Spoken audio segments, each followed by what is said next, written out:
Welcome everyone! First tournament of SAC 2022. We bring you Grillers versus ITAP on the Splatoon Amateur Circuit. I am Superfern and I'm joined here today by my lovely and greatest friend of all on the commentary community. Please present yourself.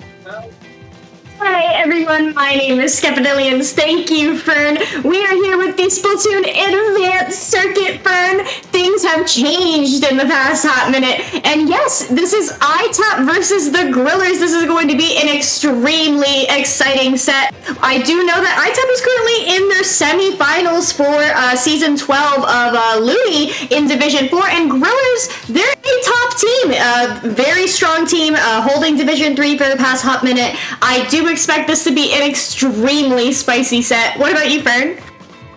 Well, last time I gave an opinion on who do I think was going to win, the opposite happened. Everyone in chat, doesn't matter what division you are, every time we call someone's going to win, we always get that wrong. I speak from experience. But I don't care for who's going to win, because this is a tournament where you're basically going to be playing so many smaller and smaller tournaments. We also have, if you want to watch, but I do not recommend it because I prefer you to hear our lovely voices. But also Devi and Taku are also streaming their perspective, which is actually pretty interesting because if you are part of a team, it's great to have different perspectives of a match. We are going to be jumping in because I forgot to look. I think it was Humpback Zones, Rainmaker Humpback. Yeah, Humpback. Yeah, and we will be starting off here on Humpback with Rainmaker. This is a very common comp map, very experienced for both of these teams. We do see Gaysicle with his signature tent on the side of ITAP, and Debbie in her hands a V-Hydra. So we will see how spicy this gets as both teams vie for that pop, and it looks like that pop and paint bonus does go to ITAP. Getting the first paint bonus, getting positioning. Devi gets the first splat of the game along with the K-shot with the assist. They are having control of the mid as best as they possibly can. One person jumping out. Devi close by the Rainmaker. Cannot use their splash down to a little bit more of a defense. They're trying to avoid the bubbles from the tent. This looks like it possibly could be a little bit of a hunch of a push, but the Chargers already taking the high position. Devi going for closer and closer to the elbow. They are trying to push the target away from the highest position. One person gets splatted, and it seems that it's just a point of using Stingray to stop the Rainmaker. Yeah, Elon getting the picks there with that Stingray. The Junior is the last one up on the side of the Grillers as they rush back to mid and try to get as much paint down in order to shut down the members of ITAP. We do see that they pick up that Rainmaker. They are preparing for a counter push and do get the pick on that auto shot and shortly followed after the K shot. Elon bringing that Rainmaker over to the right side, but they are going to have some difficulty with Devin there on window shutting that down. With the 10 trying to get the pop, they get the pop, a lot of turf controlling mid with someone, probably the Junior or the Octoshot throwing bombs. It seems that the Tent Umbrella is having a little bit of difficulty. They have bubbles ready and trying to avoid a seeking auto bomb that Devi is being thrown into the tent. Trying to down push there on their side on the elbow. Will they be able to get a slightly better lead than Grillers? But it seems that they managed to survive with 4 people versus 3 on the sides of Griller, with the Devi jumping into the high ground, but unfortunately getting splattered by the splat bomb. They got the lead, ITAP has the lead, still has the Rainmaker on. The rain is being very much an annoyance, and they managed to get not only 21 points, but a very safe lead already on 2 minutes of match. And they are going to pick it up again, getting that quick pop, having 3 members up just outside of the Griller spawn. The Grillers do get this Rainmaker moving because this is dangerously close to a KO right here. Debbie trying to rush down, getting a pick on Gaysicle, and Sam does pick that up and rush that Rainmaker back into mid. It is out of the danger zone for now. Oh, this seems a little bit of a very difficult situation for the Grillers. Taku right here, getting a little bit of ground. They still have a lot of points to make up in order for him to get late, but with a 4v2 situation and the Charger just getting respawn. Devi and 3 people are sharking underneath. Taku trying to find a position, but he gets sniped. The Rainmaker goes down, and Taku doesn't know where to go anymore. Going safely, go back to mid, avoiding the suction bomb and the explosion of the Rainmaker. It seems that the ITAP is closer and closer to getting this match, but with the rain just being used to push away the Grillers, Griller is not in a safe position as Taku does go down. Yeah, it's a 4v3 for control of mid. We do see that ITAP has 2 specials online. That Stingray is going to come out, just trying to stall for an opportunity here. And Beacons as well is going to enable ITAP to push further and further into mid. Grillers does have 2 members down, and they are going to force that final member to jump up as Grillers rotates back to their street to prepare for a defense here. That armor does come flying out, and they get the pick on the Octo shot as well. This is time for a hard defense from the Grillers with a minute and a half left in this match. They have to get some picks, and they have to get something going here. Ooh, we see ITAP pressuring with the raid. They are in a position where they had to put to the point where they could push away Devi with the long range of one of the biggest splatling power of them all. Suction bomb coming with the splat bomb, putting a little bit even more pressure. Taco's by the Waymaker, trying to make sure no one's flanking. We see possibly the tries also coming from the right side. Taco decides to engage, but it's the tent with the longest range, and the bombs coming in. It seems that the tent is finding a position where they can just easily get a stick on Taco, but Taco, it seems to just find a place. The beacon, sneaky beacon is going to be placed over there. Taco just gets splatted, and it seems that the Grillers are in a very desperate situation right here, and they don't have where to go. They don't have a lot of time left, Fern, but they do manage to get the pick on that tech and that charger. Both of those plays were just being extremely insurmountable in terms of the Grillers pushing back in here. They have to get control of mid. Debbie waiting for just a moment. She does have that splashdown ready. They can use that to get the pop as well as get some paint down. They desperately need that paint. They do have their missiles and armor online, which is going to facilitate their push, but they need to stay alive. Thankfully, they do get the pick on the opponent 10. That is going to help them break their streak because that tent will be a solid barrier for them as they come out of spawn. And that's the ammo as they try to survive from the Inkjet. It does get picked by the Inkjet, unfortunately, trying to pressure a little bit of the charger, but comes the Tri-Slusher and stops the Rainmaker, and Taco managed to get a 2 at least with 10 seconds remaining. This is the last push the Grillers had before. There is no overtime for the Grillers. There is nothing they can do. They have to do this with cautious and ready because they also have to deal with bubbles and Cigarette coming from the charger. Jasmine trying to stay alive, going from left, going from right. The Rainmaker, it gets stuck. The Stringing doesn't get the pick. It's another opportunity with 2 people going down and just the Tri-Slusher coming from spawn. They are going to be trying to come in from the high ground, but the Inkjet is over there. The Tri-Slusher gets the pick and the Inkjet doesn't save the day. Grillers take the L and the ITAP gets the win. Yeah, ITAP taking game 1 in an extremely spicy opening set for this tournament. Wow! Are you kidding me? Those beacons came in clutch. They're from that tent player. I believe that is Gasical, yes, and we do see that top fragging Tri-Slasher showing their worth on Humpback. A very, very solid game here from both teams. Completely agree. Skeppy, remember when we were seeing 3 people trying to push from elbow? And when the Tri-Slasher were getting so many picks with the Rainmaker and pushing that away, I think one of the differences I saw on that match was that the Grillers were trying to all push from elbow, and only when they managed to push with the Inkjet to try to push away the Charger and the high ground, they managed to get more points. But at the same time, the Tri-Slasher pressuring with the Ray under their plat was one of the key points that just show how ITAP dominated the match over the Grillers in general.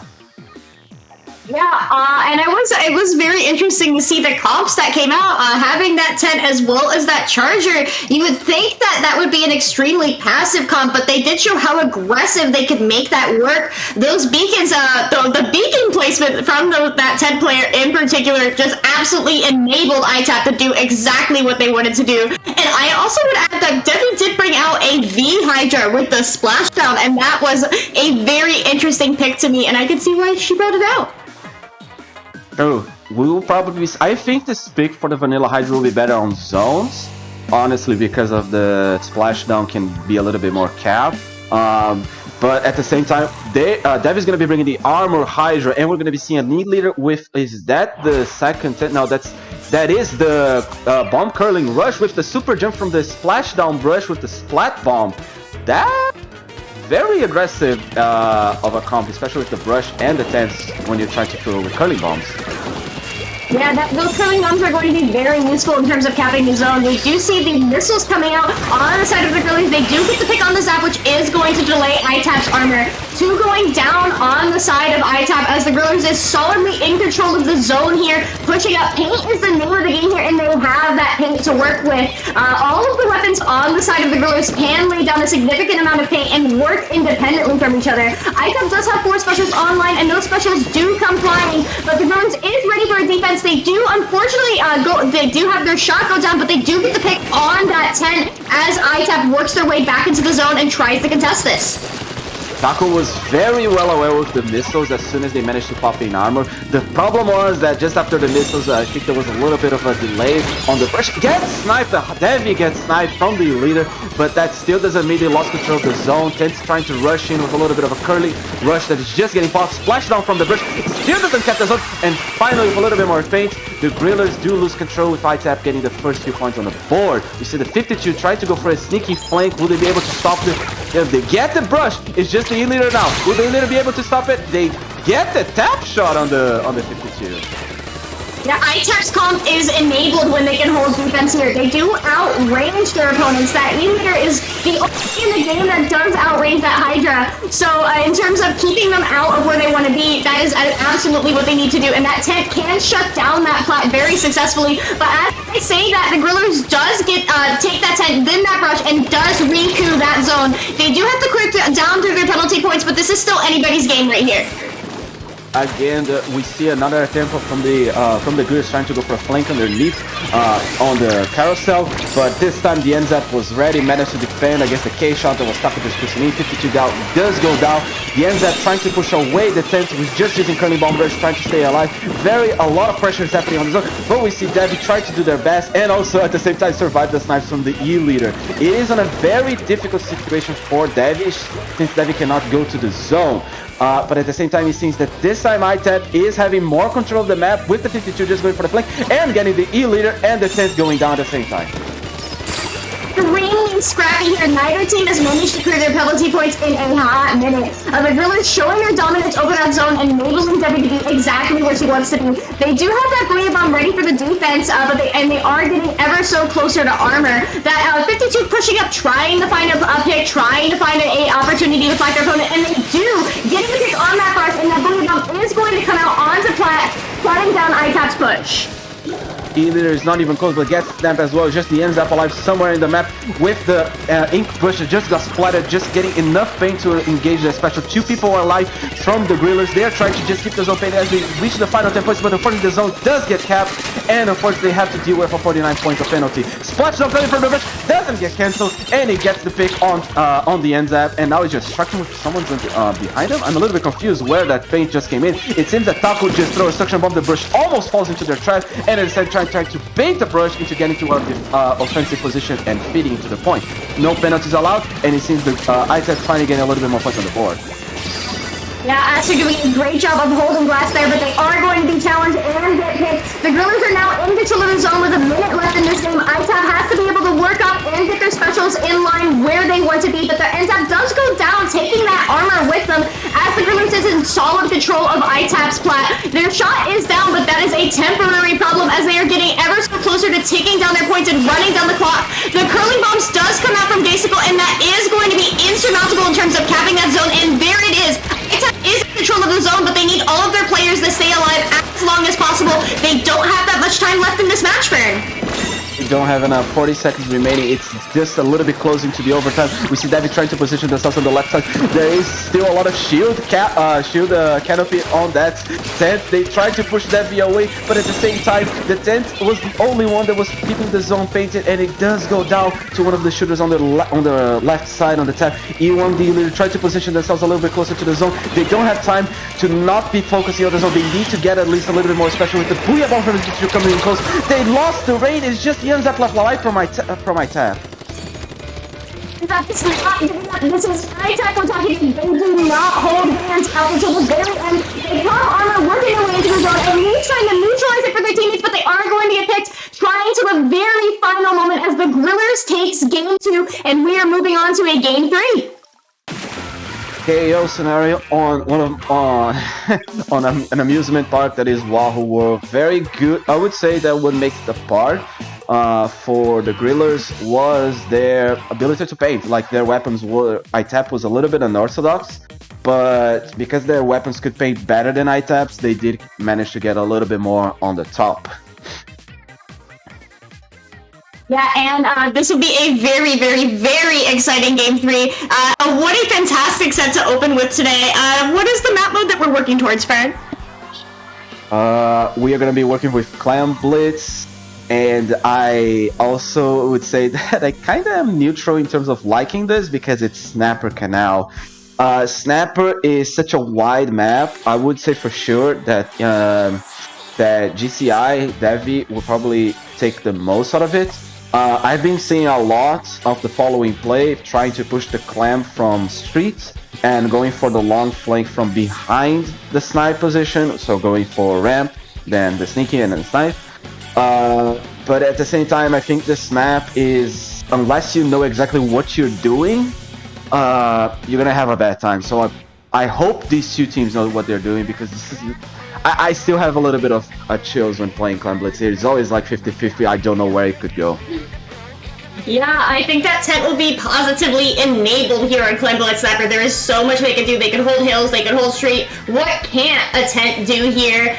Also, as you mentioned, the Hydra on type will be a very, very difficult problem for ITAP to deal with. So the question is, how do they counter each other in this situation? They know to expect the Hydra and they know to expect the tent. So what each team brings to the table here in order to try and shut each other down is going to determine who wins here.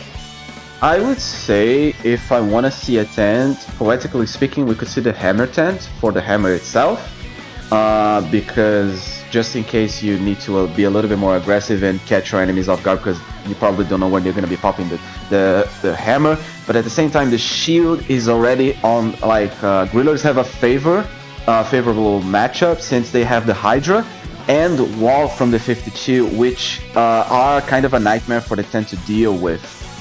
So technically, they already have that hands down dealt with. In terms of the flank, the brush could be actually the problem, since they are probably the one flanking from the most. Keeping the same combos they work for the zones. Now we see Wong bringing the Hydra. This is gonna be a Hydra ditto. We're seeing, we still see the brush. We have the Squeezer and NZ from ITAP. This could actually be interesting, especially from the Squeezer, because they were the 10th player. Yeah, I do see on their sender that player does play Squeezer as well. They did decide that the tent wasn't going to work here. The 52 on the side of ITAP is the Grillers actually. 3 down on the side of the Grillers as ITAP works their way up. They do have a power climb. Wow, is that Squeezer pushing up? That Squeezer with the help of the brush, I think it was the brush, on the left side of the hills was very pressured. Devi tried to position themselves into a position where I don't think they managed to get a specific pick, and then it ended up just dividing the teams to the point that they managed to get at least 1 point. We have a 2v2 situation with both Hydras left alive, one trying to get a little bit more guns. They do have armor and splashdown ready, but the Squeezer gets splattered once again. That's a little bit unfortunate, as it does give the Grizz a little bit of time to regroup and try to take control of mid and start to push things. They only have control under the basket and the left hills, with Devi watching it. Yeah, Brush was to be pinned on left hill, but they did somehow manage to survive that there, so shout outs to them. We do see that the Grillers does have their armor ready to go, and here that comes as they prepare for a counter push. They don't have much to beat here. They just need to score a power clan and one other clan. Ooh, the power clan is formed, but they are going to be shut down by ITAP, getting 2 picks as the Grillers is going to be forced to retreat and start another push.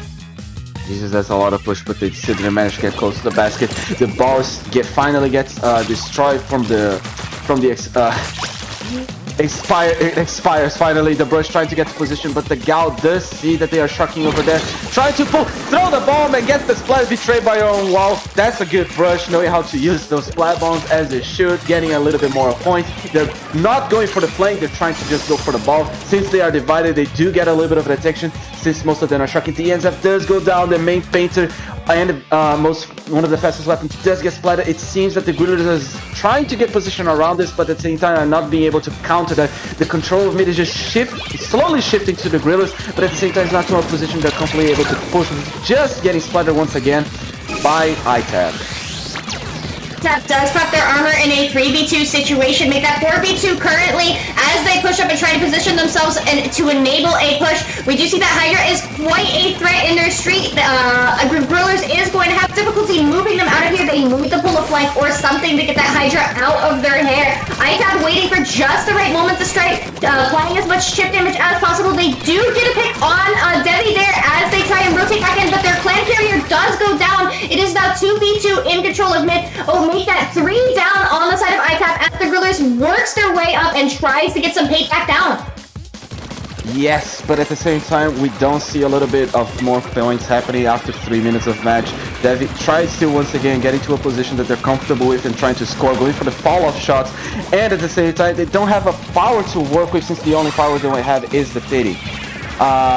Devi trying to be a little bit aggressive, trying to get the high ground, but at the same time, it's not working well. This 3v3 situation gets a very important pick, and at the same time, tries to survive with the Booyah Bomb, the 52. They do try to rush in with the ball. They try to survive the other hand, that is just camping, and they don't manage to push this yet. Yeah, but they did manage to keep that clam alive and hold a very, very forward presence. It is a very stalemating game right now with a minute and a half left in this game. The Grillers knows they need to push, and they only need to push once. With one member of ITAP down now, they do see an opportunity here, but they do have that K-shot go down as well. That clam carrier is going to move, and here it comes, the push from the Grillers, but that is a wipe in favor of ITAP as they rush to try and storm the Grillers basket here. Same thing for ITAP now. They only need to score one power clam, and then they instantly get their lead back. Get the lead back. It's still anyone's game. 74, 80 points coming in with a splashdown. Trying to get closer. They go all the way from 80 points to 30 points. That's a very big of a lead right now. We just Taku left alive with the K shot.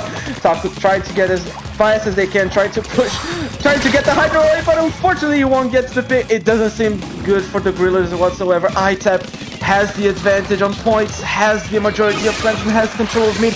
One last time coming in from the Hydro. I don't know what to tell to Grillers at the same time, because it seems that this match could be already decided, or we could just see a miracle in the last 25 seconds.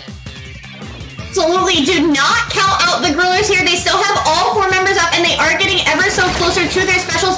Oh, the Hydra does go down, but so does the Grush on the side of ITAP. So they do have time to work up here. 2 power clams, but they need a lot more than just that. That is not enough to pull lead here with 10 seconds left in the game. This looks like it is going to be going into overtime with a 4v4 situation. 3 power clams, coming to splash though. 1 misses the power clam, with a squeezer gets the pick, open the clam blitz, 67 points, 44 points. They just needed 1 more power clam. They couldn't have missed that, and unfortunately, by the time they respawn, it would have been game, and it seems that ITAP takes the first win off this set. I could not believe that. Like, that could have just as easily gone in the end towards the Grillers' favor if they hadn't missed that power clam, but it only shows that one mistake can cause you a match that was a positively scrappy match there, but ITAP is going to take that game, and with it, the set. Taking the set, and honestly, what a set it was very exciting for a lot of up and downs. We saw a lot of possibilities for both teams to go take the lead. We saw most of them succeed. We saw, unfortunately, a few misses. And that is going to be SAC for everyone that is watching this stream. Don't go anywhere. We are going to be waiting for the next one to be ready. We'll see you all in a minute.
everyone, welcome back to SAC Season 4 Qualifiers. My name is Skepidillions, and I am here with my lovely friend Fern for a very exciting set between Ocean 7 and Heaven's Infinity, formerly known as Heaven's Moonlight. How are you today, Fern? Are you ready? That was such a fantastic set last round. That was indeed a very good set. I am just about to place my bets on a... I'm just about to do a little bit more of the excitement commentary with you. And how are you still feeling, Skeppy? I am feeling fantastic, positively squid-tastic. I'm looking forward to this set on TC Sturgeon. That is beyond one of my favorite map modes, so I'm very excited to see how both of these teams will approach this challenge. Especially how they're playing in SAC. Both of these are two Division 7 teams this season, so I'm expecting great things from them. Yes, so am I. With the TC match happening on Sturgeon, I do hope that we see a lot of different opportunities to stop tower from many different ways. Yeah, indeed. I would also expect to see Sloshers. I believe Velarock plays Sloshers. Let me just check their sendo. Yes, they do. I remember that correctly.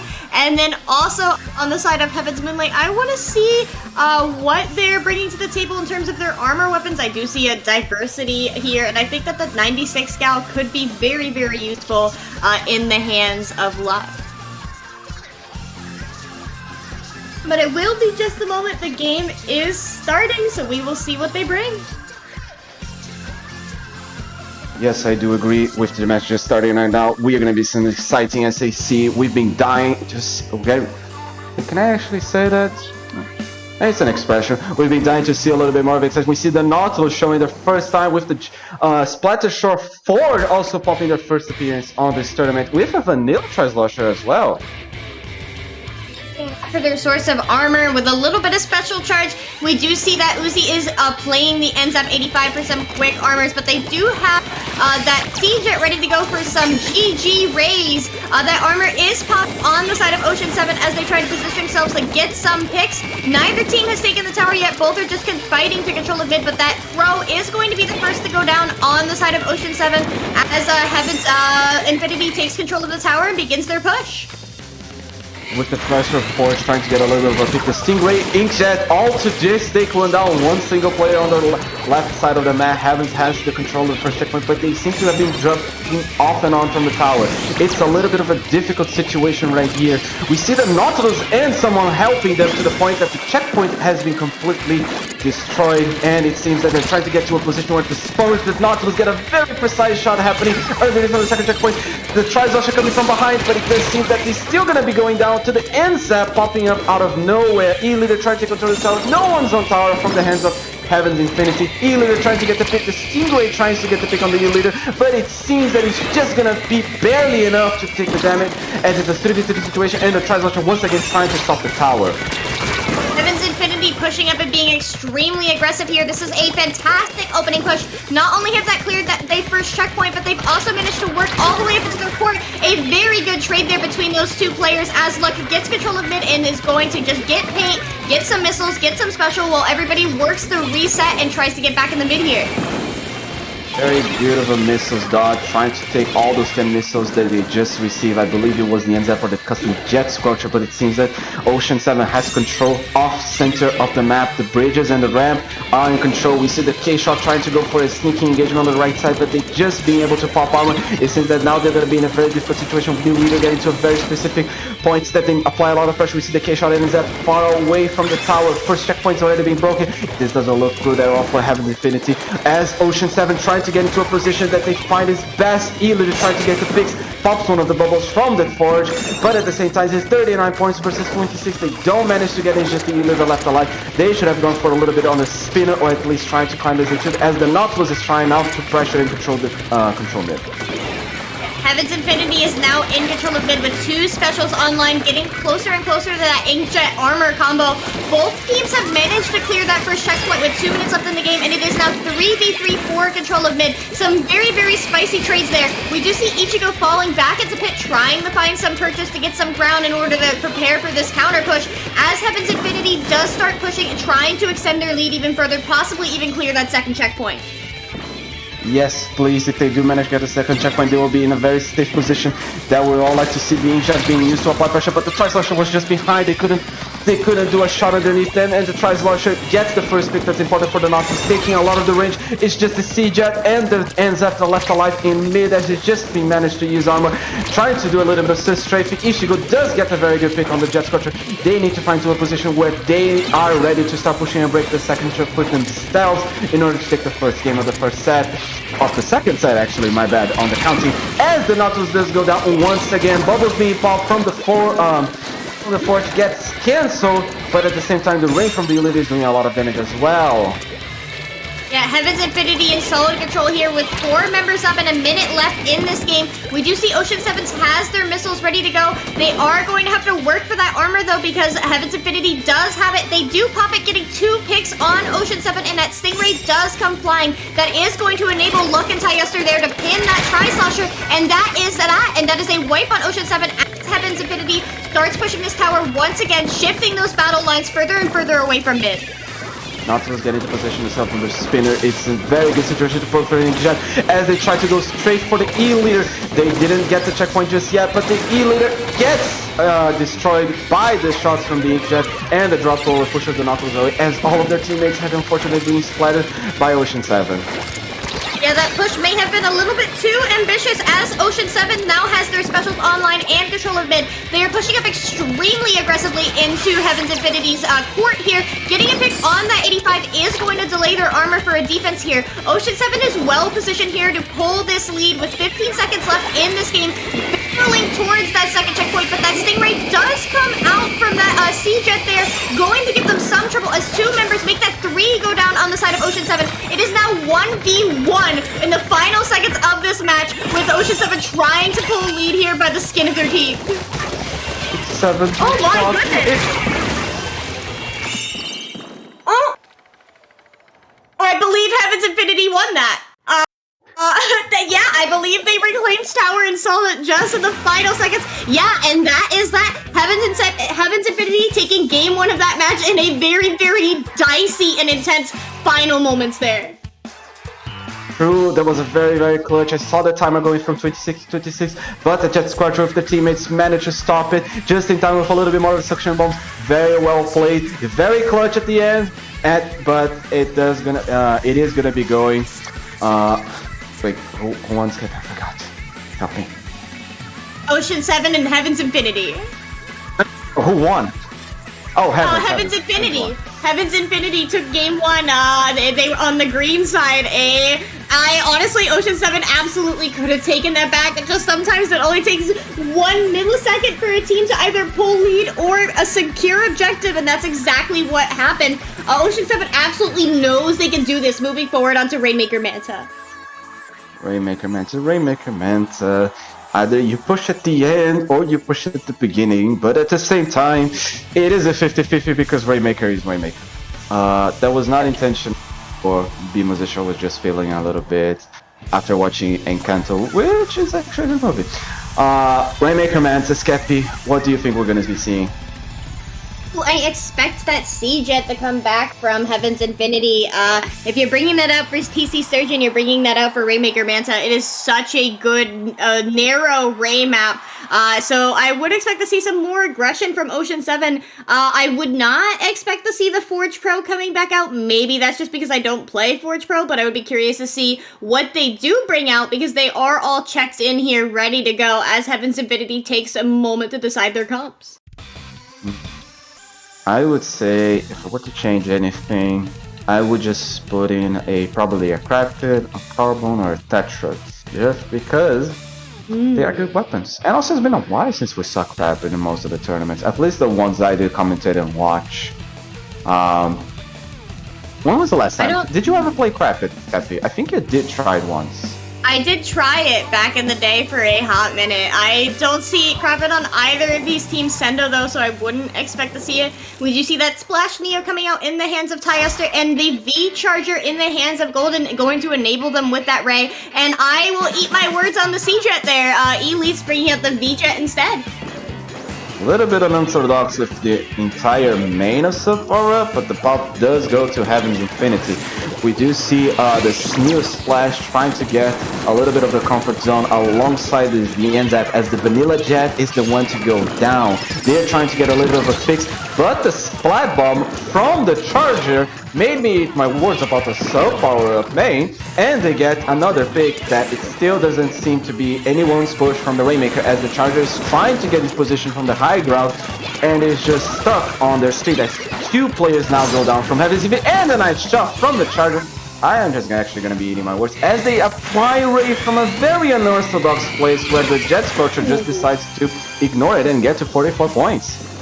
Yeah, sometimes you just gotta dance around those waves and score points in the first minute of the game. 44 is a good push, but obviously you want to get it below the 30s because that's when you can start to feel comfortable on Rainmaker Manta. We do see Heaven's Infinity does have their missiles ready to go, and here are those missiles as Ocean 7 is trying to position themselves for a counter push. Their Charger is going to go down, taking with them that Ray, using the Rainmaker here as a weapon, trying to enable their teammates to get hit. Missiles coming in, pushing the Rainmaker into a very exposed situation on the crates above the map. But at the same time, it's just the Charger left alive once again. They don't have enough to use a Ray. Will they be able to actually get one pick unless recording to their special? K-Shots, the last one being respawned. No one's being starting to push. The Neo Splash gets spotted on the red side. We see Rainmaker trying to apply as much pressure as they can with the lob shots coming from the weapon under the street, but at the same time, it's just the Neo Splash left alive, and it doesn't seem that they managed to get a push through. So they're probably going to be getting some first points right now. Are they able to get the lead right here, Skeppy? Absolutely could with 4 members up, but we do see that Ink Mist, Toxic Mist coming out as Valorant tries to get over those grades, but the Rainmaker does manage to get the 55 remaining. That is a solid push. A little bit more would have been able to pull lead there. Heaven's Infinity is well prepared to defend this Rainmaker. Let it reset. Just don't drop any members. Get some points for special. That way when the Rainmaker does reset, they can rush back into mid, get that pop, and start pushing forward. The Pro does go down on the side of Ocean 7, and there is the Rainmaker reset, and here goes the pop, taking out one member of Ocean 7 with it as the remaining members rotate back and try and prepare for a defense. The defensive position on Ocean 7 seems to be to a point that they're going to be trying to go for the quickie push on the left side. The tries Ocean in front took a little bit longer. They decided to take a little bit of time. They just pop armor trying to get a little bit more of a pick, but the long range of the weapons from Heaven's Infinity pushes away the tries launcher, and they manage to take defensive positions. Now we see that the Forge going for the sneaky flank, going all the way back. The Jet Scorcher does go down, trying to get the pick. Very underneath them is just the shooters from short range. They tried to go for the shortest path they possibly can. The Neo Splash is just behind them. They managed to get the lead and barely securing a victory with 1 minute and 45 seconds remaining. Yeah, but 40 remaining is a beatable lead. All you need to do is drop, and then you pull that, and Heaven's Infinity knows that, but that's a very, very solid comeback there from Ocean 7, and we do see a trade over on left flat, as it looks like Heaven's Infinity is rotating, trying to go left, but that Charger is going to make it difficult for them. The Rainmaker putting up such a good fight there, as Luck does push in, get the pick on the Charger, but now they have to worry about Ichigo dropping into street right on top of the Rainmaker. Those bubbles going to take out the Rainmaker, but there's one member. I Heaven's Infinity dropping into pit. This is what they need to take lead here, and bam! 34 remaining is nothing to sneeze at with 1.5 minutes left. Ocean 7 knows that they need to get the work up, get control of mid, and then work all the way up at the Heaven's Infinity street here to take control. It was a very good push that we just saw from Heaven's Infinity, with the very good use of the bomb rush, trying to get easy pop and getting a collateral on someone that was just close enough to not get spotted by Rainmaker, as the Ocean 7s now have 45 seconds remaining as well as the 2v2 situation. We see the K-shot from Heaven's Infinity already with 18 splats compared to their teammates with 5, 7, and 7. I would just say, if I were in the hands of Ocean 7, I would focus down on taking down the K-shot and then trying to find an opening from that, as we see the 4th surviving a jump and the last possible attempt to push a Rainmaker. Yeah, they know they need to stay alive in order to be able to facilitate a push here. 20 seconds left is a lot of pressure on Ocean 7. They need to get the pop. That Rainmaker is popped in favor of Heaven's Infinity, so they just need to get the paint down all around it. Valorant being very, very brave here, jumping in, picking up the Rainmaker, but 2 of their teammates are down as he does push into Heaven's Infinity Street. He is going to get picked in the final seconds of the game, meaning that game 2 does go to Heaven's Infinity. Did anyone give Ocean 7 the memo? You're supposed to push the other way. I'm a little bit confused with that. A little bit of a not. I would say that was a little bit weird from the Neo Splash to push back because, well, you got the pop. Technically, you didn't have the overtime, but taking the Rainmaker back was a little bit weird. I think what they were trying to do there is get it back into street and then hold it, use the Rainmaker Blast to shield themselves in such a narrow area. That way their teammates could respawn and then start an overtime push. So I see what they were doing there because they only had 2 members up. And so like at that point you just need to grab it and do everything you can to keep yourself alive. I understand what Valorok was trying to do there. I ain't mad at it. It was a good play. Yeah. One step back, 2 steps forward. Yeah. Completely agree. So this is gonna be the end of set number 2. We can go for a quick break once again. Do we have any announcements? I think we just have a small one to do, right, Skeppy? Not yet. Not yet. Oh. So the announcement is we're just going on a break. We'll see you all on the next set.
Welcome back to round 3 of Splatoon Advanced Circuit. I don't know why I went fish there, but we are gonna go for Clan Blitz on Piranha Pit.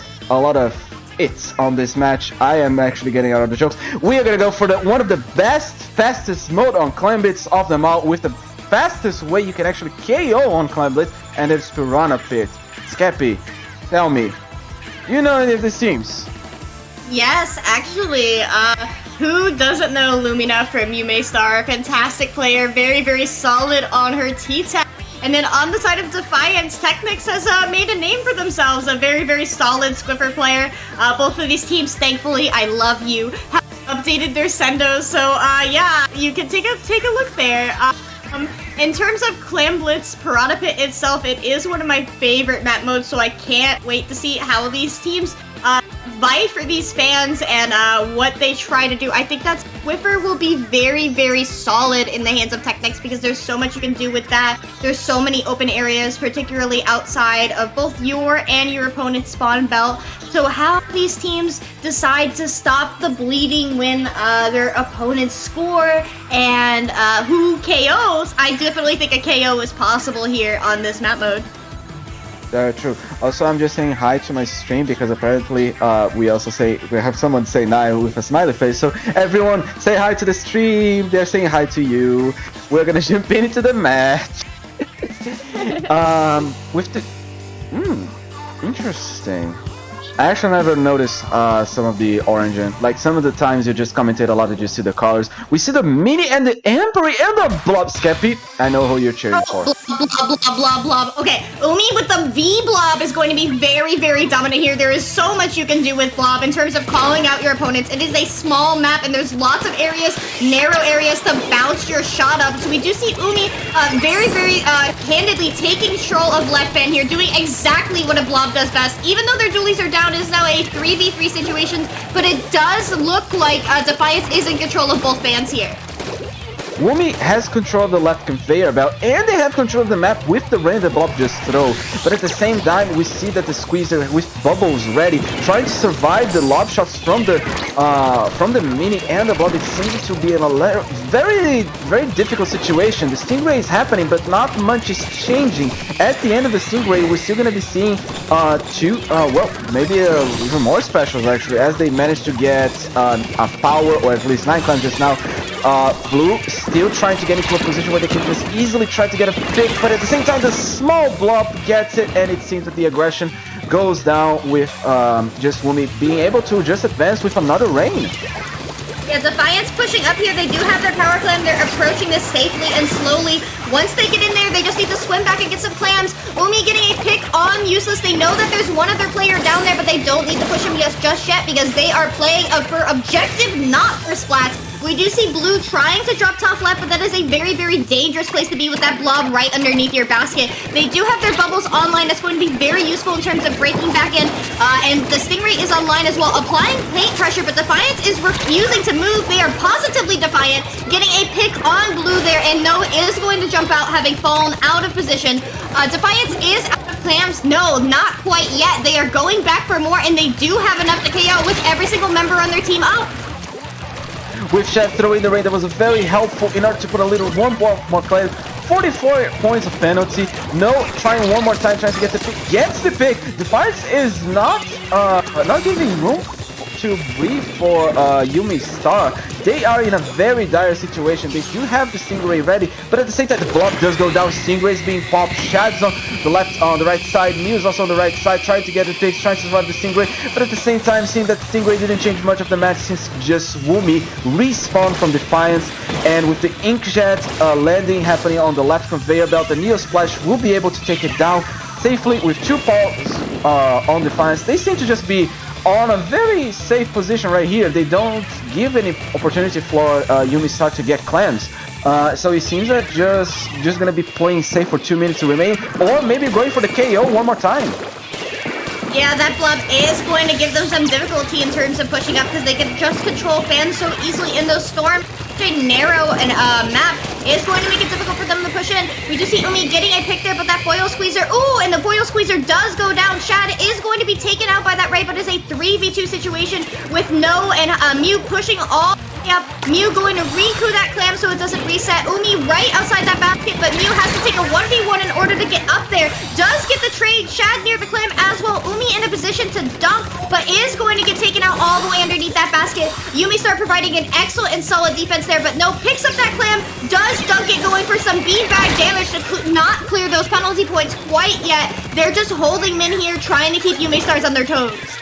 A little bit unfortunate the clam wasn't sunk, but at the same time, it was 10 points remaining, 10 points removed from the penalty as the Jet Scorcher ends up trying to control of mid, but at the same time, Mew, Shad, Emperor is unblocked, trying to have a fight on the left conveyor. They managed to survive, but at the same time, here comes the NZ saying hello to them and getting the pick, which puts them in a very comfortable position for them to start their own push finally, but only one person has enough clams, which is high with 7 power clams and two spread out among their teammates.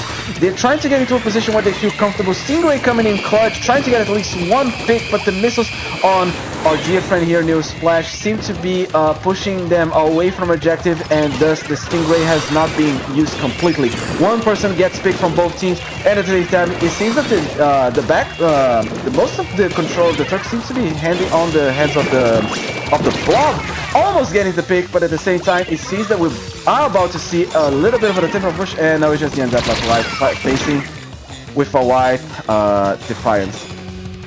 Yeah, Yume starts pushing up, but not having any clams to show for it. Defiance going in and pushing in. With 10 seconds left, if they dunk any sort of clams as they barrel towards overtime, they will take the W here. That Inkjet getting a very, very solid pick and dunking one more clam. This is the final seconds of the match, and this is going to go to Defiance as the... Oh, and instead of it going to a close when the game ends, they are going to go in for that KO just to say, we are here and you are in for a fight. We are here for a fight. This map looks very purple. Defiance is in a very good streak. I saw a lot of coordinated pushes. I saw a lot of power in general, and it seems that Yume Star will probably need to coordinate a little bit more of the specials. I don't think the Stingrays were used to the point that they managed to go push. I saw a lot of missiles being used at the same time on the sides as a counter, and that seems to slow down. Not to mention the Blob played stupendously good, keeping the pressure, yes, keeping the turf, and applying a lot of storms all the way through the match. Blob is just stupid on Clams Piranha. Honestly, I love it so much. But we will be moving on to TC Starfish. This is another opportunity to see what these players choose to bring to the table. I would expect to see the C-Jet in the hands of AA Ron, but they also play Firefin and V-Jet, so we will see about that. In terms of Lumina, I did notice that they were playing Splash there. I know they also play T-Tech, and they're fantastic at it, so I would hope to see that come out as well on the side of Yume Star. They know that they have to win this and bring this forward to a Game 3 if they want to move forward. Must remember, like, we are in general taking considerations everything on this tournament, and we are still on the Swiss stage. We're just getting right now into the third, and later we're gonna be going to the brackets, the golden Swiss bracket of SAC. We just have to keep your cool throughout the entire tournament, because remember, this might be the first, but don't overstress it too much. We see the Rapid Pro making its first debut here with an alternative with double armor on the sides of Defiance. Yeah, and bringing out the K-Shot in the hands of Umi and Lumina. Blue, once again, on that squeezer. A very interesting pick on the Rapid Pro there. I think there's a lot you can do with that in terms of the chip damage, peeking around corners, and getting those walls down to clear that checkpoint. And once you get on top of their side, it is a very, very scrappy opening with no one going down in the first 30 seconds. Yume Stars know that they have to win this, and they know they have to be aggressive, but also stay alive. That ends up is going to go down, though, as Lumina prepares for flank. She is going to be called out, though, as Umi tries to push her back. Umi on a position of trying to get the flank from the left side, but at the same time, it seems that the push needs to be focusing more on the right side. The Inkjet is being such a great tool right now in order to start the tower to break the first checkpoint just in front of the snipe. Here comes the duelist trying to get another pick with the bubbles coming in as well, but the bomb as well on trying to get the splash on the bubble itself gets the pick, and at the same time it just seems to be two people remaining with the long range armor users, the Rapid and the H3 getting control of mid. Once again they lost the control of tower. Yeah, Yume starts putting up a very good defense there. Defiance unable to clear that first checkpoint. There's still a lot of time to go left in this match, though. Both teams fighting for mid. 2 members down on the side of Defiance as Yume Stars takes control of that tower. We do see High going to push Mew in that corner there. 3 members down on the side of Defiance. Mew putting up a defense there at that second checkpoint, just trying to keep Yume Stars out of their hair from pushing up any further, but they do have their work cut out for them. The lead is now going for Yume Star as Defiance is in a very tricky situation. There is only 2 people remaining left, the Jet Scorcher and the Squeezer. They give the tower away because they just got the checkpoint. It seems to be going very well, playing a little bit more defensive, getting the control off Snipe from the Jet Scorcher, custom Jet Scorcher on their side of the map. Seems to be going just fine as the Dualies is trying to get a pick, but unfortunately, Eva Booyah, you deserve that. You stopped the flank with 3 specials on the remaining. Yume Star has no aggression, since they also lost the one of the armor players. And also goes down the K-Shot. No missiles remaining, just the armor remaining from the H3. The Dualies is in a very dire situation since they're going to be very aggressive trying to stop the tower. Yeah, Yume Star's well positioned here to barrel towards that second checkpoint. We do see Blue trying to get in position to get on top of Defiance's Snipe, knowing that is the next stage of the game. Yume Star's dancing through that second checkpoint. Blue touching tower, trying to help their team clear this. That Inkjet coming out. Look at this scrappy fight there between the Nozzle Nose and the Inkjet. They are going to be taken down. Defiance putting up a good defense of the checkpoint, now trying to force their way back into mid by Blue's force, but Yume Stars there generating enough crossfire to keep them out, keep control of mid, and now begin yet another push as soon as they're ready. Yume Star trying to start their push once again, dodging all the suction bombs that are being thrown from 2 of their users. The K-Shot and the H3 is not a suction bomb rush. I was almost getting confused myself.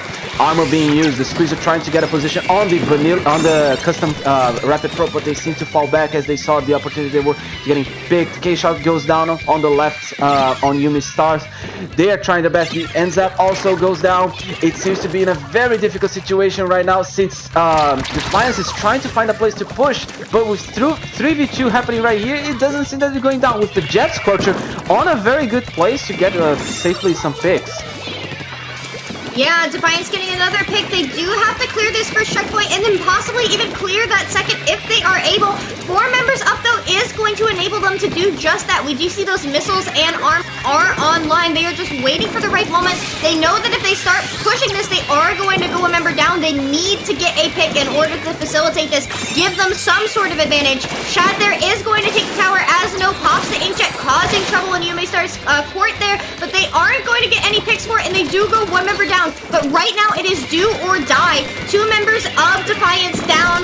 They have to keep control of it, but Blue going in there, cleaning up with some very, very clutch kills, pushing forward, holding forward. Yume Stars is being extremely dominant this match.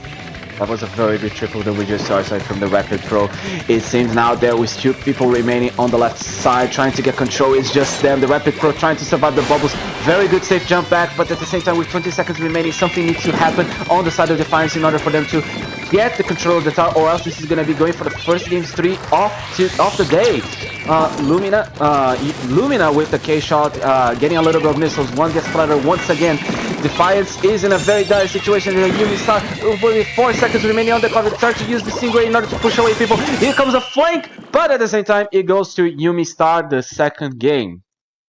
Yeah, Yume Star's making the adjustments that they need to in order to try and address the challenges that Defiance was presenting to them, and they did it very, very strongly, very dominant that match. It was fantastic plays, fantastic adjustments. You have to give that to Yume Stars, particularly that Squeezer player. My, oh my. Oh my, indeed. That was a very good triple. That was a very good play. We are going to keep going until you not pass away, but because that's too morbid. And pass out. Yeah, no, we're just gonna keep going and going with Rainmaker Black Belly.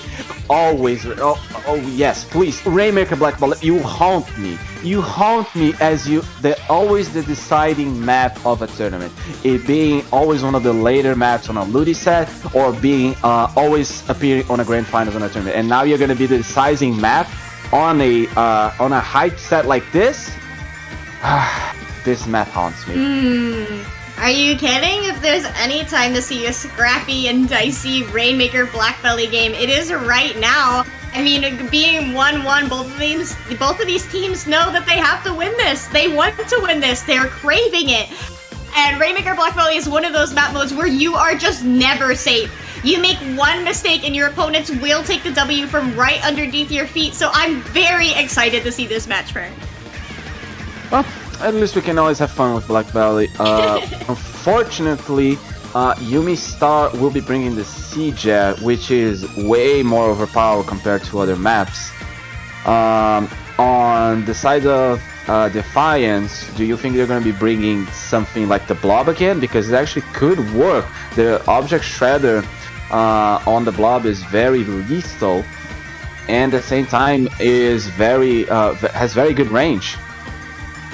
Yeah, I would not be surprised to see the Blob, but as a Blob player myself, I think that you can do other things here. I think that the curvature of the map does enable Blob very, very well.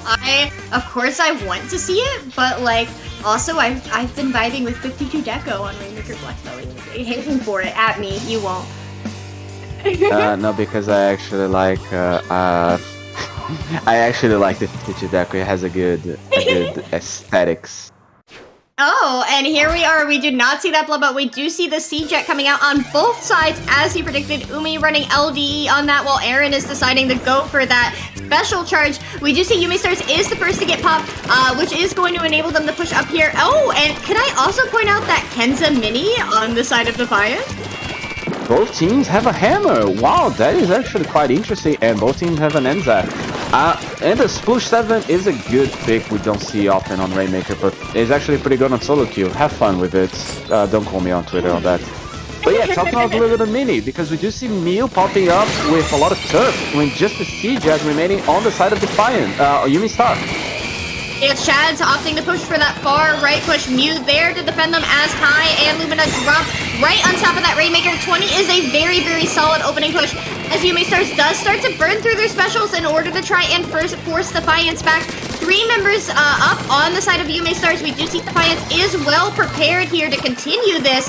Mew pushing up, the bubbles coming out from blue there, but it's not enough. 2 members down on the side of Yume Stars. Defiance being very, very dominant here, not letting this push go quite yet. Oh, Mew unfortunately had a little bit of a difficult encounter with the shooter. Being a Mini, I was actually expecting the hammer to pop out just for the... Why not? Let's just go with the hammer and try to get the pop, because that would be funny. But unfortunately, Yume Star has the pop of the Rainmaker. They're probably gonna go for the reset right here, as it does. We have a C-Jet on their team and a C-Jet on the left side entrance of the maze. Hammer being popped on the side of the Sploosh, trying to get a pick on the zone, but at the same time the C-Jet safely falls back in order to at least use a ray. Once they start to push, dropping it inside of the ray. I shouldn't have drop this. Is a matter of caution. 1v1 Stingray happening right here. Who's gonna give in first? Who's gonna give in first? The C... Oh, both C-Jets actually traded. Yeah. Yume starts pushing up. They do have 2 members up. Kai making the smart decision to go for block here, trying to go for points, but they aren't going to be picked by that Jet. Yume Stars zap is down as Defiance here gets control of the paint around the Rainmaker. That's very, very important. They're going to try and smoke out the members of Yume Stars, try and find out where they are. We do see that both teams do have their hammer online. I take that. Defiance is going to go down the hammer and the Emperor is there. Yume Stars well positioned to push up here, try and get the picks that they need. 1 member coming out of spawn. Wow, okay, look at this. Yume Stars being extremely forceful. They're saying, hey, you thought that push was over. Surprise, here we come. You are not done with us yet. With a little bit of communication, they managed to get the organization they needed in order to see who's going to pick the Rainmaker. They go for 15 points. They get the lead. This is very, very close. This looks like it could be the hands of the Yume Star after that amazing push that we saw after 3 minutes of match. Defiance is in a very dire situation. What will they do now in order to get to the 14 points mark or the KO? They need something very, very coordinated in order to start their push. This is Rainmaker Black Belly, and anything can happen. There's still plenty of time for Defiance to make a comeback here. Yume Stars does go 1 person down. That's Umi positioning themselves with the Rainmaker, trying to find purchase, trying to find an angle of approach as their teammates push up. We do see 3 of them are in mid. Umi alone on that right side, but not for long, getting some help from a teammate as they work up onto their opponent's spot. But that Stingray does come out, applying some chip damage, and it is going to take the Rainmaker out with them. 2 members down, make that 3 on the side of Defiance as Yume Stars puts up a solid defense here and rushes down that final member. Yeah, that was a little bit of an unfortunate situation. The Stingray was being held and the Rainmaker was being held at the same time, but the Custom Jet Squelcher. At the same time, I don't know what we're going to be seeing with 1 minute remaining, because if the Stingray doesn't happen at the same time, it's a very good opportunity to push. And at the same time, I'm seeing that the Squeezer and the Sploosh are holding their specials quite close to them in order to stop a push from Defiance. Yume Stars is holding in clutch to this. We have 8 specials right now online, ready to go with 40 seconds remaining. We're going to be seeing the Inkling most likely happening on the side with the Squeezer already spotting that. And also no engaging of special at the same time, just the Dualies jumping back at the same time. The Empress jumps down, so the armor will not be using from the hands of the Slayer. Yume Stars is in the favorable position as they still have 2 specials remaining, and one person gets picked. The push does go down. It looks very, very hard to know if they are going to be able to push in and get the lead, Skeppy. Defiance pushing in, getting 2 picks that they need in order to break that extremely dicey special stalemate in mid. Yume Stars does have their ready to go online. They are waiting for just the right moment to pop that, possibly in overtime. 2 members down on the side of Defiance means that Yume Stars is going to pick the Rainmaker and take game 3 of this set, meaning that they are taking the whole set. Very, very solid plays there. Very, very dicey and even game on Rainmaker Black Belly, as it is known for. True, very true indeed. This is the first match, the first set that went 2-1. Congratulations to both teams. That was very, very exciting to watch. We saw great plays indeed. Very good balance in between 2 teams. Something that is very hard to come by on a tournament, on a game that mostly is just a lot of 2-0s. I loved watching the set, even though we had one of not my favorite maps, which is Black Belly Rainmaker, but it still was a very enjoyable match. I liked seeing the back and forth with the 15 and the 20 points end result. Unfortunately, Skeppy, this is the end for us. This is the end for us. I'm gonna be going back to rendering some donuts. Where can lovely people find you? Fern, they can find me on Twitter and Twitch at Skepitalians as seen on screen. And where can they find you? They can find me on Twitter. They're on the same platform just as well, on at Superfern013, A after the P, not ER, because I just felt like it. And we will be seeing you on the next time. Please give a warm welcome to the next group of tournament commentators. Yeah, and stay fresh.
Hello, welcome back to SAC Season 4 Opener. I'm Genie7, joined by... I am Falcoflyer. Genie, how are you doing today? I'm doing great. Always glad to be back commentating SAC. It's my fourth season commentating. So yeah, I'm excited. Today we've got Bad Luck Trout versus Up the Ante. Yeah, this is going to be a really good set. Both of these in Swiss Group A, 1 and 2. So really wanting to get this win going into a 2-2 record for their last Swiss set. So this is going to be a really fun match. And we are starting off with Splat Zones on the Reef. I am a personal fan of this. It's going to be amazing. I love the Reef. Definitely my Zones Reef, definitely my favorite Zones map in for all the Splatoon 1 or Splatoon 2 maps. Sorry. But yeah, it's it's such a great map. There's battles that could be going on around the trees, on the bridges, or on the bridge, underneath the bridge, and it can just be such a crazy match. Bombs flying everywhere, booyahs, splashdowns, missiles, anything. Yeah, exactly. It's one of those split zone stages that I don't really mind as much, you know, but having the bridge just above, you always got to watch for a baller that's going to drop out of nowhere. You always got to watch for a roller or a brush, and it's a good time. Yeah, anything can come from can be a surprise here. I'm absolutely very interested to see what these two teams are going to be packing for weapon rollouts. But no matter what, Zones Reef is it's just a great, fairly neutral stage. Right, I would agree with that. And the only people that don't like it here are Chargers. Well, our teams are ready, so let's bring you the first game of Swiss Round 4. We have Up the Ante versus BLT, and let's get a first look at some of these weapons. And we do see, it looks like we do see, on the side of Up the Ante. Yeah. I love the remix on the side of BLT. Yeah, that's going to be a good one. Overall, I'm really liking both of these comps, but right now we see two players are going to go down from Up the Ante. It's going to happen pretty quickly as Battle of Trout, they are going to be taking this first cap. We're going to see a Booyah Bomb by Toes. Doesn't look like they were throwing it in their ideal spot, but right now they're slowly coming back as they are chipping away at some of these BLT members. Yeah. Up the Ante does have members still alive and have Ink Armor. This is going to be their time to go drop off of that bridge. And nice dodge of the Booyah Bomb. Wants to take out those dualies. Dualies can keep rolling away. Not going to be able to catch those as it ends up, unfortunately. Yeah, this is going to be really key for BLT if they can keep the zone, and it looks like they do. Now Zeph is going to try and go up the side, waiting for somebody to drop down. Going to just waiting for this roller. Unfortunately, they're not going to drop down, so Zeph is going to go back to the zone. And right now, BLT still doing really good. Is this an opportunity for Up the Ante to take the zone? It looks like it is, giving 54 penalty points to BLT. Oh, the Dynamo just got high ground advantage over Zeph. But Zeph climbs up this wall, pops the bomber, has to watch out. Luckily, the armor is hitting Zeph. The Booyah Bomb coming out for Bad Luck Trout as well. This is going to be another opportunity to take back this zone. They're not giving many points over at all. Yeah, really, just getting down to 3, so that's really unfortunate for BLT. You always hate to get those penalty points. 54 is quite a lot without having Up the Ante take too much. But now Up the Ante caps for just a little bit longer. Let's see if BLT can cap this zone once again, and it looks like they do, giving the first penalty points for Up the Ante. And now BLT members are having to be able, they're going to have to push out just a little bit as Up the Ante is now pushing in. Will Up the Ante get this zone cap? It looks like they do. Zeph now once again waiting by this tree, going to be sharking a little bit. Can they get that pick? Not quite. Booyah Bomb is going to help paint the zone. Zeph now with a pick, but it looks like Up the Ante still has a zone. Bomb Rush coming out now. They're gonna go deep. Zeph wants to go take back some of his bridge and camp over on that lamp, just to try and keep that control and make the Dynamo want to get out of there, as well as trying to find this end Zeph. Up Ante needs to keep all their members alive, unfortunately, because that's going down. That's not going to be helpful for them to get these specials back and push into the zone. Oh, but the Try doesn't even care about the Heavy who's sitting on top of that bridge. Oh my goodness, great play. Yeah, Grace Tri-Slosher did a really good job in being able to stay alive when you already have 2 players down. You know, you're very easily spotted up there, and Grace still alive, but this zone is now still in favor of BLT. Grace now trying to help cap this zone, pushing forward just a little bit. Isn't going to be enough. The zone is going to be capped, giving 42 penalty points to BLT. Yes, and now with that penalty being gone, this is going to be time for Up the Ante to try and hold on. But they've got to hold on through a Booyah Bomb, and they're not going to be able to, losing 3 in the process. Oh, Up the Ante, not much time on the clock now to try and get back in, but they will have at least 2 more opportunities at this. Yeah, and it looks like they're splitting up. They're pairing up. Toes and Grace are now pushing on their right side, where the other 2 members are still kind of stuck by the car. But this is really nice for BLT. We do see missiles on both teams. Going to have to push them back just a little bit. Can BLT hold on to the zone? Grace once again in there trying to paint, trying to take it, and they do, giving 33 penalty points to BLT. So that was a really nice comeback by Up the Ante. They made full use of their push that they really had to make, and were able to avoid that lockout. They are. This is a member. There is a trade going over right now, so that is looking good for Up the Ante, because they are still neutral in the zones, so they don't have the penalty applied to them, and they have all of their members back. Now there's a giant fight underneath that zone. This is going to be time for BLT to try and apply a penalty, but they're not. They're going to be retreating, having to watch out, but they don't have. They're really fast approaching a lot of specials, and this will be the time that they can win this game by applying a massive penalty to Up the Ante. Yeah, this is really nice for Up the Ante because it's a different pace of how this match started. So this is really turning around for them, but still it is an uphill battle. Can Toes stay alive? Unfortunately, Toes is going to go down. We have less than 30 seconds left. Zeph getting a nice pick, but is also going to go down. 2 players down now and Up the Ante, and this is a do or die moment. BLT is going to get the cap. That is going to really help them a lot, giving 32 penalty points for Up the Ante. Yes. This Heavy's going to look to try and take out this Dynamo. Has to watch out. Oh, you don't want to take the missiles on your own teammate, especially at this time. This is going to be good for Up the Ante to hold this zone, though. But BLT is starting to get coordinated to push back in, but they lose 2 members. The Heavy's got to get out. Oh, but the zone control, it just flips over. Yeah, it was really rough, but it looks like BLT is walking away with the win. You know, again, they had the early lead, but Up the Ante, they did a really good job every time they had to come back from spawn and really push forward. They were able to chip off points and points and points, but unfortunately for them, it was not enough. No, not Zeph coming in on a little bit of the flank, able to clean up that zone with getting 2 splats in zone, which really helps to paint the zones, which are so small on the reef. Indeed. Yeah, we're gonna be heading into our next game, Clamblitz Humpback Pump Track. What do you think we're gonna be seeing on this map? So as far as weapons, I honestly think what both of these teams had could work for this stage. What they're really going to have to be careful is, especially for this stage, if you drop down and try to prevent a push, but somebody else is scoring and they're flanking, you are going to have a hard time because you are going to have to jump back to spawn. There's no easy way to get back up on that ledge. So I really like to see how these players position themselves on Humpback Pump Track clams, and I don't really know what to expect. I mean, the first game we saw was pretty close, especially later in the half. I could definitely see Up the Ante taking their time and getting this win. Yes.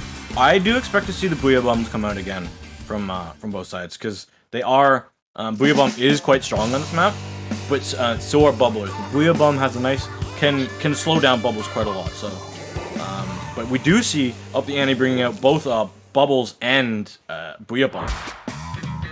That's right, and it looks like we don't see the heavy remix anymore, but we are going to see the I believe, yeah, now we do have a K-Shot on the side of BLT, and we have the Forge as well on Up the Ante. I'm more interested about this custom Explosion. Haven't seen custom Explosion in quite a while. Yeah, that is a good choice too, especially with having a baller too. Being able to make a baller jump is going to be really key. And right now, 2 players are down on Up the Ante, 3 players down. So this is going to be really nice for BLT if they can gather some clams. But unfortunately, they have a few players down themselves. Texture able to stay alive using a baller right when the Booyah Bomb was thrown at them. That was a really good panic button. Yeah, that was a big brain strategy right there that will survive, knowing that the X-Blosser is not the fastest moving weapon at all. And we are just about a minute in, and we do see a power clam on the side of BLT. Brush is now going to go forward, is able to score, and we see Zach. I think Zach is up on the side. Yeah, Zach is on the side, but Grace is there waiting. Or, sorry, Zach. They do not have any clams right now, so unfortunately not the greatest push for BLT, but it's the first push nonetheless. First push is always good. If Zest can get some exits on here, this will be really, really good. He's looking to eye up Grace at the moment, but sees that Dynamo and has to back away. That X-Pulse is putting in so much work. Uncontested X-Pulse sitting in mid is so disgusting and just takes out the Dynamo for almost free. And Zeth, we do see Zeth going a little bit of a flank. Are the jumps going to be coming in from Brush? I don't think they will be. With Zeth going down, that's going to be a little bit more difficult. BLT is down 2 members, and they're still looking to try and push this. I'm very interested if they can get it done. Yeah, it's really hard when you are down players and you have a power clam, because then you're thinking, okay, wait, what should I do here? I can't push up. I don't really want to give up this power clam. So Brush was just trying to evade everything, waiting for their team members to come back, and honestly, that is the move that you have to do. Now we see a 3v2, 3v3, Brush still hanging onto this power clam, trying to throw a bomb over the rail, which is a really good idea, preventing members from Up the Ante from getting there. But now 2 players down on BLT, this is an opportunity for Up the Ante. Up the Ante is going to be starting to push, especially with that Expo going down on the side. Oh, unfortunately, that bomb catching out. Try. That's going to be difficult for Up the Ante to get back in. Zest, with these missiles on the side, is going to be nice just to slow that push down even more. Does see some super jumps in mid, but goes down to the bomb in the process. This is looking good for Up the Ante. They've been holding on for just long enough. Now that they have the advantage, they're going to be putting those 2 clams in the battle. Especially with these specials they have ready. They have armor, they have bubbles ready, they have the lead. This is a really good situation for them. They have a Booyah Bomb as well. Can they keep this basket open? It looks like they do, getting all the way down to 45 and then some. Grace is now going to be pushing forward just a little bit. Can they get some claims in? Yes, this basket is still open. 2 minutes remaining. This is exactly what Up the Ante needed. 39 is a good push. That is a really, really good first look, honestly. But this is going to be BLT time to go back in. They've got that Pro down. They've got the Dynamo down. That's the best 2 defensive weapons down on the side of Up the Ante. This is going to be very dangerous, especially with the power cleanse and all the rest of the cleanse coming in for BLT. It really is, and now we have a minute 30 left, and will we see a Booyah Bomb? Yes, we do, but 2 players down once again on BLT, so this is really nice if you're Up the Ante, because BLT is, they were really making this push, as they do have a lot of map control. Getting down to 47 then, and we have 1 minute left.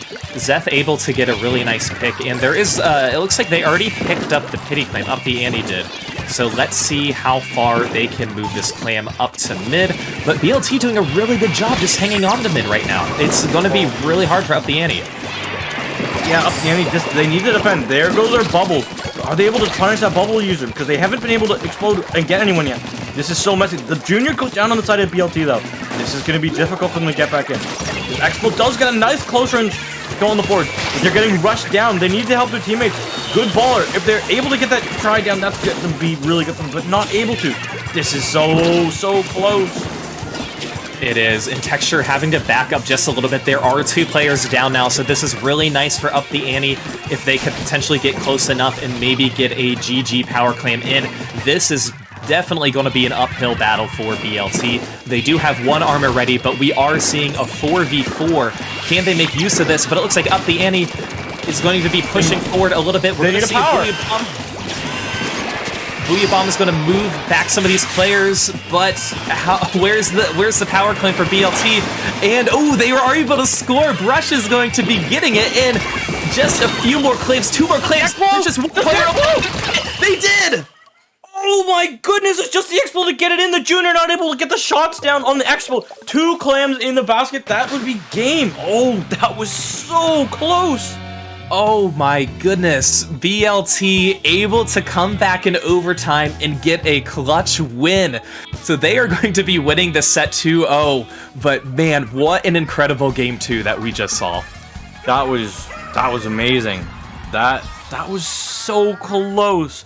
Just one player from either side. That was amazing. That was an amazing set from these teams. It was that Cloudblitz game was so messy and so scrappy at the end.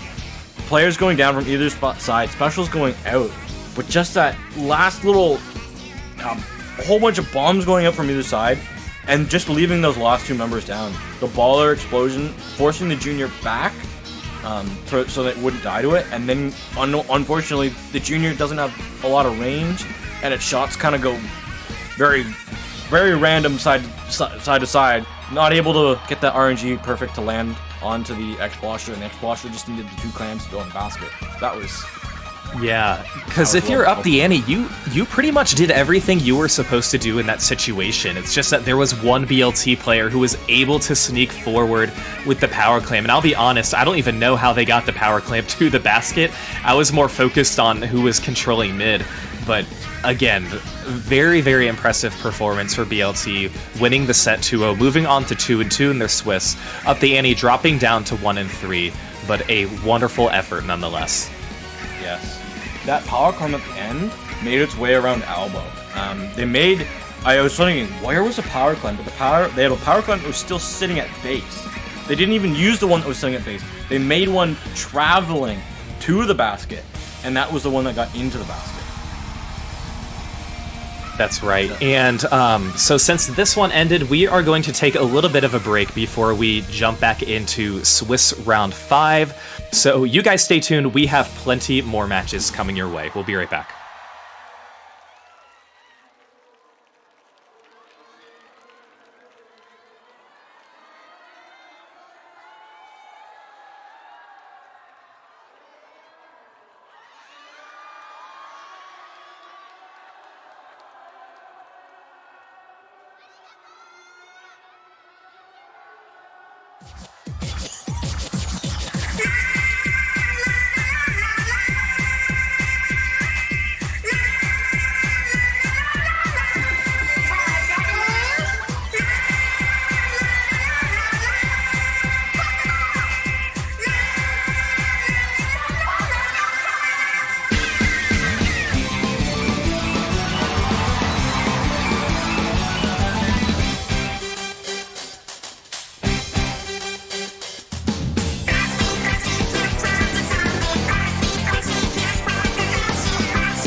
Hello everybody and welcome back to SAC. We are getting started with Swiss Round 5. I am Falcoflyer, joined here by Genie, and we have two wonderful teams that are coming your way. We are going to have Crocs versus SynRG. So, Genie, we were talking a little bit about these teams in our break, and you mentioned that both of these teams are 3-1 right now. Yeah, both these teams are 3-1, meaning, and we have a 6-round Swiss. So being able to go up 4-1 in Swiss really starts to make it like you're pretty much locked in there to go for the gold bracket instead of the silver bracket, because we have two at the moment. We have two brackets that after the end of Swiss you'll be going into, and you have to remember this is a giant tournament. We have over 60 teams in this tournament, so you have to have a really good record to make it into that gold bracket. Like 5-1, or at least 4-2 with a high win rate. Yeah, that's the really tricky part. So both of these teams are really hoping that they can keep that one loss that they have to put themselves in a little better position. But both of these teams are ready, so let's hop into game one here. We have Rainmaker on Snapper Canal. This could be over immediately, or this could be a really slow match. It's kind of just how this match goes.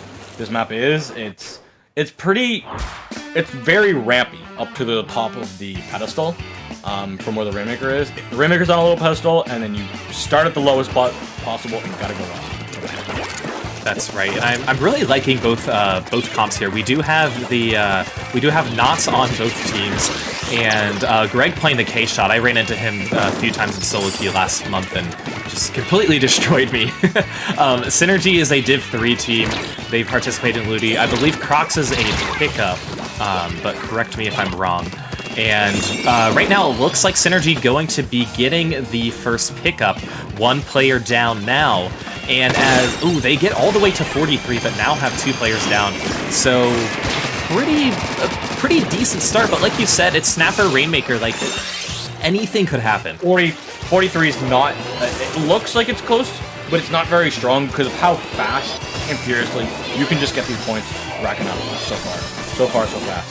And with the Rainmaker going for this left side push, this could be very dangerous. But going into an Inkjet, that's not something you really want to do if you're Soren. You do see that they can easily just grab this lead immediately. If they can go even further, that would be even stronger. Unfortunately, they get stopped before they land on the top of that wall, so they won't get as many points as they could have. But that's still a lead, and that's still quite good, as we see. Yeah. Oh, absolutely. I mean, that was just really good finessing there with the Rainmaker and just trying to stay hidden. But again, you really want to get close up to the wall. So Rainmaker's going to reset. We did see 3 specials on the side of SynRG, but 2 of their players are now going to go down. So it looks like it is just... now Crocs picks up the Rainmaker, but we do see Ratio with a Booyah Bomb, and it looks like they're going to be trying kind of the same thing. Soren, unfortunately, doesn't have much support right now. Rats is there, but Rats is now the only one alive, hanging onto that wall. Can they get the nose? Unfortunately for them, they are going to go down, so that's going to be really nice for SynRG. Nick is going to pass the Rainmaker. They have their Inkjet ready, going to be getting themselves in a good position, and it looks like they both just have the same thing in mind. They want to take this left side around the wall, which, you know, if you're on the defending side, it can be really tricky to go back to defend. It can be very difficult, but it's easier for going up against what the comp currently have, because Inkjet can be really nice at getting, and Splatoon can be really good at going on that left side, or not really Splatoon, but like Booyah Bomb or missiles. So that left side's nice because like, all those bombs just come raining down across the other ramp. Going up through main is really good to face up against. Certainly is. We just have about 2 minutes left remaining, and not much movement on the Rainmaker right now, but SynRG and Nick, they are going to be pushing forward. They do now have the Rainmaker. The Booyah Bomb is going to be used to displace a few of the members. Can they survive these missiles? Unfortunately, going to go down, and we do see a 2v2, but SynRG really needs to keep up this push if they want to take the lead. Right now, they are down just by a little bit. Rats now going to splashdown, but it gets canceled by Nick. So a really nice cancel, and Crocs now has the Rainmaker as they try to bring this around the other side. Rats did a really ratty play in being the fact that, like, you gotta shoot my splashdown, but my teammate's gonna grab the Rainmaker, which you're trying to protect and guard in this position, so you either die to my splashdown, or, and I get the Rainmaker, or let me kill my splashdown, and my teammate gets the Rainmaker and takes it away to a nice safe spot where we can defend it better. So that was, even though they went down in that situation, that was a really good job. Indeed, and now we have just about a minute left. SynRG going to once again try to take this Rainmaker. Members of SynRG are now pushing mid and pushing to the left side. Looks like the Rainmaker is going to be trying to go up the left side. 2 players are now down on Crocs, so this is really nice, and that is going to be the lead for SynRG. Is it going to be the KO? No, getting all the way down to 6. Oh, that's good. That's really strong, but Nick's still trying to go up for the Rainmaker. Does see Soren. I don't think Soren's going to be able to be caught by Nick here in this offense. If Nick can get one, that is kind of nice, because that'll slow down a little bit of the push coming out of the side of Crocs. But that's all. More trades are going not in the favor of Crocs. Wait, there's just one member left on the side of SynRG. This is definitely Crocs' time to push in, especially now that there's only 30 seconds left on the clock. That's right, so Soren trying to just get a few of these picks before they push up a little, and there are no specials ready. It looks like missiles were just used, so maybe missiles, but 2 specials ready on the side of SynRG. One of their players is down. Is this going to be a push that they can make something work? Unfortunately not, and SynRG is going to win game 1. A good stop there, a good effort by Crocs, but SynRG walking away with it. All 4 specials came up in quick succession for the side of SynRG, which is almost impossible to push into. They were able to get the Inkjet down, but there's another Inkjet to follow that up, a Booyah Bomb, and armor, so you could just run straight in. So that was a good, really nice final defense on the side of SynRG, who are going to be up 1-0 in this series. That's right, and like we said, the winner of this set will move on to being 4-1. That is going to be really key if they want to try and make these make the top cut. But we are going to be moving on to Splat Zone's Sturgeon Shipyard, and this is kind of an interesting stage. It's similar to Muscle Forge Fitness, where the zone kind of slopes down towards the side. So what I'm interested in seeing are a lot of just like lurking splat bombs that just pop over. What about you? Oh yeah, this is just such a bomb-heavy zones map, and it really, depending on how easy it is to push and how easy it is just to shark around, depends on what rotation those rotating platforms are in. If they're vertical, so you can just fall beside them, then it's really easy for the defending team to be just pushed on from 3 different angles that have high ground on them and just be overwhelmed.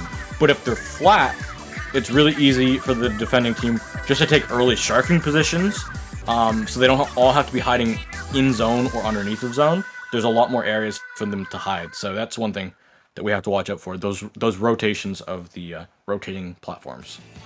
And we'll see if we see this map. Yeah, these teams are ready, so let's bring you game 2, Splat Zones on Sturgeon Shipyard.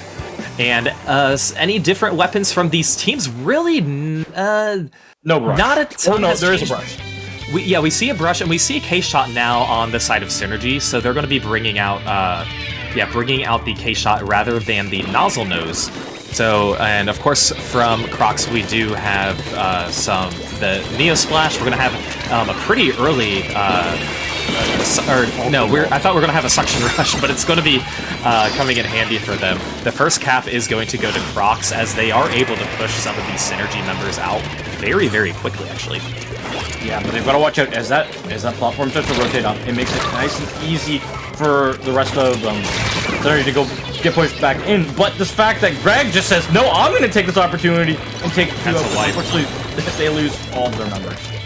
Right, they lose all their members, so SynRG, luckily, they only allowed Crocs getting to 65 remaining, which isn't that crazy, and that's really nice when you can get a team wipe on Splat Zones. That allows you to just paint literally everywhere in the zone and around the zone, build up your specials, and be prepared for this Crocs team to push forward. Speaking of which, Crocs now has 2 specials. They now have 3 specials ready. They are going to be using a Suction Rush. Is it going to be enough to try and get this zone? We do see a baller now. Can the baller take out anybody? Is is going to get bounced. Able to take out Respect there in the bottom. So that was a really nice play. Respect was just like hiding. I'm gonna be safe over here, and this guy's teammate just throws a bomb at the bar and it just explodes. Oh no! Yeah, that's not a place you expect to die from a baller at, but it happened nonetheless. And right now, SynRG's still doing a really good job just holding on to this zone. It will be a struggle for Crocs to come back. Pain is not going to be pushing up with this knock. Oh, big double stumble! They do get the cap.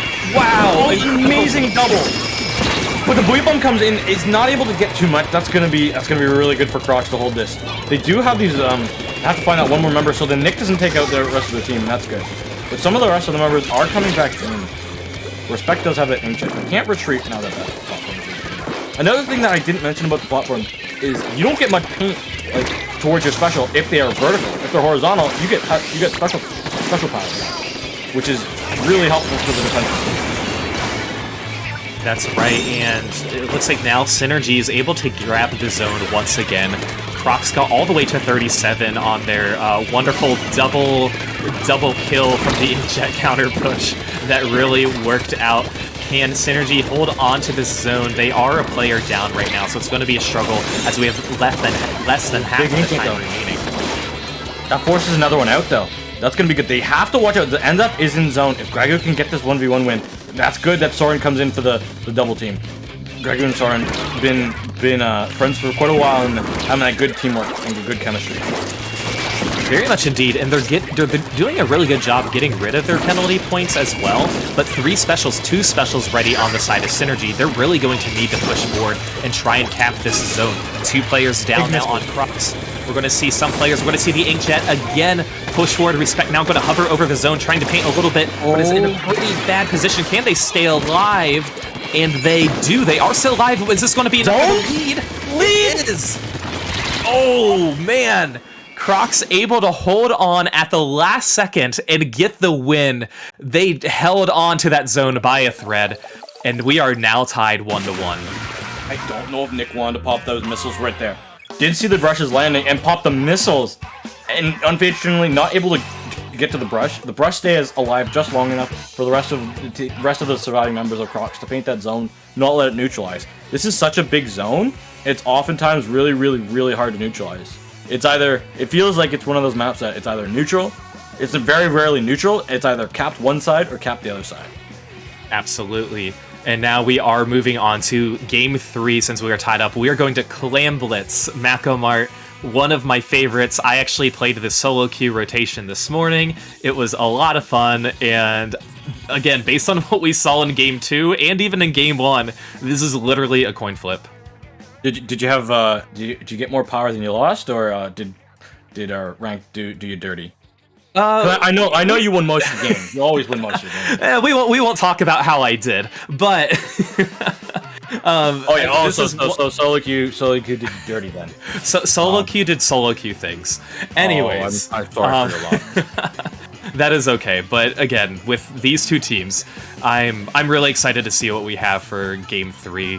Claim Blitz on Macomart, it's one of those stages where sometimes it's really hard to tell where somebody's throwing clams in from, because I don't know if they're down below, I don't know if they're up top, and it's just really hard to, when you hear the sound of clams going in, you just don't know where they are. Yeah. One thing that a special that can be really powerful here is Bubbler. I don't know if we'll see a Bubbler coming out for this game, but if a team does have it, it's very, very, very, very powerful. And we won't. But we do see a machine coming out of the side of Nick, so that's gonna be interesting.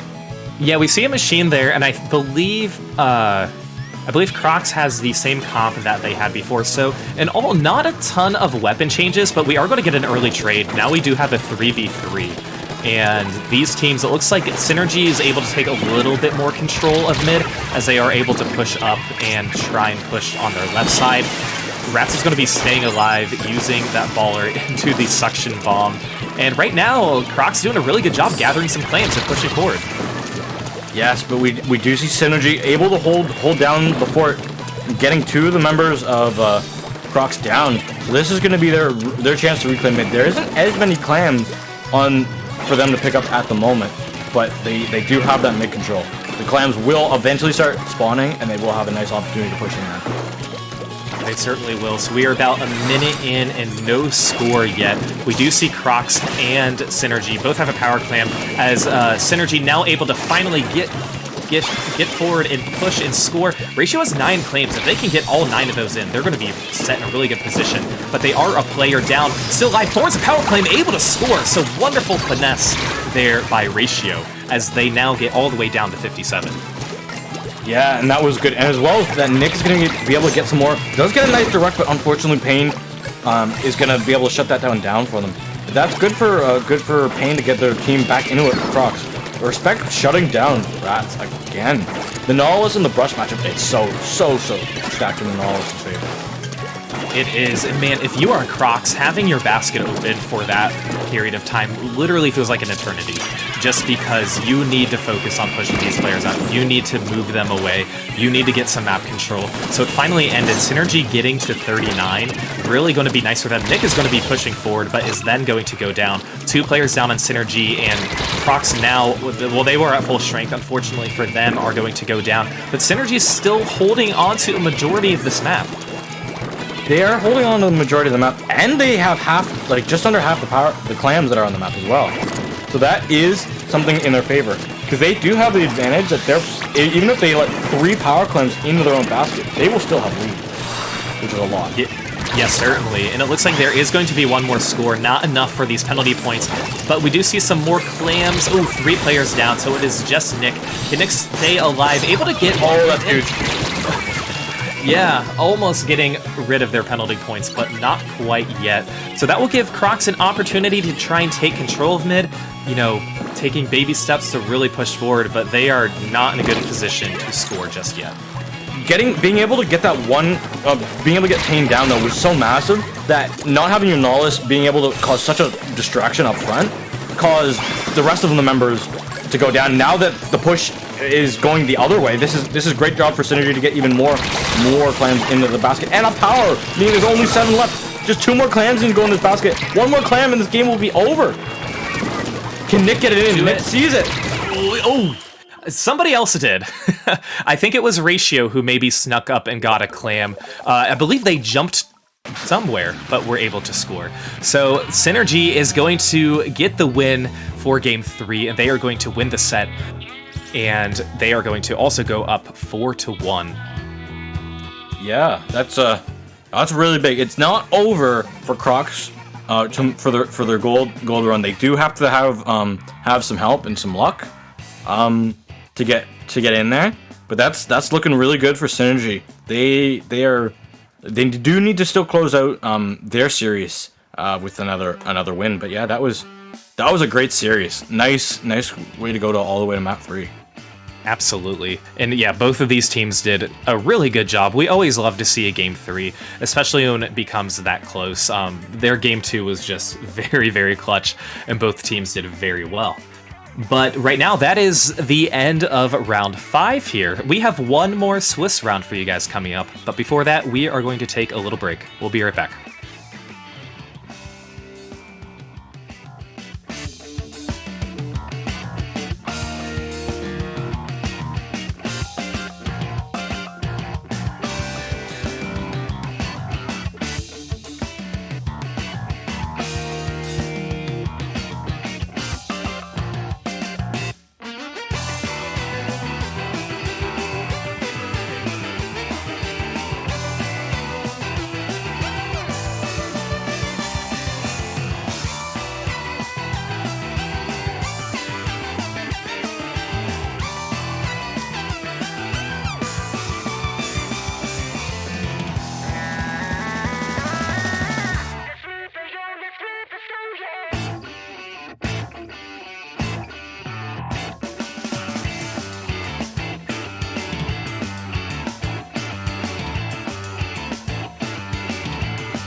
Hello and welcome back to SAC Season 4 Opener. I'm Genie7, joined by Falco again. Hello, hello. We are getting ready for our last SWIT set. Yeah, and we've got Sonaria versus Mike Wahousekey. Yes, not you're not hearing that. It's Mike Wazowski, but he's a Housekey. Yeah, I had to do a triple take trying to read the name for the first time, but we are If you look looking at their picture, it's Mike Wazowski, but he's a Housekey. Oh, okay, perfect. It's awesome.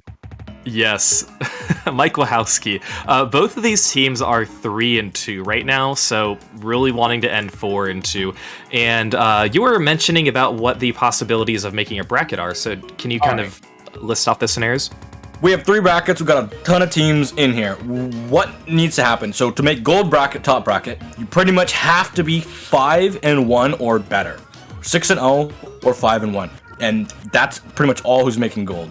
4-2 will almost should guarantee you bronze bracket and put you in there with maybe with other 4-1s in the silver. And if you're 3-3, there are maybe 2 or 3 teams that'll make that bronze bracket that are going to be 3-3. So you really, these 2 teams, one of them will be 3-3 at the end of the set, and the other one will be 4-2. You want that 4-2 to guarantee you a spot in Top Cut. Indeed, and yeah, it's going to be a really tough battle for both of these teams. We're going to be starting off with tower control on the Reef. We have recently seen the Reef played on Splat zones, so we're going to mix it up a little bit with tower control. And both of these teams are ready, so let's actually bring you the action. Yeah, and the action we will go. This map is got 3 nice checkpoints. The first one is pretty easy to capture. The second one often decides the map. And if you get to the third one, then congratulations, you've almost guaranteed a win for your team. So looking at these weapons, nothing too crazy. I do like the custom Hydra pick. I feel like we don't see that very often. K-shot on both sides too. So we're going to get some pretty early missiles from the side of Sonaria as Mike Wahousekey is going to have to try and just maneuver a little bit. It looks like the tower has been taken by Sonaria for a brief moment. 2 players are now down on Mike Wahousekey as Sonaria is able to get a good booyah bomb as they approach the first checkpoint. Yes, and this Hydra's going to just lock up on this bridge. It's an interesting spot because you can't really get too much pressure on the car, but you force every single member of Mike Wahousekey to try and use the house key on the car, which doesn't usually work all that well. They're doing a really good job getting through these checkpoints as they are now past the second one. They are breezing through these checkpoints without really having a player advantage too. Now we see a 3v4, but it looks like that will be the end of the push for Sonaria as Mike Wahousekey is trying to push forward, taking more control of mid. And we do see a 3v4, some armor coming in for Sonaria as well, and a few more players by Mike Wahousekey going down. Yeah, that is really good for them. Oh, has to watch out for these Tetris. Does pop the booyah bomb. Does get help from the Hydra. That's good team play right there. The zone control and the tower control and the bridge control is all still in favor of Sonaria. So this push, even though it did stop and the tower went back to neutral, it's not really over. It really isn't, but there are 2 players down on Mike Wahousekey, and again, it is a major uphill battle for them, as Sonaria now able to get to this 3rd checkpoint, extending their lead, extending their points, get past this 3rd checkpoint, and 2 players down on Mike Wahousekey. This could be a KO. Oh, their first push was the first half of the push got 2 checkpoints. Their second half of the push didn't have to go through those other checkpoints that they'd already cleared, meaning that immediately they were already knocking at the knockout door on that 3rd checkpoint. Missiles come out, a few other specials, and Mike Wahousekey got sent back to spawn again. And that was a very good knockout for Sonaria. Very, very, very dominant game. Yeah, very dominant performance for them, and really setting the tone that they want to set for this set. Next, we are going to be moving on to Rainmaker on Anchovy Games. So, this again could be a very quick knockout. Tower is one of those modes you don't think of as a very quick KO compared to Rainmaker. So it's going to be really interesting to see how Mike Wahousekey can respond. I have the advantage of just coming off another set that I commented earlier today. They had a tower control match on the Reef as well. It lasted 45 seconds. Well then, all right. It's I guess tower control today. And anything is possible, right? I don't know. I guess I shouldn't. If you want a long tower control Reef game, I shouldn't be here. That's. I think that's what we've established today. But yeah, Rainmaker Anchovy. This is interesting. I want to see how any team goes for the big old fan flank with the Rainmaker. Yeah. It's always in the back of everyone's mind. Even if you want to do the legendary double fan flank. The double fan flank. Yeah. Often needed either a Booyah Bomb, an Inkjet, a Stingray, or like a Jet Squelcher Hydra or an E-Liter to shoot the second fan in the opposing team's spawn, and then you put the Rainmaker over there.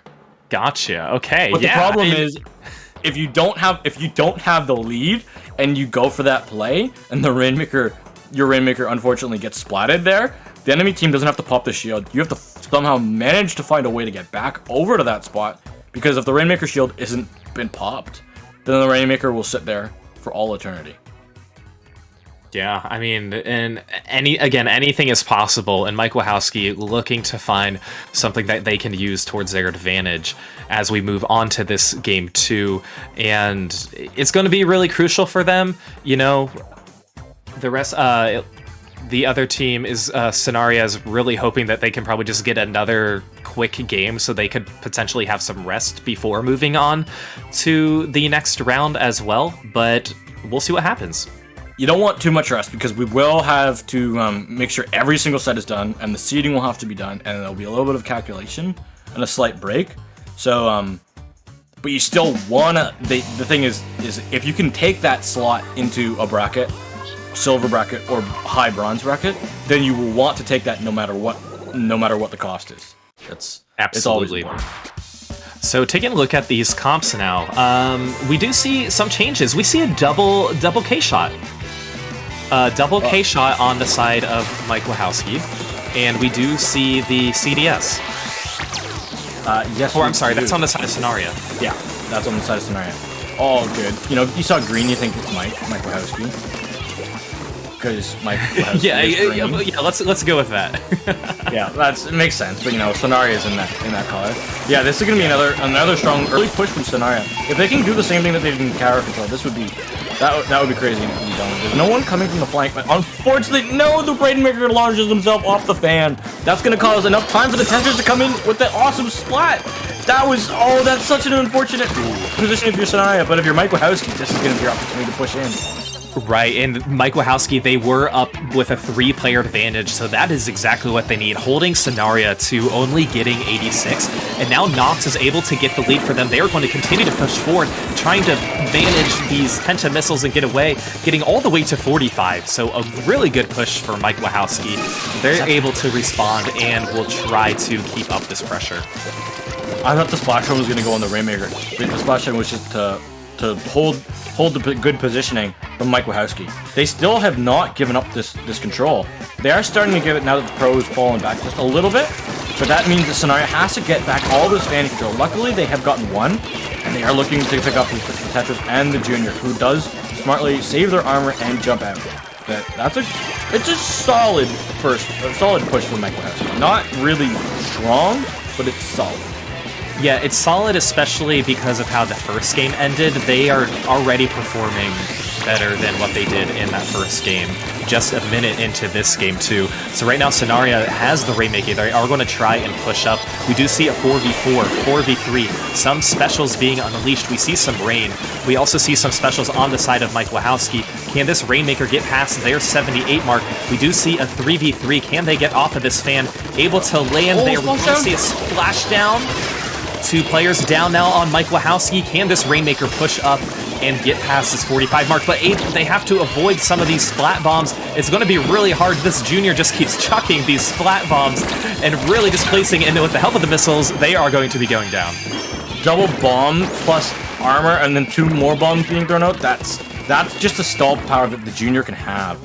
Great play from Nox just to slow down so then the rest of the members can come in with the missiles, and then that was good job from Mike Wahousekey. They are defending that 45-point lead, which is good.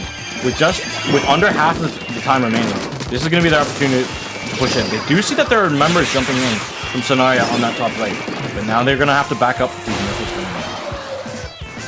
That's right, and it is a battle for mid, but it looks like Sonaria is able to control it just a little bit. You can see they're trying to stay alive, flanking a little bit, able to get one player down. A really nice pick. Can they get the K shot? They are double to get the K shot. Can they get the triple? Oh, goes down as the work has been done though.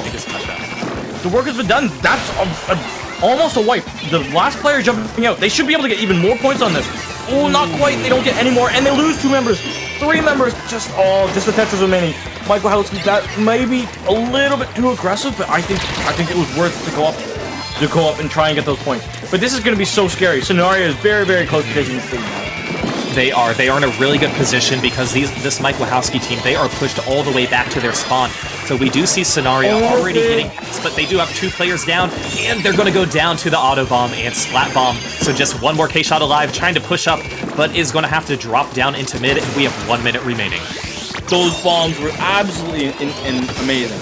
Again, it's just the bomb placement. The the auto bomb able to get in a position. Are we going to see the fan flank? I don't think the pro's going for the fan flank. Does catch that there's 2 over on the right side though, but Nox gets taken out by that K shot, leaving just the Tetris and the K shot in zone. Ooh, this is gonna be dangerous. They're going to be jumping, but unfortunately is now spotted. 30 minutes left. Rainmaker is kind of, I'll say near mid, but more in a Sonaria-friendly location, as it is now just sitting in their ink. They will likely, I don't know if they'll want to try to let it reset for now with the amount of time that they have left, because then they'll need to pop it again. But the Rainmaker did reset, so that's going to be the move, and this is going to be really important for Sonaria, as they are going to try and push up to get this lead. Will they pick up the Rainmaker? They have it, and can they stay alive? They are trying to avoid these shots. Can they avoid the Tenta missiles as well? They do. Ooh, 3 on 2. Oh, the Tetris are coming in though. The Tetris are going for the Rainmaker. The Tetris just dodge, dip, and weave through all of that ink and doing Tetris things, taking the Rainmaker down just at the start of overtime. So with that, Mike Wahousekey is going to be getting this win, totally changing the pace from Game 1. We are tied up and going into Game 3. Both of these teams really need this win to move on to the brackets. Yeah, that was good play from Mike Wahousekey. The spam on the defense from all their players was so clutch in those final scenarios.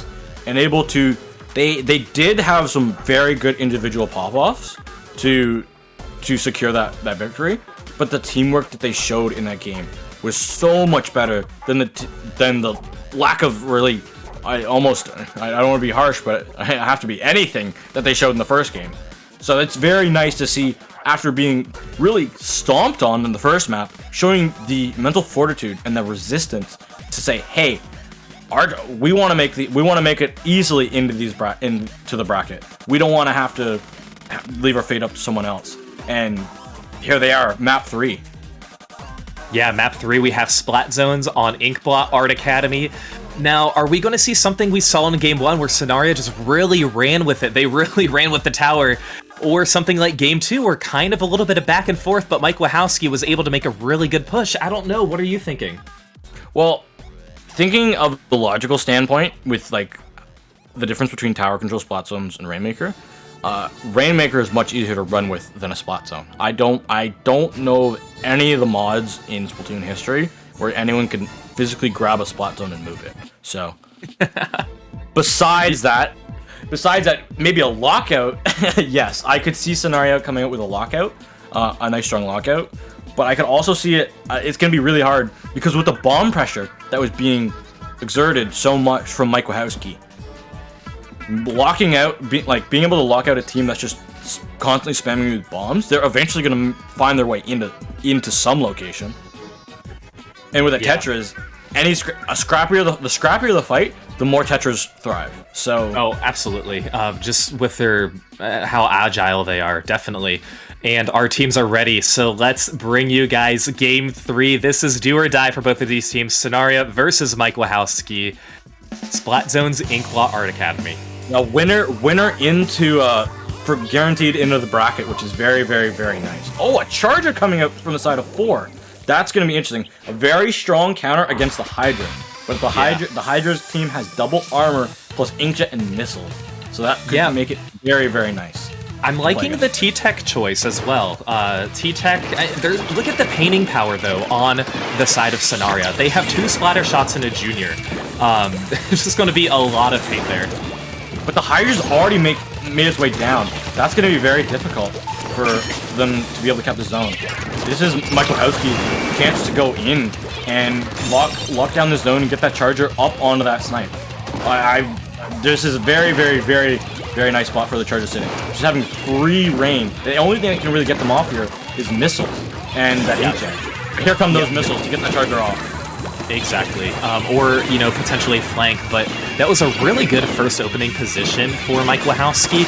Unfortunately, they weren't able to push up as far as they now have 2 players down, getting down to 65, and now Sonaria is going to be taking the cap. They have control of mid as they start this lockout phase. You can tell they're just trying to paint everywhere by the zone, also painting up by the slick spot, since that's the only place that they can really push forward. And the Hydra now is going to try and move away from this zone since they do have missiles on them. Will this be enough for Sonaria to take the lead? And it is. They have the lead. 3 players alive on both teams. Now 2 players down on Mike Wahousekey. This is looking really good for Sonaria. This is looking really good. I absolutely love that Hydra position. You cannot take the top mid spot against a charger, and they're positioning themselves in such a great spot that from this location, they're able to just take out most of Plat. Boom, easy snipe shot there.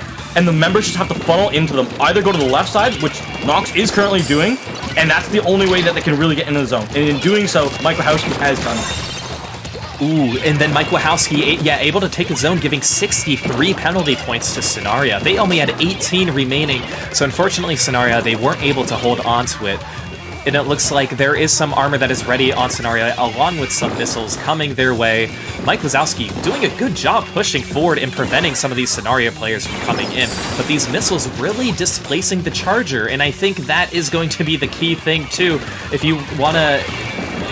you need to get the chargers, so you can't keep them in a position that they're going to thrive in. And 2 players are now down on Mike Wahousekey, but will it be enough for them to take the lead? More missiles coming into zone. That is enough to paint it, and they do regain the zone. Sonaria now... Oh, and that's a wipe! The Tetris coming up from behind, and the rest of the members of Sonaria, or of Mike Wahousekey, sorry, able to just take out the members of Sonaria. And this is going to be an aggressive spot. The charger's going super aggressive. The high ground advantage, though, for the spotting is usually going to win that, even though it is a charger. But they need to get to the zone if you're Sonaria, if you want to have an easy road to the bracket. Indeed, and we do have 2 minutes left.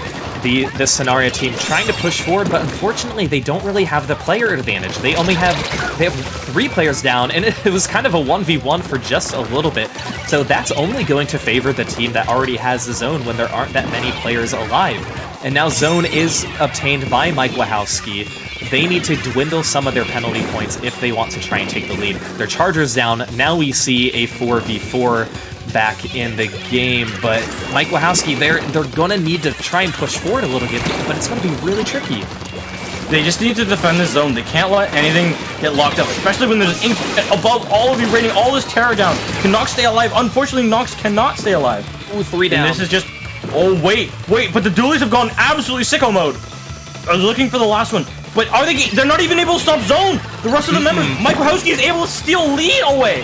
That was crazy play from the duelies, able to live just long enough, taking out even more. These Tetras are going absolutely another level right now. Mike Wahousekey able to get the cap with a minute remaining, doing such a good job there. How can the Sonaria team respond? They do have a 3-player advantage as we see a really, really nice double from this T-Tech. They're going to need to try and paint all over the place as they have 40 seconds left. this Mike Wahousekey team is going to now try and push in. They don't want to be locked out. They need to build their specials and push up, but 2 specials ready on the side of Sonaria. We are going to see some missiles come in, and will it be enough for them to get the zone? Not. Junior's gone, the hide is taken out. This is absolutely so close. Seekit is absolutely going ham right now. There's very, very rarely anything stopping Seekit right now. This is an absolutely crazy performance from these Tetras at the moment. There's so little time left now. There is, can Mike Wahousekey hold on to this lead? Can they do it? And it looks like they do. Oh my goodness, what a final game. That was the craziest final game to decide who gets the easy road into the bracket. Congratulations from Mike Wahousekey, getting absolutely stomped on in their first game of this best of 3, and coming back in 2 really, really intense close games to punch their ticket to at least silver bracket, or silver or bronze bracket. So that was really good job from them. Oh, absolutely. So Mike Wahousekey going to be ending 4-2, and Sonaria going to be ending 3-3. So Sonaria, they're waiting to see what their fate is, to see if they will move on to another bracket. But what a fantastic way to end the Swiss set. What are you thinking, Genie? That was awesome. Great plays from all the members of all the teams. Good job to not only the teams that we saw today on the stream, because this is our last round of Swiss. I just want to say congratulations to all the teams that played in today's SAC season opener. Just because you didn't have a great showing in the first tournament doesn't mean that you don't play in any of the other tournaments. Please stay and compete in more tournaments. The more tournaments you play in, the better it is to eventually make it up. I hope we're still doing playoffs. I don't know, but that would make sense. We're still the SAC format. Yes, and so there is more to come later today, but before, we have some information. If Gina, you would like to read it off about a tournament happening next week. Yeah, next week is Lowink. Lowink is a monthly 2-day event that takes place over a weekend. The tourney bars entry to anyone past the skill cap to help you get matches that are closer to your skill level, which is awesome because you don't want to get stomped on by some big Div X team when you play in a tournament. You get to play against people your own skill level, and we should have a link for that posted in the stream chat right now. It is also on your screen right now. So join that. Lowink is a great tournament. It's a great starting point if you don't really know where to start playing tournaments in Splatoon. Lowink is easily the place to start. Yeah, Lowink is typically the biggest monthly tournament that happens, and is such a fun tournament to watch. You know, I've had the pleasure of commentating it a few times, and it is always a blast. These teams, they put so much effort into trying to get to the top of the tournament, and it is absolutely incredible. And that is going to be it for us. So you guys need to stay tuned because we have the top cut coming your way. Yeah. Pretty soon, Cater and Rissa will be joining. Well, we're going to be leaving, but they will be joining you guys on the mic. But for now, Genie, where can we find you? Oh, you can find me at Genie7, GEENIE 7 _ on Twitter, no _ on Twitch. I'm posting a lot more Splatoon content on my Twitter. Getting ready for that Splatoon 3 hype train. And if you want any heavy spotling tips and stuff, that's a place to find it. Perfect. And you can find me, FalcoFlyer, on Twitch. Again, FalcoFlyer, and then on Twitter, FalcoFlyer11. So definitely stay tuned because we have the top cut. If you thought this was good, just wait for the top cut. Again, Cater and Rissa will be coming here very shortly. But in the meantime, we hope you guys have a wonderful, wonderful day.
Hello everyone and welcome back to SAC Season 4 Qualifier 1.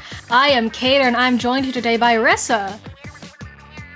Hi, Cater. Hi, everyone in chat. Super stoked to be here, especially seeing as we are jumping straight into the first match in Top Cut that we all get to watch together. And the first match that we get to see together is actually going to be Tuki versus a Summit pickup called Some of It.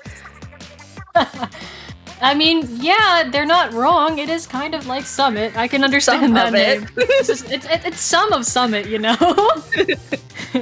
Yeah, we're gonna be starting this off on Splat Zones on Mako Mart, which is a very understandable map to start this off. This is one of the very well-known map modes. You're gonna learn to play this if you're in comp, so it makes sense, especially because the rest of this is gonna be counter picks. Yeah, I feel like this is a really good neutral starting map. It's just a really great map in particular to be neutral, especially in Splat Zones, because it's really going to show the strengths of a lot of the weapons that we get to see from these players and really see how the strategies play out. Since this isn't necessarily that big of a map, we'll get to see really how each team is able to strategize getting into mid. Yeah, definitely. We're going to be getting right into this match here in just a second, as we can see what both teams have decided to bring to the table. Looks like we've got a Charger on one end, a Splatling on the other, so we all know how that match up turns out sometimes. Havoc on that Soda Slosher. Really looking forward to seeing how that plays out, because of course, although Mako is pretty neutral, you see a lot of fall-off weapons have a lot of good time here with all the little ledges and slopes for them to use. Yeah, Slosher is a really, really great pick for this map and mode in particular. Those ledges really come into play here. So as we start out here, the zone is initially going to go to Some of It, but you see this, there's two down right now on Some of It as Tuki is working their way slowly and carefully up to get into the zone. Ooh, there's a lot going on. There's a lot going on right now, as is customary in about the first minute of a zones match, while both teams are trying to get that lockdown, you know, trying to get something happening onto the zone. And right now, both of these teams are pretty close in their action right now. Some of it's going to take back control of that zone, and they don't have any penalty points either, so they're going to be able to work that down. Yeah, they do a really good job at working that down, but Tuki is doing such a good job. I feel like they will give the zone over to Some of It. You can see that they all back up together. They know when to regroup because it's paying off for them really well right here. They are going to get the lead and start counting down a few more points after that. You can see they do have the 3 specials ready, but they do have 1 member down. So they are backing up to regroup as Some of It comes back in to recap the zone.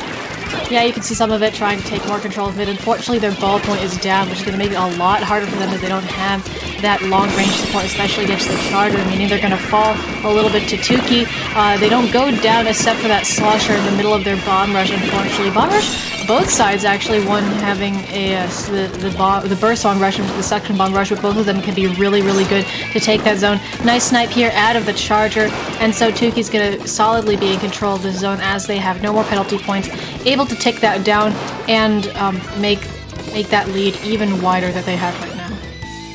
Yeah, Tuki, I love the way they play their neutral, and they know when to let the other team come in and get the zone. So they're playing this so well. They have no penalty points as they are continuing to count down to 20 points right now. We're seeing Some of It have their specials ready. There they go. They have their armor come out, and Havoc here able to get a pick on Sakura, but let's see if Havoc is able to come into the zone, tries to cap it, and with the teammates' help of Havoc, they do cap it. So that means that they didn't necessarily get to keep that, but they did give all those penalty points over to Tuki. So now Tuki has to get past 45 penalty points in order to KO this match. Yeah, and 72-7 right now. 7 is a pretty nice place to be on Splat Zones, but especially with that nice pick on the ball ballpoint here, it is not necessarily a guarantee at a win, especially as some of it is coming back into this zone and asserting their control back. We've got the suction bomb rush coming out of the soda yet again to try and take control back of the zone, but they still somehow haven't managed to cap it, and that goes back to Tuki before going right back to some of it. Slosher going down, unfortunately, so that's going to leave him with a person disadvantage, and that combined with the suction bomb rush coming out of Tuki is going to just flip the zone right back. So really, some of it can't keep a hold on the zone, can't tick down past those penalty points right now, and although 45 is a lot, it is quickly crumbling under this push that under the pressure that that Tuki is trying to keep up, but unfortunately they're gonna get pushed back a bit by some of it, and they finally got past all of their penalty points. Yeah, finally, some of it is actually sitting in a really good position here. They have no penalty points. They're continuing to count down their score. You can see Havoc, unfortunately, goes down to, I think that was by Boopy, and Tuki, following that pick on Havoc, just uses all these specials, the Suction Bomb Rush, the Booyah Bomb, to push into zone and cap the zone just like that. So as soon as they recognized that they got the pick on the Slosher, they rushed into that immediately, and really, really good job for them recognizing their state of the game that they need to take advantage of. So now, once again, some of it here trying to push into the zone. You can see they have 2 specials ready, but it looks like they maybe want to wait for their junior to come back for that armor. Yeah, I can understand that they've got a lot of specials, but they're popping them all right now. All of those specials are going off. You can see that Junior's already almost at another armor, and that's going to get popped. And so they're able to come back onto the zone, trying to make a presence. They don't quite have it, though. 2 down on both sides now, with that ending in the control of Tuki yet again. And still a 2v2 situation, as we have a lot of fights going on the zone. Havoc going down to Boopy, and the members of some of it running for that zone, but not going to quite get there in time. So game 1 here is going to go to Tuki. I loved the way that Tuki constantly was recognizing the state of the game and recognizing when they needed to back up, when they had the advantage and were able to push up through that. So I thought that they did a really good job, but some of it was also on the other side doing a good job at least coming in and capping the zone. They just needed to be able to capitalize on the capping the zone that they were doing. Yeah, Charger also with an impressive 12 KA. You know, often see double digits from Charger, so that's really cool to see. And now we are waiting on our counter pick. It is going to be Tuki's counter pick. Or not Tuki's, Summit, my bad. Yeah, remember this is a best of 5, right, Cater? Yes, it is. Yeah, so this is a best of 5 set here as we are in this first round of Top Cut, and the first map and mode is predetermined, so everything after that will be counter picks that we get to see from the losing team of the previous game. Yeah, it's always really nice to see counter picks because, you know, you can see teams try and give themselves the advantage, or maybe even try and counter pick something that will leave the other team at a disadvantage. And it's really interesting to see how teams' play styles adapt to the different maps and modes instead of them being necessarily just predetermined. Yeah, I love that too, because then you can do the counter pick of, hey, you know, this other team we're playing, this weapon in particular is giving us a really hard time. You know, let's counter pick against that weapon in particular. Or maybe your team, you know, you have a map and mode that you're just super confident on. So it's always fun to see the teams play each other, but then also see what they decide they think their counter pick should be. Based on those different facts. And it looks like our first counter pick is in here. So game 2, counter picked by some of it, is going to be Tower Control on Inkblot Art Academy. Yeah, Tower Control and Inkblot. Inkblot being one of those maps where it's the second checkpoint that can really make or break the game sometimes. It gets really hard to get through that choke point and the area surrounding it just because you have to take control of the enemy team's plat, and that can be really hard to maintain. Some teams make it look super easy, but really you have to keep control of that really big area as well as getting the areas above it, because otherwise the opposing team can take that back and shoot down on you with having the height advantage.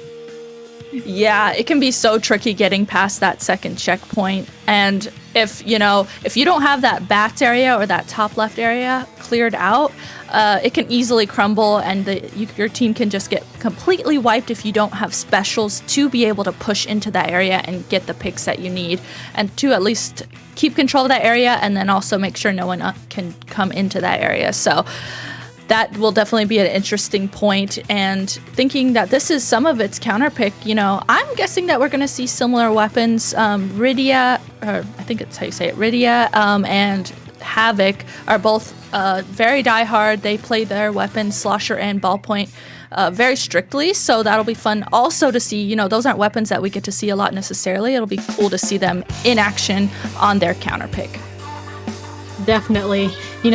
Sometimes having reliable weapons is the way to go, especially when they're weapons, you're comfortable with and they're on map modes that they work on. So we're seeing the switch to the Happy Splatling remix here, which I really like. I mean, as somebody that played remix all the time when it first came out, it's one of my favorite weapons, especially the Booyah Bomb can be really, really useful for capping that plat like we were talking about, that it just basically takes over the entire area.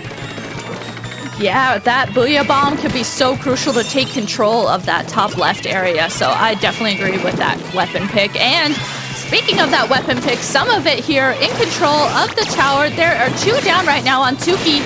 We see Q here popping off with this Inkjet, just creating so much space for his teammates as Havoc is rushing into this top left bats area.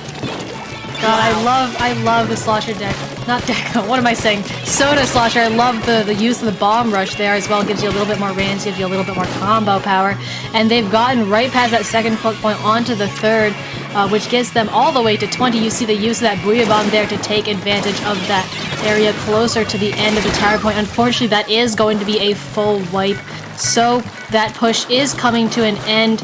And so now we've got Tuki able to come back, have a little bit more breathing room. You can see the Charger taking control of this left stack here. Very nice perch, very nice snipe as well, but Tuki's got a high bar to clear. Yeah, with some of it getting the tower all the way to 20 within the first minute, that is definitely a high bar for Tuki to be able to clear. So Tuki here starting to get a push going as they are sitting at the first checkpoint. We see Sakura there riding that for the tower through the first checkpoint. Oh, and unfortunately, Jess on the K-Pro goes down. But on the other side, Havoc and Q are now down on the side of some of it. So this is looking like the start of a really good push for Tuki. Yeah, definitely. They've gotten past that first checkpoint, although that Booyah Bomb's going to paint the tower, going to prevent them from doing a little bit more. Having that first checkpoint is going to make their next pushes a lot easier because they won't have to wait for that. And here we go. They have rebounded right back. We see that Booyah Bomb going off. And right now we actually have a 3v3 situation. That tower stalled out just a little bit right there. Armor getting popped on the side of Tuki, and they're very quickly coming up on this second checkpoint here. But you see all of the members of some of it are still have control of this upper area. And so Tuki doesn't completely have control of the plat yet, but that's what they're working on. Unfortunately, they're going to go 3 down with only that Charger remaining, which is going to stop their push net Strux. Yeah, really great defense there from some of it. They recognized, hey, let's not feed in. Let's work together to get the members of Tuki out of our top left area, and they did a really good job at that. So really great job for the defense. But now, as there is a fight in mid control right now, it was a 3v3. Q there gets that Inkjet pick on Sakura as well. So that is now leading. I mean, it's just kind of a bloodbath right now in mid as members of each team are going down, trying to figure out who can get the upper hand to get a push going. Yeah, and right now, really, it is Tuki that needs this upper hand, but they're not quite getting it, especially with Havoc ledge camping with this Soda. They are just not being able to have breathing room. That Charger cannot set up yet, and Havoc is still going at it, especially with that burst bomb rush. Tuki really needs to get to this tower. They need an opening, that Booyah Bomb trying to make it happen. And they have a little bit more control of the tower. They're going to come forward, try and take out members of some of it, but they don't have the picks yet, and their K-Pro going down is going to make it so much harder, especially with, again, another Booyah Bomb coming out as well. Right now, some of it's really just defending the tower in mid right now because they can afford to do that. They have a good push at 20. They can afford to just hunker down and turtle around the tower. Yeah, Cater, that's such a good point. Right now, some of it just has this mid control. They have the lead all the way down to 20. We're in the last minute of this. Unfortunately, Rydia is going to go down there. So maybe if Tuki can get some other picks going, they do. They get that pick on Havoc as well. And a trade coming out from Q and Boopy. So that means Tuki recognized that there are 2 down right now on some of it. And they are going to start pushing the tower. Jess here going to use this Booyah Bomb to help their teammates get into this left bats area. But it looks like some of it is coming back together really nicely as they did a great job at coming back together. They got 3 down on the side of Tuki, and it's just Mr. Z there left on the charger having to back up and wait for his teammates to regroup in the last 20 seconds of this. Yeah, we have very, very little time left, and Havoc is just preventing anything from happening. They go down, but Boopy goes down as well. Q here on the Inkjet, keeping Jess back and pinned on that uninkable slope. We've got a member of Tuki running for the tower. 2v3 situation right now is that tower still moving forward, and with jumps in, we are going to see an overtime push here out of Tuki. And actually, that is going to be members down, but that Booyah is going to end the game. That heavy remix able to jump on and end it. And so now our set is 1-1. Ooh, that counter pick from some of it came in really, really nicely for them. And then we got to see Iridia's, instead of the GG Ray, it's the GG Booyah Bomb. Yeah. That played out for them so perfectly. I mean, sometimes that GG Booyah ends up working because Ray, sometimes you don't track it correctly. Sometimes the members are able to dodge, but Booyah is just on the tower and expands. You gotta move or you gotta die. And that's pretty much what happened at the end right there. That was exactly what happened, and they were able to just jump straight through the Booyah Bomb right onto the tower. So that means now leading up to what will happen next in the set, with the score at 1-1, it is now Tuki's turn for a counter pick. So we will be waiting here momentarily to see what their counter pick is. And yeah, that was just so awesome seeing. It looked like some of it was just really confident on that map, and it just really showed through as they were able to get that immediate push down to 20 within the first minute. That was awesome. Yeah, definitely. Sometimes your team just has those map modes where you know what you are doing. You can fare well and do well on that map. I mean, back when I played comp, I think my team's Syzygy's map mode was tower control and anchovy. I remember that. We always did so well on that. So sometimes you just gotta go with what you're comfortable with. Play what you know. Yeah, that definitely is a good way to go into it. And I've done that too on my previous teams as well. There's those matches that you play in scrims, and hey, we kick butt on this map and mode against whoever we play. So I think that showed through for some of it. Yeah, and I know how you were talking about, especially in that first match, with Tuki really realizing when they needed to go, when they needed to push up, when they needed to pull back, and that coming really in handy for them. And that did happen here, but I think the really big difference is that they never fully got control of that upper area of some of its the bats, I think it's called in the call out. I'm not sure, but what happened was that some of it would regroup and then use that to their advantage and use that to take out the members of Tuki. We saw that happen in multiple of Tuki's pushes, where like that one close to the end, they took advantage of the opportunity. They had the 2 down situation, but some of it came back and unfortunately got a 3 down situation on Tuki. Yeah, I felt like anytime we were watching Tuki push on the screen, I would just always recognize that some of it already had control of that top left bats area. And there was already 3 members of some of it there, and they were just completely blocking out Tuki from getting up into that area. So I totally agree with you that Tuki just couldn't really get up there. Some of it was just doing a great job on defense and not letting anyone come up into that area. Yeah, I mean, that first push and then defending for the rest of the match really ended up working out for them, and sometimes that's the simplest way to win a match. It really is. Just sit back, don't feed, and just sit there and throw bombs, and it works. Don't feed might be, a little bit easier said than done. Step 1, don't feed. Step 2, question mark. Step 3, profit. But as an anchor player, I myself can pride myself on not feeding. Okay, so it looks have like our counter pick. Yeah, our counter pick is in here from Tuki. It looks like it is going to be tower control on Anchovy. And then also another little update.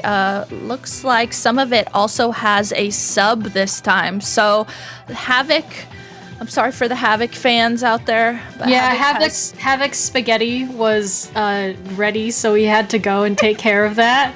I wish I was lying. But that is true. So instead of Havoc and his spaghetti, we now have Septus. Very on brand for Havoc. Very on brand.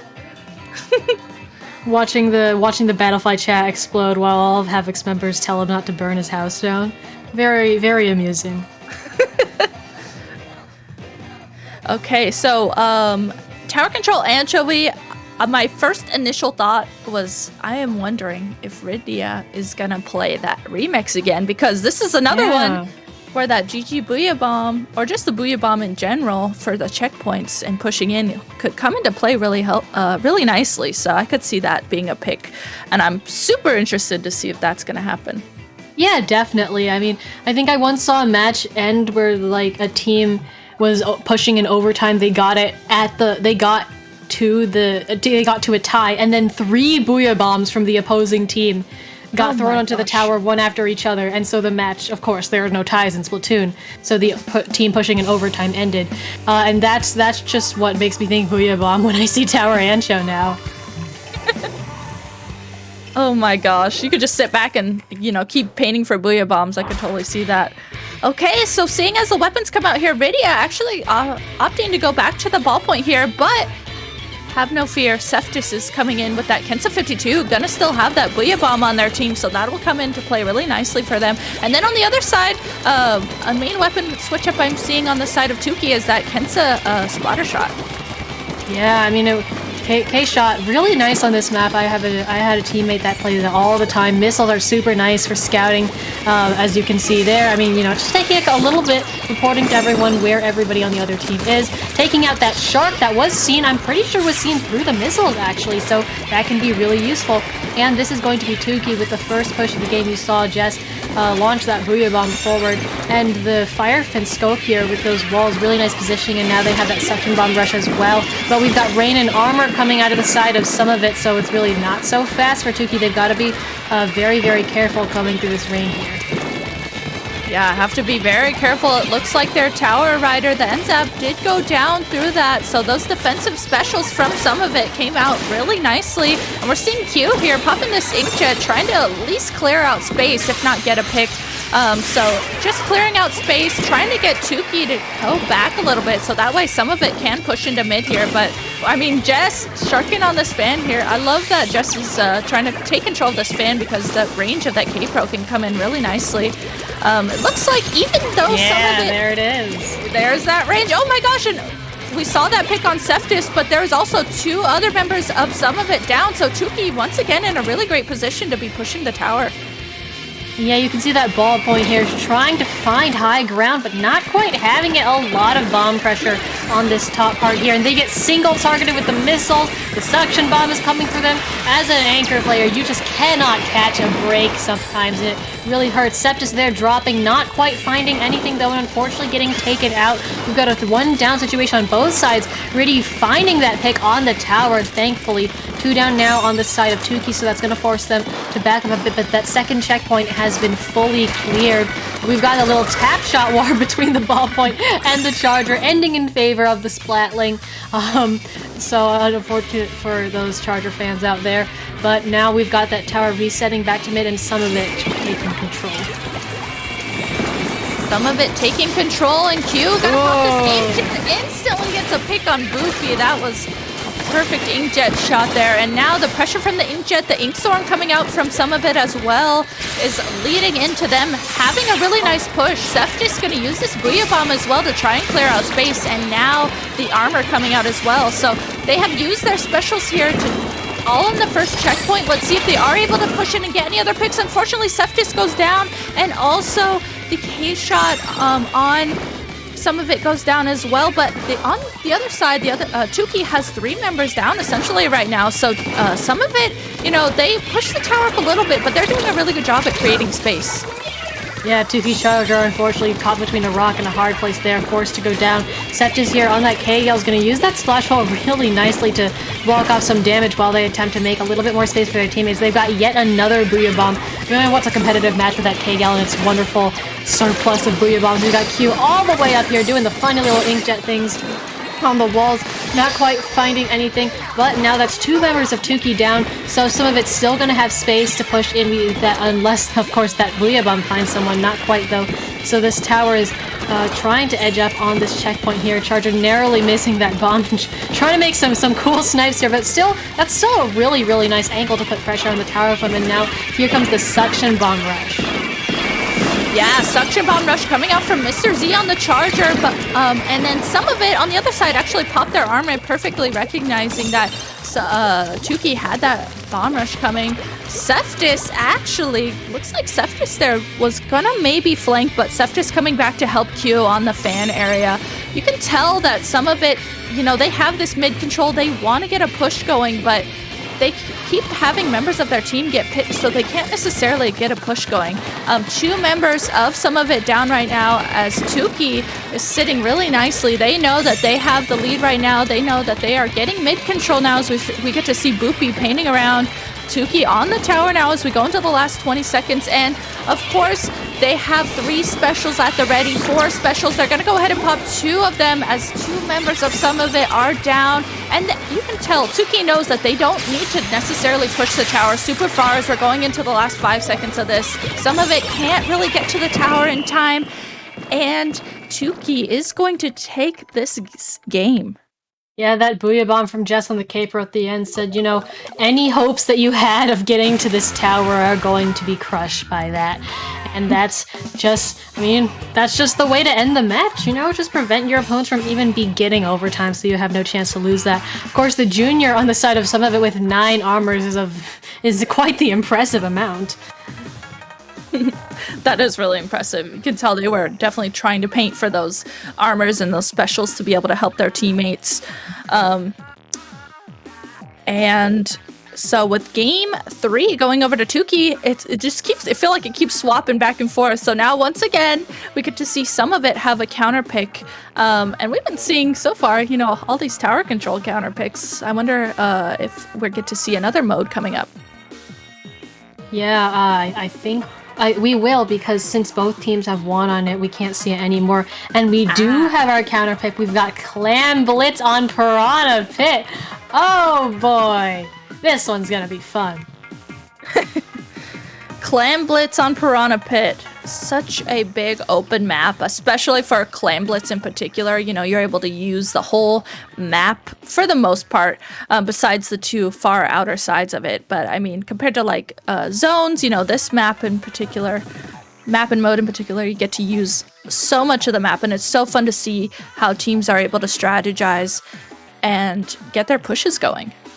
Yeah, it gets really hairy for this map, just really being one long line if you ignore those 2 useless side parts that are literally called useless in the counter picks map. And not what am I saying? In the callouts map, because nobody uses them unless you're a support going to farm for armor.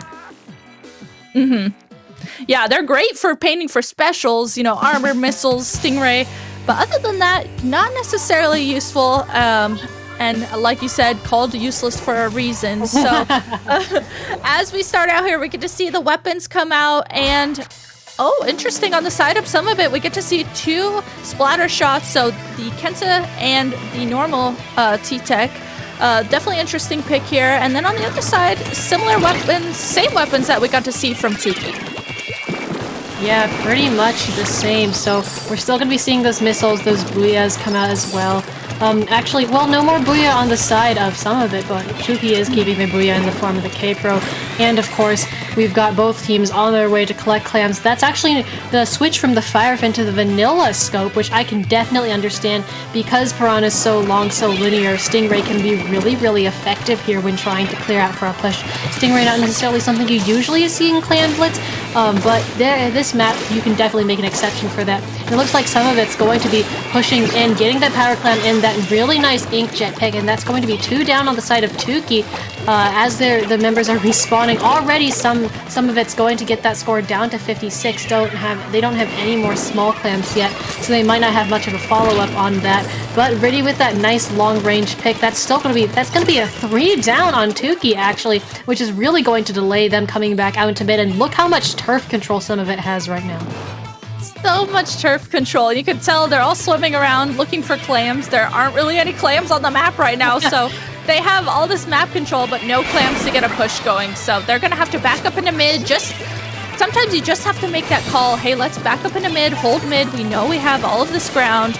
And you can tell they're waiting for clams. They have 9 clams right now, but on the other side, I mean, Tuki has 22 clams at the ready. Seth is here pushing in, leading the charge, getting that pick on Sakura, and now teaming up with Q so nicely to get that pick on Jess. And once again, I mean, some of it is here at the basket, trying to go back for that power clam, but Boopy did a great job there at defending it with their teammates. Yeah, unfortunately, that was such a nice push, but they didn't quite get anything out of it because their members went down at the most inopportune times possible. Still really nice coordination going into that, and Tuki does have a clam right now. They have that Stingray that they're going to use. Ooh, ball point going down to that. That is unfortunate, but that's still a really nice use of the Stingray, and now it is Tuki's turn to make this push. It looks like that clam is going to jump in, Booyah Bomb to protect it as well, and they're going to get that in. We'll just have to see if they have more. They have a lot of small clams on them, but will they be able to get them in? And yes, they do. They do take the lead, 44 now to 56, 2 down and 1 jumping back. So that's going to be an effective wipe on the side of Tuki, but that was still a really, really nice push. Yeah, really nice push from Tuki. As soon as they got Mr. Z on that Stingray, got that first pick on the ball point, you could tell they all knew they had advantage. They immediately rushed through that. But now, as Tuki is having to back up here, some of it, having this mid control, has 4 specials at the ready. You can see Rydia using that rain, and then also all their other teammates using their specials all at the same time. That allows them to get 2 picks right now, and then score in a power clam to get them the lead.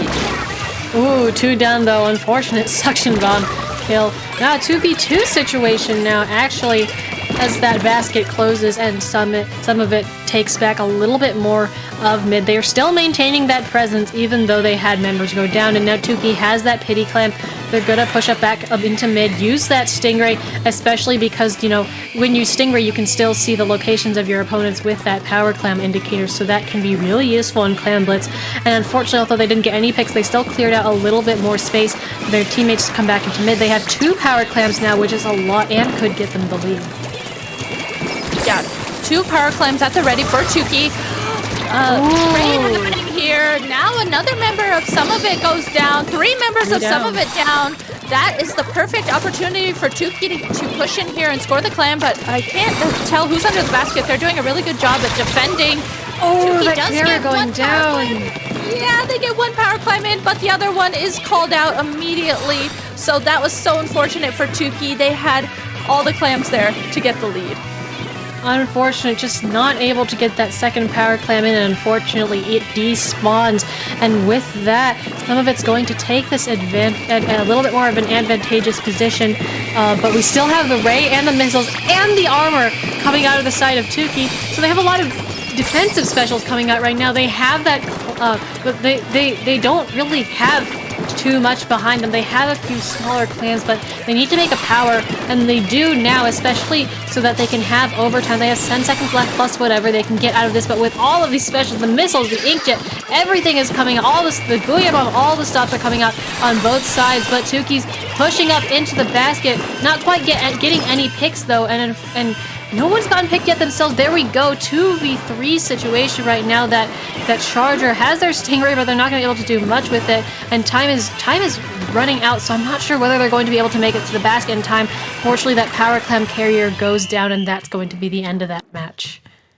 Ooh, I was holding my breath through that whole thing. That was a really, really good attempt at Tuki to get a final push going. They had all the specials. They got that power clam ready at the last second, but just the defense from some of it recognized that they needed to back up a lot to avoid dying from the specials that came out from Tuki. So really, really good job to both teams here. I mean, both teams had really solid pushes throughout that whole match. That was so difficult, but I believe that brings our set 2-2, if I am not mistaken. So we'll be seeing a Game 5 on Tuki's counterpick. Man, this is such a good set to watch, and these counterpicks that are coming out. I mean, these teams that are playing them, who pick the counterpick, you can tell they're so confident on them, and they just perform really well on them. Yeah, but that's also why winning that first predetermined map mode can be really, really important, because if you come to a situation like this, the winner of that first match is going to be the one in control of the counterpick on this very, very important game. So right now, the power is in the hands of Tuki, and we have that counterpick. It is going to be Black Belly Rainmaker. Ooh, this is so interesting. You know, when I think of this map and mode together, I think of the first thing I think of is the custom jet squelcher, because it's like Stingray heaven. So oh, it definitely is. It's a C-Jet advocate myself. You're absolutely correct. Yeah, and then so Mr. Z, who plays the Charger on Tuki, you know, like that last match we got to switch over to the Stingray version of the Charger. So I have a feeling we're going to see that again. But Mr. Z is so comfortable on the Charger that he'll probably stay that instead of switching over to the custom jet. Yeah, we don't have Havoc anymore, unfortunately, so we're not going to be able to see great Slosher gameplay on Black Belly. You can blame Havoc's spaghetti and him almost burning his house down for that, of course. Hopefully Havoc's enjoying his spaghetti right now. Yeah. Was it worth it, Havoc? Was it? Yeah. And we've got to switch to the hero splatling on the side of some of it as well. So that's also going to be Stingray versus Stingray. I mean, hero splatling, that's definitely a fair pick here. Yeah, really fair pick. I didn't even think of that too. You know, Rydia specifically plays Splatlings too, so you know both teams do have a Stingray. They're just playing the version that they're comfortable with the weapon that they're comfortable with. Unfortunately, the heavy that we were talking about first to go down, and so it looks like I think that's, I can't tell who pushed that. I think that was some of it that had the first push there. That was Tuki, so Tuki it was got Tuki. That okay, I can't tell. I apologize. Yes, it was Tuki that took that and pushed it all the way to 30. You know, on pretty much any other map, that'd be a super, super nice opening push, and it still is, but it's not safely winnable on Black Belly. Here, you are not safe until you knock it out. That's so true. You are not safe until you knock out the Rainmaker on Black Belly. So some of it here, gonna let the Rainmaker reset. That allows them to have time to get into mid, get their specials ready for either a push or for defense. And both teams right now just kind of fighting for mid. Some of it actually going to be the ones that grab the Rainmaker here. And it's a 2v2 situation as the Stingray comes out from Tuki trying to get that pick on the Rainmaker. It looks like with Sakura's help, they do succeed. So some of it here just having to back up and regroup together. Yeah, meanwhile, Tuki's already taking that Rainmaker and running with it. The Rainmaker can be a super powerful weapon if used correctly, especially with the unlimited ink that it has. So you can see already they're going to continue to take it on this right path, making it over the ledge. That Stingray, though, is really going to hurt that Rainmaker. So it looks like you can see Sakura just decide, you know, I'm going to die anyway. I may as well get it as far into the enemy territory as I can, and that's what they accomplished right there. Yeah, sometimes you just gotta go, hey, I'm just running it as far as I can, and just accept that you're gonna, you know, get splatted and when you're doing that. So I think that was definitely a really good call. So now, once again, both teams here going into mid. Rainmaker has reset now for the second time as we're going into about 2 minutes and 40 seconds of this match. Some of it is now gonna grab the Rainmaker once again, try and get a push going. Both teams have specials at the ready, so let's see as the specials clash, what happens. Yeah, definitely. Sometimes just throwing all the specials that you can out there can really change the game. As much as people say special spam is unfun, sometimes it just has to happen, you know? And that's kind of what happened. And we still have a lot of specials ready right now on the side of, I believe that's some of it, with the Stingray as well as the Inkjet. And that Rainmaker is still sitting in mid.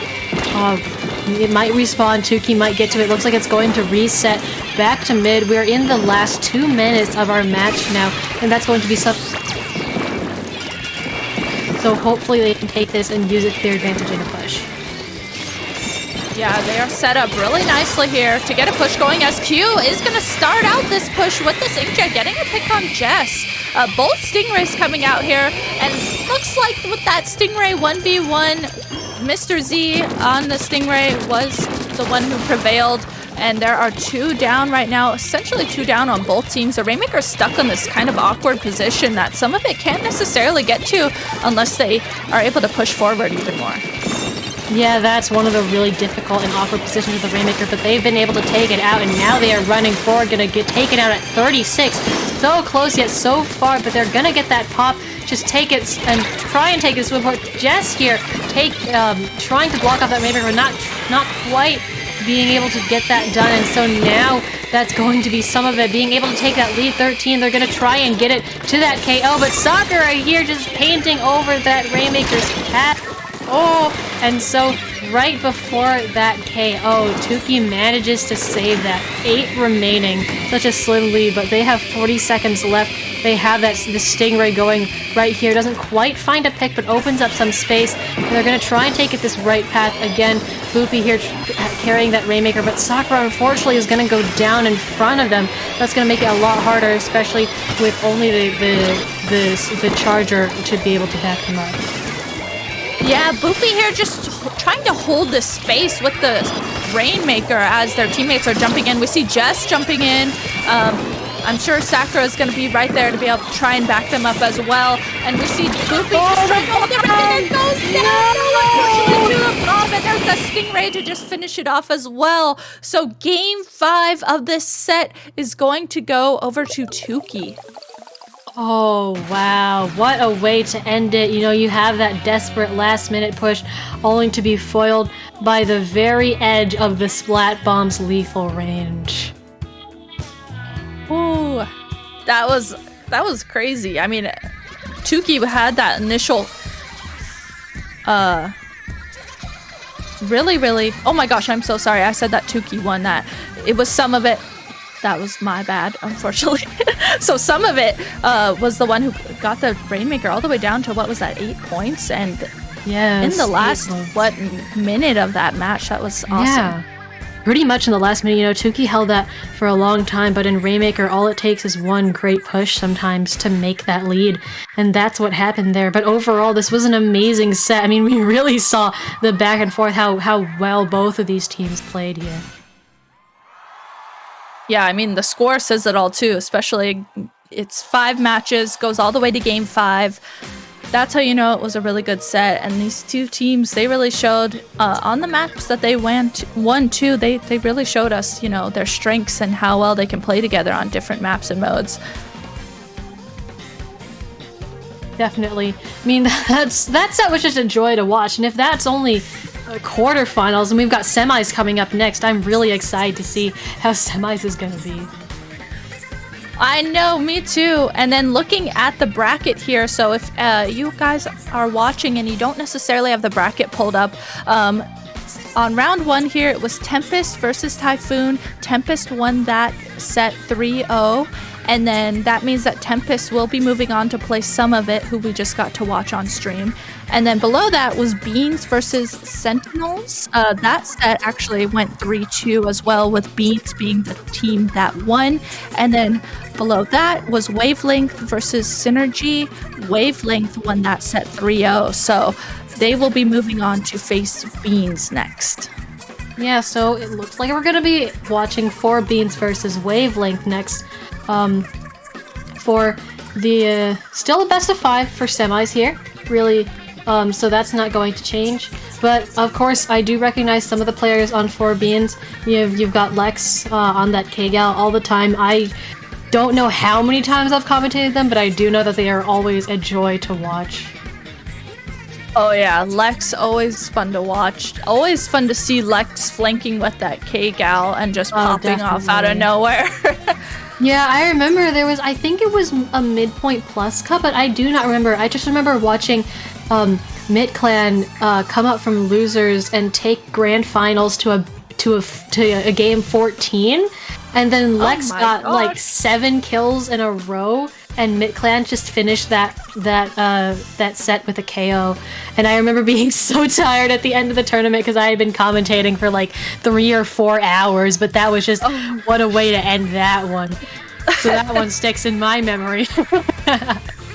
That would totally stick in my memory. Having to be there all that time, and then all of a sudden, someone like Lex just popping off, that would totally stand out in my mind too. Yes, and then bam, that's the end of that. Okay, so starting out here, like Kater said before, this is another best of 5 set, and we will be starting out once again on Splat Zone's Mako Mart. So once again, like we were saying before, very good neutral map and mode to start out on. Perfect. I think it's just such a great map and mode to see. It's not that big of a map. You get to see really how everyone plays their weapons and what the team's strategies are. Yeah, definitely. It's one of those where it doesn't, although it does lean towards sloshers and other fall-off weapons sometimes in its structure, there's not really a huge advantage or disadvantage, like something super duper noticeable, like say, I don't know, Black Belly slopes for sloshers. Like that's an example of something that really heavily favors something. So you really get to see whatever teams would like to pull out on these more vanilla map modes. And it looks like, yeah. We have a little switcheroo here, anchovy games. So not quite the super vanilla map mode, but still something slightly common in competitive. You do tend to see tower control on Ancho a little bit more often, but I've seen my fair share of Splat Zones here as well. Yeah, Splat Zones, Anchovy, not, like you said, not quite as neutral or vanilla of a Splat Zones map. Definitely has some interesting things that can happen, really interesting flanks that can happen, and that zone is just sitting right in the middle of like this pit, right in the middle of the map, and if there's tons of specials being thrown at it, it's super fun to watch how the teams will either play into that or have to back up for that. I feel like I see so many suction bomb rushes on this map and mode. Those just always stand out to me. Oh yeah, definitely. I mean, this is a pretty big zone. Like, it's decently big, and especially with the way mid changes with those fans, like we were seeing both teams trying to take control of those on our tower control match last set. They're still really important here because they really changed the shape of mid. They can turn it from something really big and open into the zone and almost nothing else. Yeah, it's just, let's just throw our specials down into this area and see what happens. And sometimes it can get really hairy in the middle of that, and it's really fun to watch and see how the teams adapt to that. The other thing, too, is the flanks on this map can be... You really have to watch those flanks, because if someone, like Lex, for example, drops on that, their left side, they can flank around and just get all the picks that they need to help their teammates get the zone, so... Yeah, definitely. Just like sometimes, I've seen people go all the way around the really, really long flank with the right fans and everything. I don't know if you can do it on zones, because I know some maps have a little box where you can climb up and some don't. Or you can use, but I've seen in Anchovy that really long flank, and sometimes it works, and sometimes you unfortunately just end up wasting your time, because flanks are a trade-off. You get the surprise element of surprise on the enemy team, but also you leave your teammates in a bit of a 3v4 while you go undetected. Yeah, and your teammates, that's the other thing too with a really big flank like that. Your teammates have to recognize and just be hyper aware that they probably shouldn't really be engaging in fights until their teammate has made the full flank around, because otherwise they'll be at a really pretty big size disadvantage when it is that 3v4. So being able to just hold your positions, wait till your teammate is finally there interacting fully on the flank, is something that's really important to recognize. And when that plays out really nicely, especially on Anchovy, it could be really deadly, but it could play out so nicely. Definitely. Flanks don't also necessarily have to be just for kills. You can also use them to move the enemy to the place where you want them to go. Like, you know, if somebody comes up behind you, you're gonna move forward, and sometimes that can move you forward into the rest of the enemy. So it's almost like throwing, you know, a bomb behind somebody, forcing them to move into you, and then killing them, but, you know, with a lot bigger of a scale. Yeah, totally. That's a really good comparison. That is totally how it is. And just recognizing that game awareness, if you are able to pull that off, plays out so well. So this map, I used to play with my old teammate who was a blob player, and all they would do is just literally paint and spam for bomb rushes, and good times. Understandable. Have a nice day. Yeah, I can see that. Like, I can definitely understand that. Yeah, it's always fun to see what strategies come out. Of course, you know, there's the inkjet players. You know, definitely well known. Oh yeah, you can use the walls here to go really high on that inkjet. Yeah, a lot like we got to see Q do on that last set.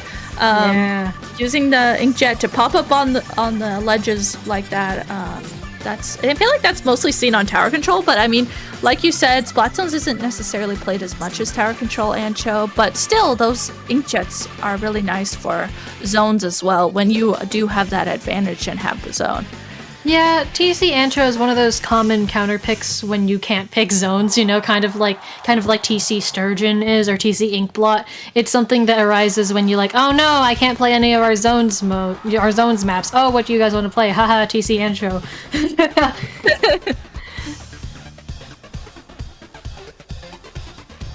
And I was actually thinking, so the other team,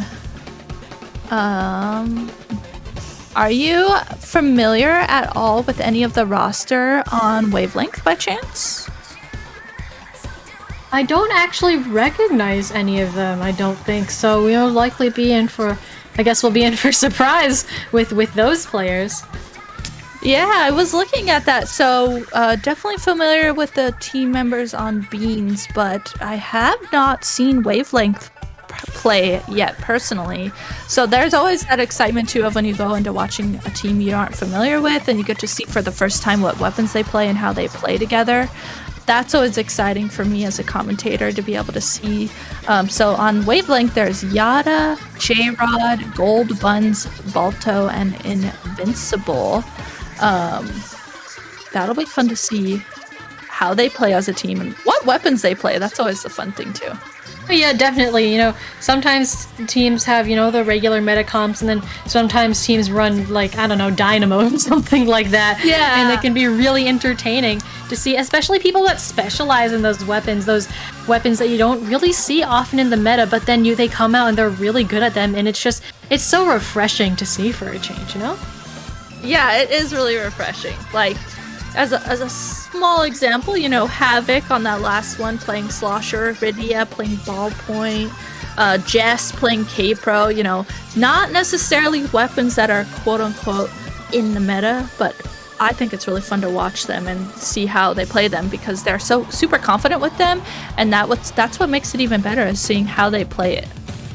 Definitely, a lot of weapons have, you know, their own gimmicks, their own play styles, and some players play the same weapons really differently as well. So it's really exciting to see new players with new weapons. It is, and for those waiting, looks like we had to reset the lobby, so we're just here waiting for the team members to get back in the lobby. Should be very shortly that we do get to go into game one. So we are just waiting for everyone to get back in the lobby so we can be able to play. Yes, thankfully the reason for the delay is not because anyone's burning their house down this time as opposed to last set. Havoc. I mean, yeah, you know, I'm over here looking at the Battlefight chat and they're like, hey, Havoc has to go, and Havoc's like, I can hear the timer beeping, my spaghetti is ready and going to burn my house down. Maybe just don't make spaghetti while playing. So I don't know. Like that doesn't seem like a thing you should be multitasking over. I can understand multitasking, but maybe not in this scenario. You know, it's different if you're cooking something in the microwave, right? It's just sitting there in the microwave after it's like done. if you're like boiling spaghetti on the stove, that seems a little bit dangerous.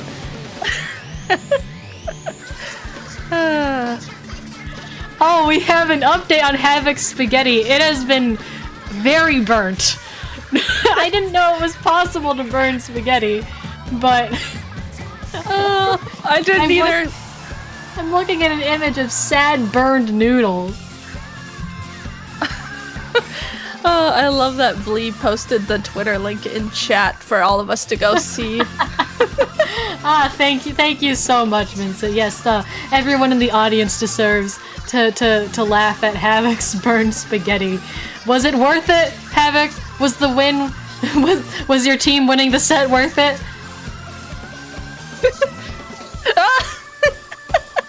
The spaghetti on the stream. I'm dying.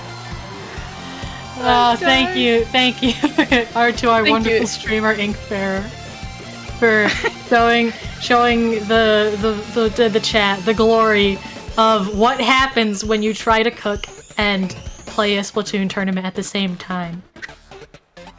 I honestly didn't know this could happen to spaghetti. We here at IPL take no responsibility for this, but we will laugh at you, for the record. I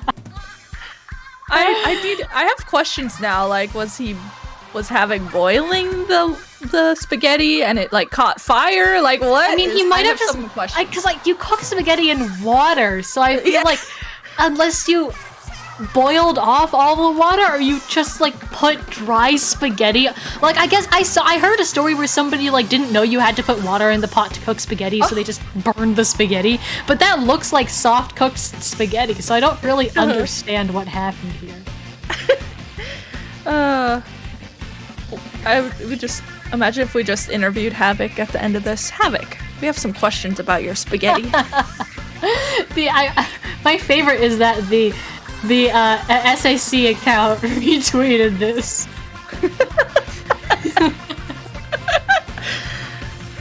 So good.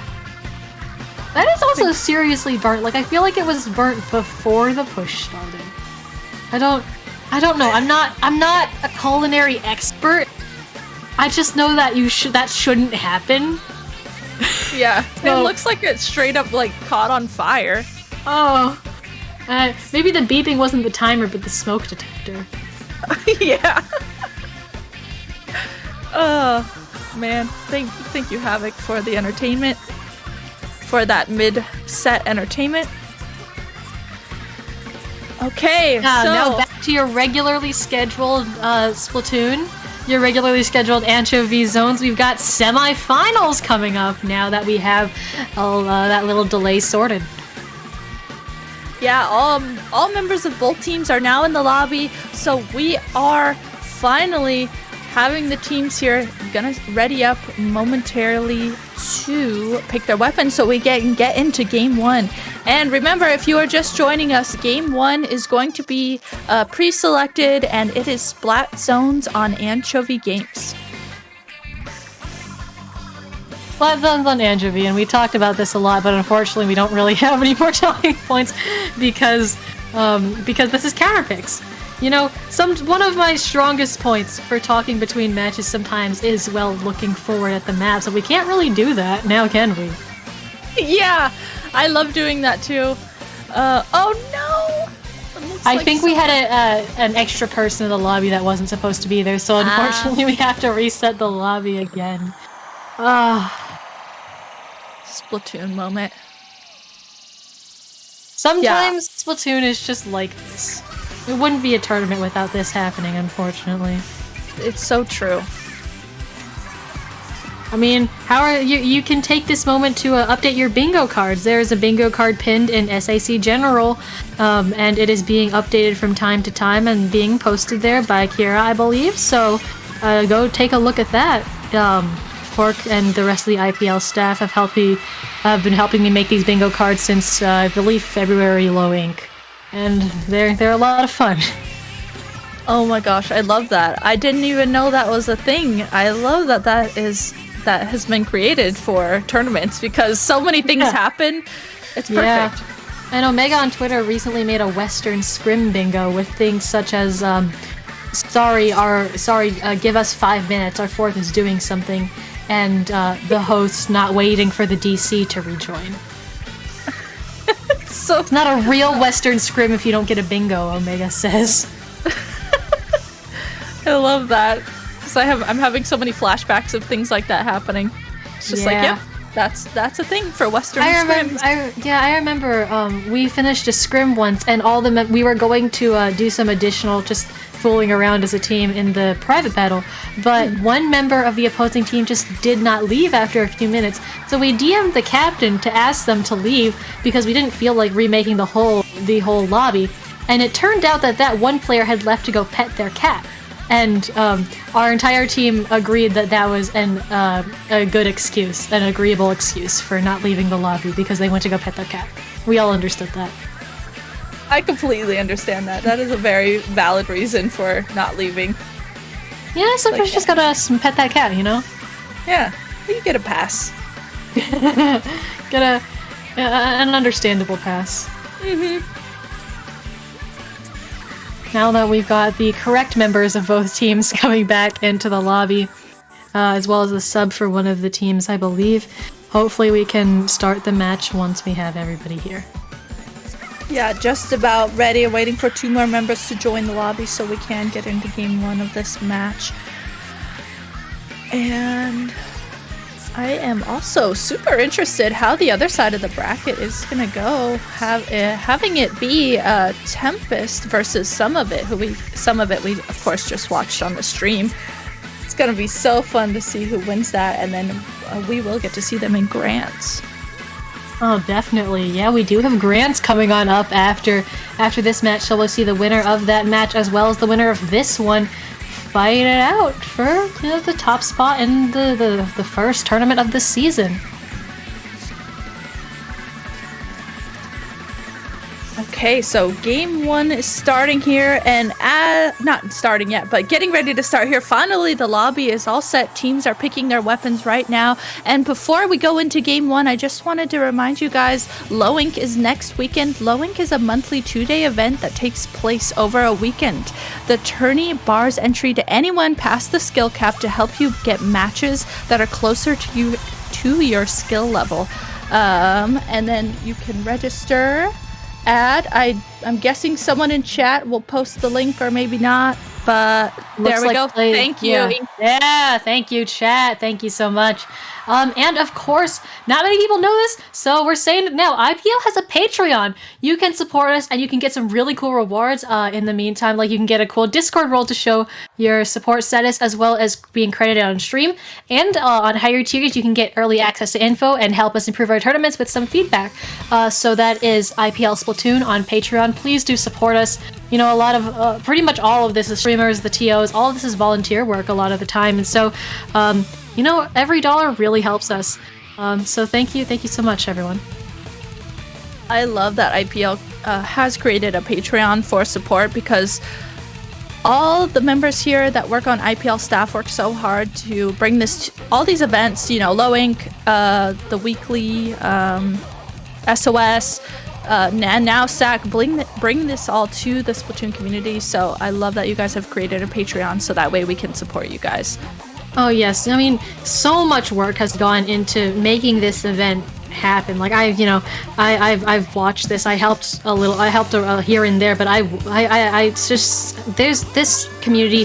IPL has so much love for the events that it brings us, and now we are starting off this set on Anchovy Zones, bringing us back to the present of 4 Beans versus Wavelength. Yeah, Anchovy Zones here. So many weapons to talk about. You know, on the side of Beans, we have that 96 gal. Wait.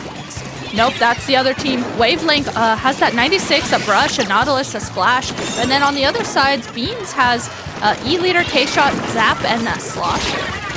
Yeah, I like the pick of that leader, actually. You have a lot of control over mid from just that top flat arcade area, just with so much rain and so much paint that you can output. And that Ink Storm also is going to be really, really useful for having control of the zone. So E-Leader's a super nice pick here. We've got the Inkjet tricks coming down from that really high wall there on the side.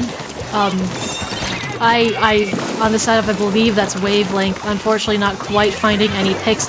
And right now, 4Beans is very nicely in the lead, passing 50 and in the low 40s right now with this timer just relentlessly taking down. This Brush here is looking for an opening, not quite finding one yet, but dropping and hoping that they can get a little bit more paint into the zone, especially with this splashdown.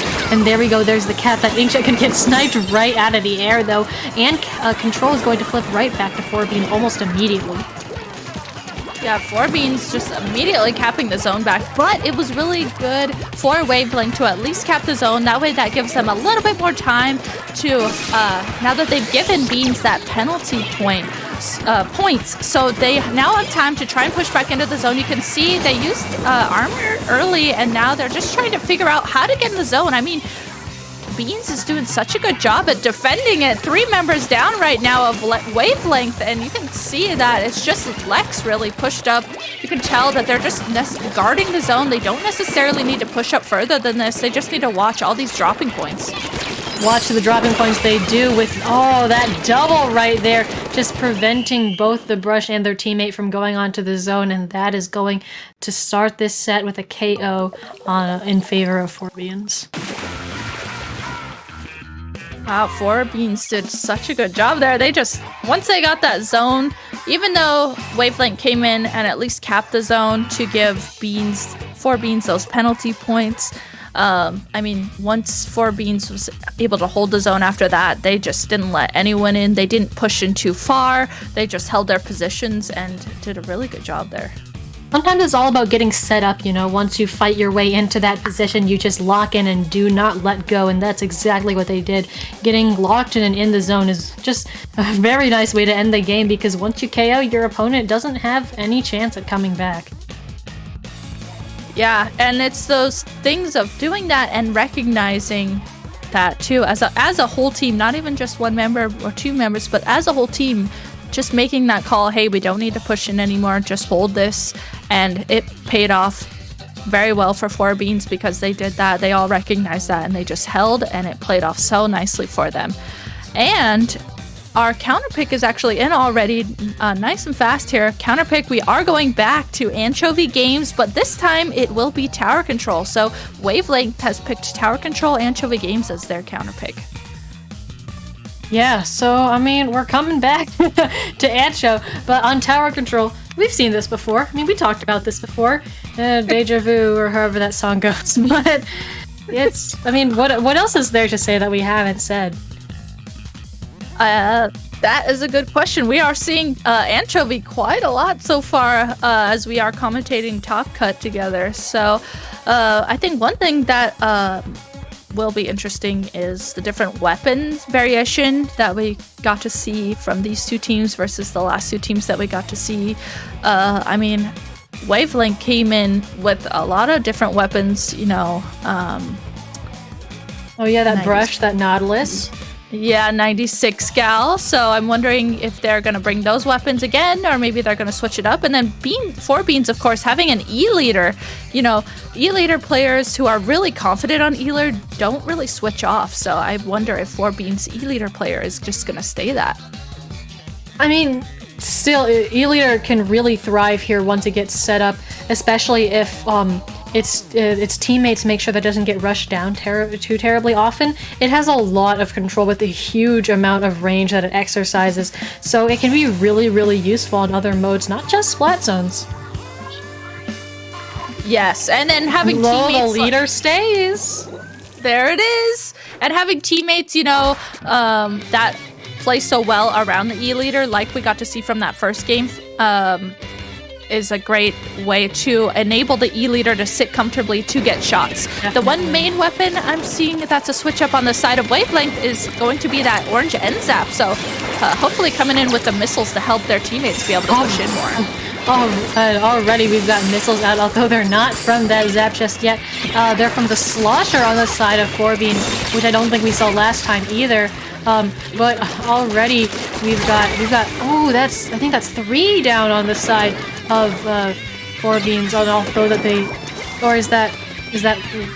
Yeah, it is. And Wavelength is going to begin this push, already getting past checkpoint 1. Yeah, Yada riding the tower, and with 2 members down of 4Beans right now, this is a great starting push for Wavelength to have. J-Rod here using those missiles to help their teammates try and push the tower even more. J-Rod, though, had to drop down there and reposition around the left side of the map to help their teammates. Dafter here getting a pick on the Nautilus, and that is right now a 2v2 situation in the map, but Wavelength has so much mid control. You can tell they're trying to hold it as best as they can. It's just the E-leader left up on 4Beans right now, so 4Beans really has to work together here to get their defense going.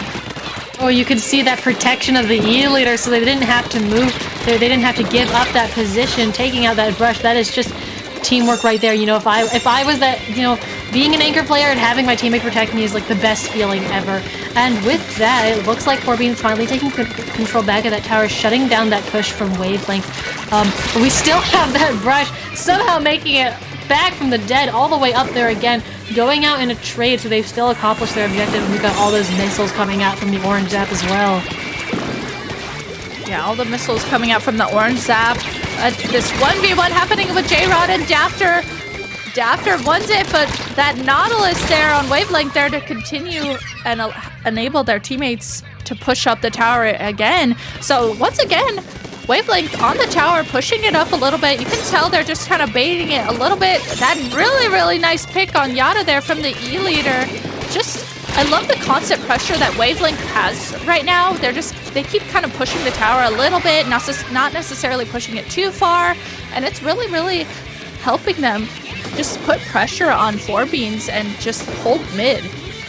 Yeah, both Zaps have pretty much just respawned, so they're going to be coming back for their teammates, and right now it's just a tussle over who can have control of mid. We've got that Inkjet coming out on the side of Wavelength, forcing a jump out to safety from 4Beans as well.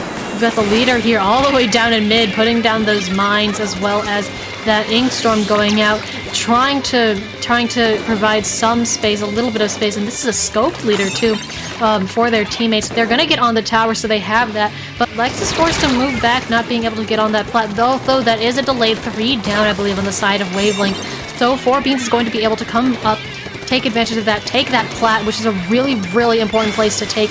They're past that first checkpoint. Now they have to make sure they maintain control of this, get the picks, and that is a really, really important pick right there, so that they can continue moving the tower forward. 3 down now on the side of Wavelength, and so 4Beans is going to continue to push that forward. They could very, very possibly take lead here if this continues to go forward.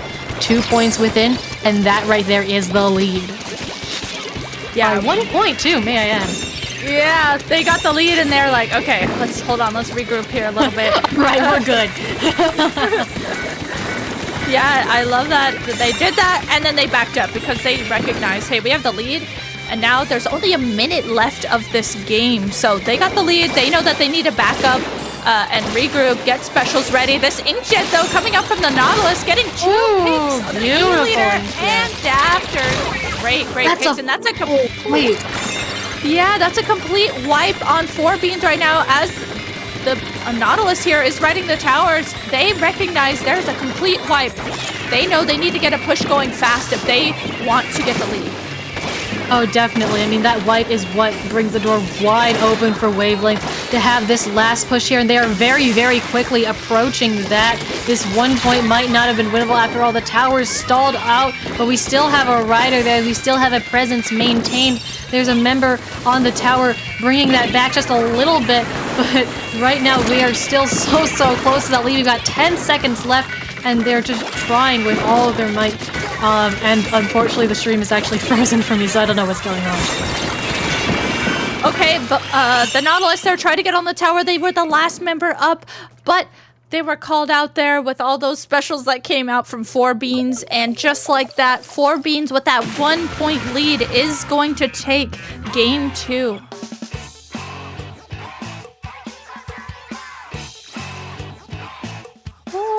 Lex. Lex coming out with the 17 KA, 8 missiles.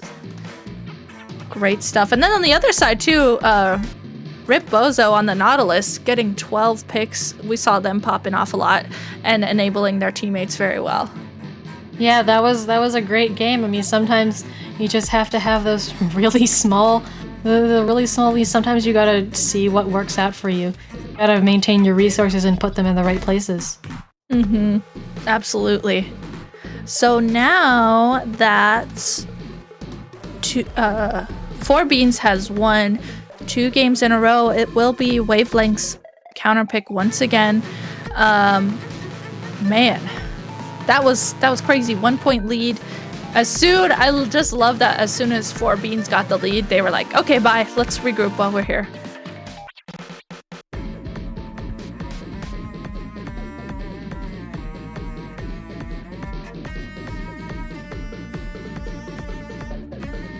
Okay, so we will be waiting here for, I think it's in.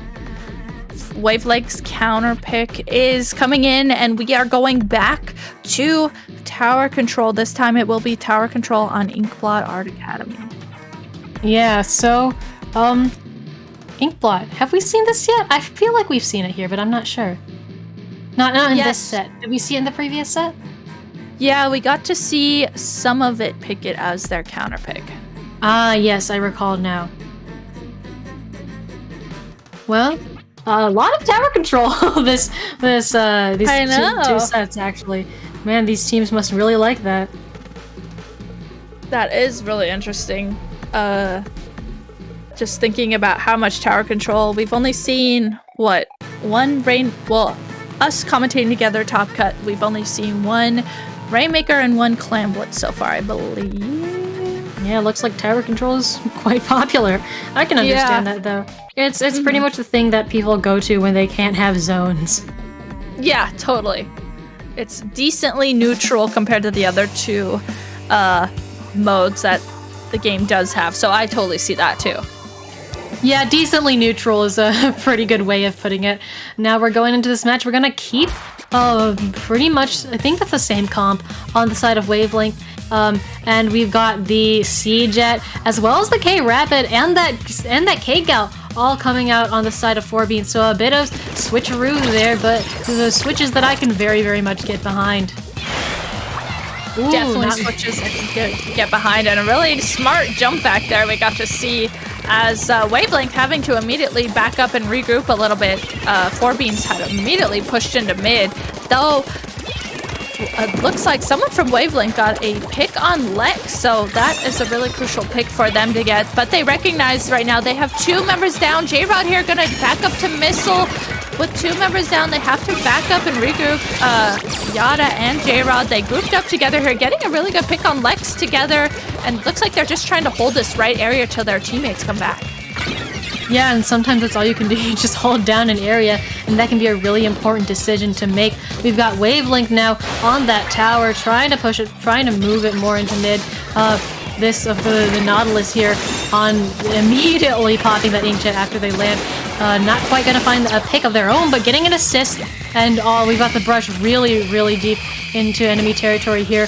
It looks like they're gonna almost spawn camp the Sting right here, getting taken out immediately after that, but still they managed to get that pick, which is really, really important. We've got so many picks going on there, but that's going to result in a 3 down on the side of 4Beans, and so continuing this push on the side of Wavelength. Lex here getting that 1 pick, but and this Booyah Bomb here is also likely going to clear out Plat. Booyah Bomb's really, really good for that, as we talked about in the previous set.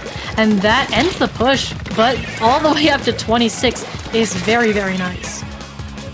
Yeah, such a nice push for Wavelength. They're really showing that in terms of a counter pick, they love, or you can tell that they know how to play this map and mode together. They feel really confident on it. Having us push all the way down to 26 within the first 2 minutes of the match. Now, though, we do still have about 3 minutes of this match to get through. As both teams here are pushing into mid, there is 2 members down of 4Beans, and once again, the tower is going to be taken by Wavelength. They're going to start pushing it again and just adding that much pressure onto 4Beans. Yeah, 4Beans just really have not been able to touch the towers, save for a couple of points in mid at the beginning.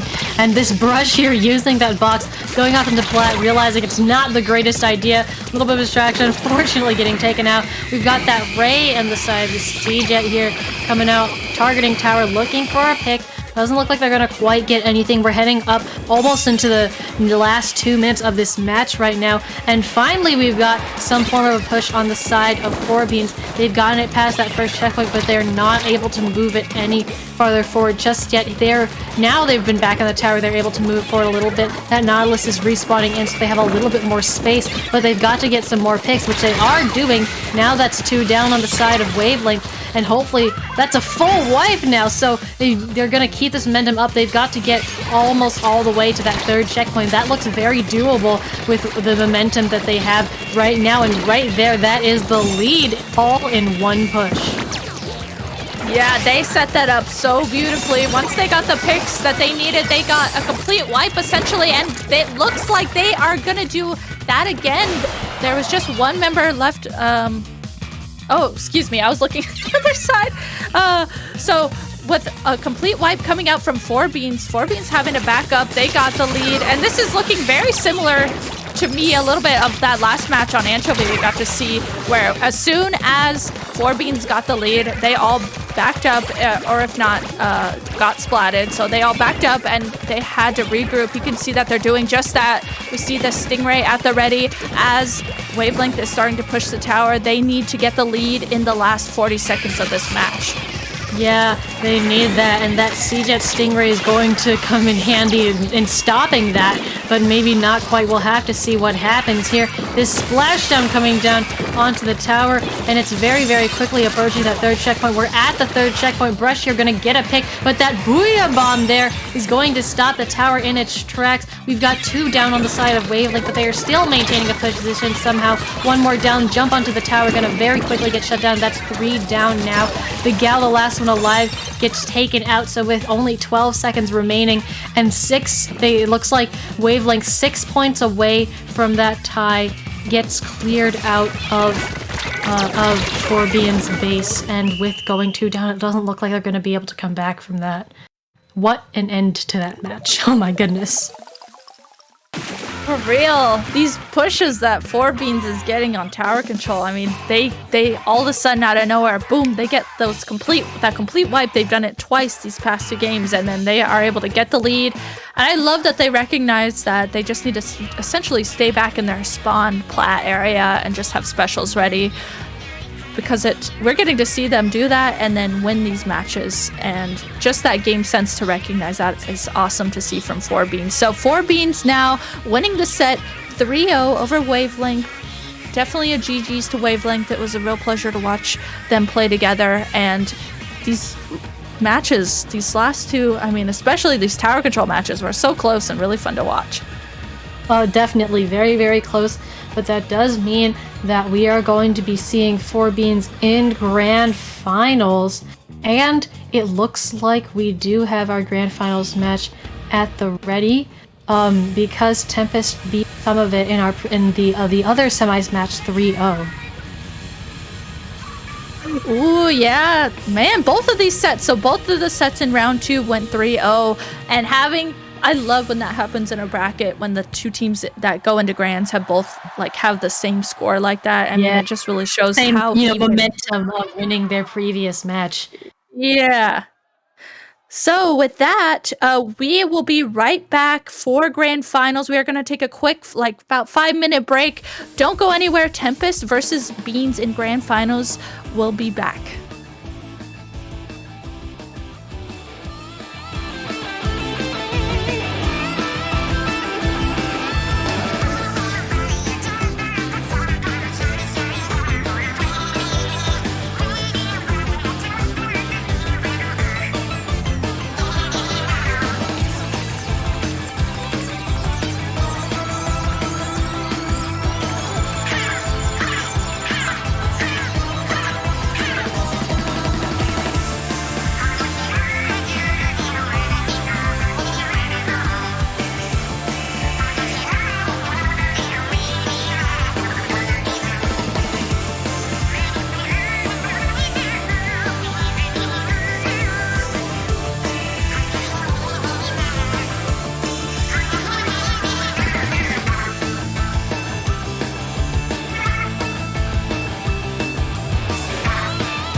Welcome back, everyone. We are back here for SAC Season 4 Grand Finals. My name is Rissa. I'm joined here by Cater, and we are here gonna jump straight in here to see Tempest versus 4Beans.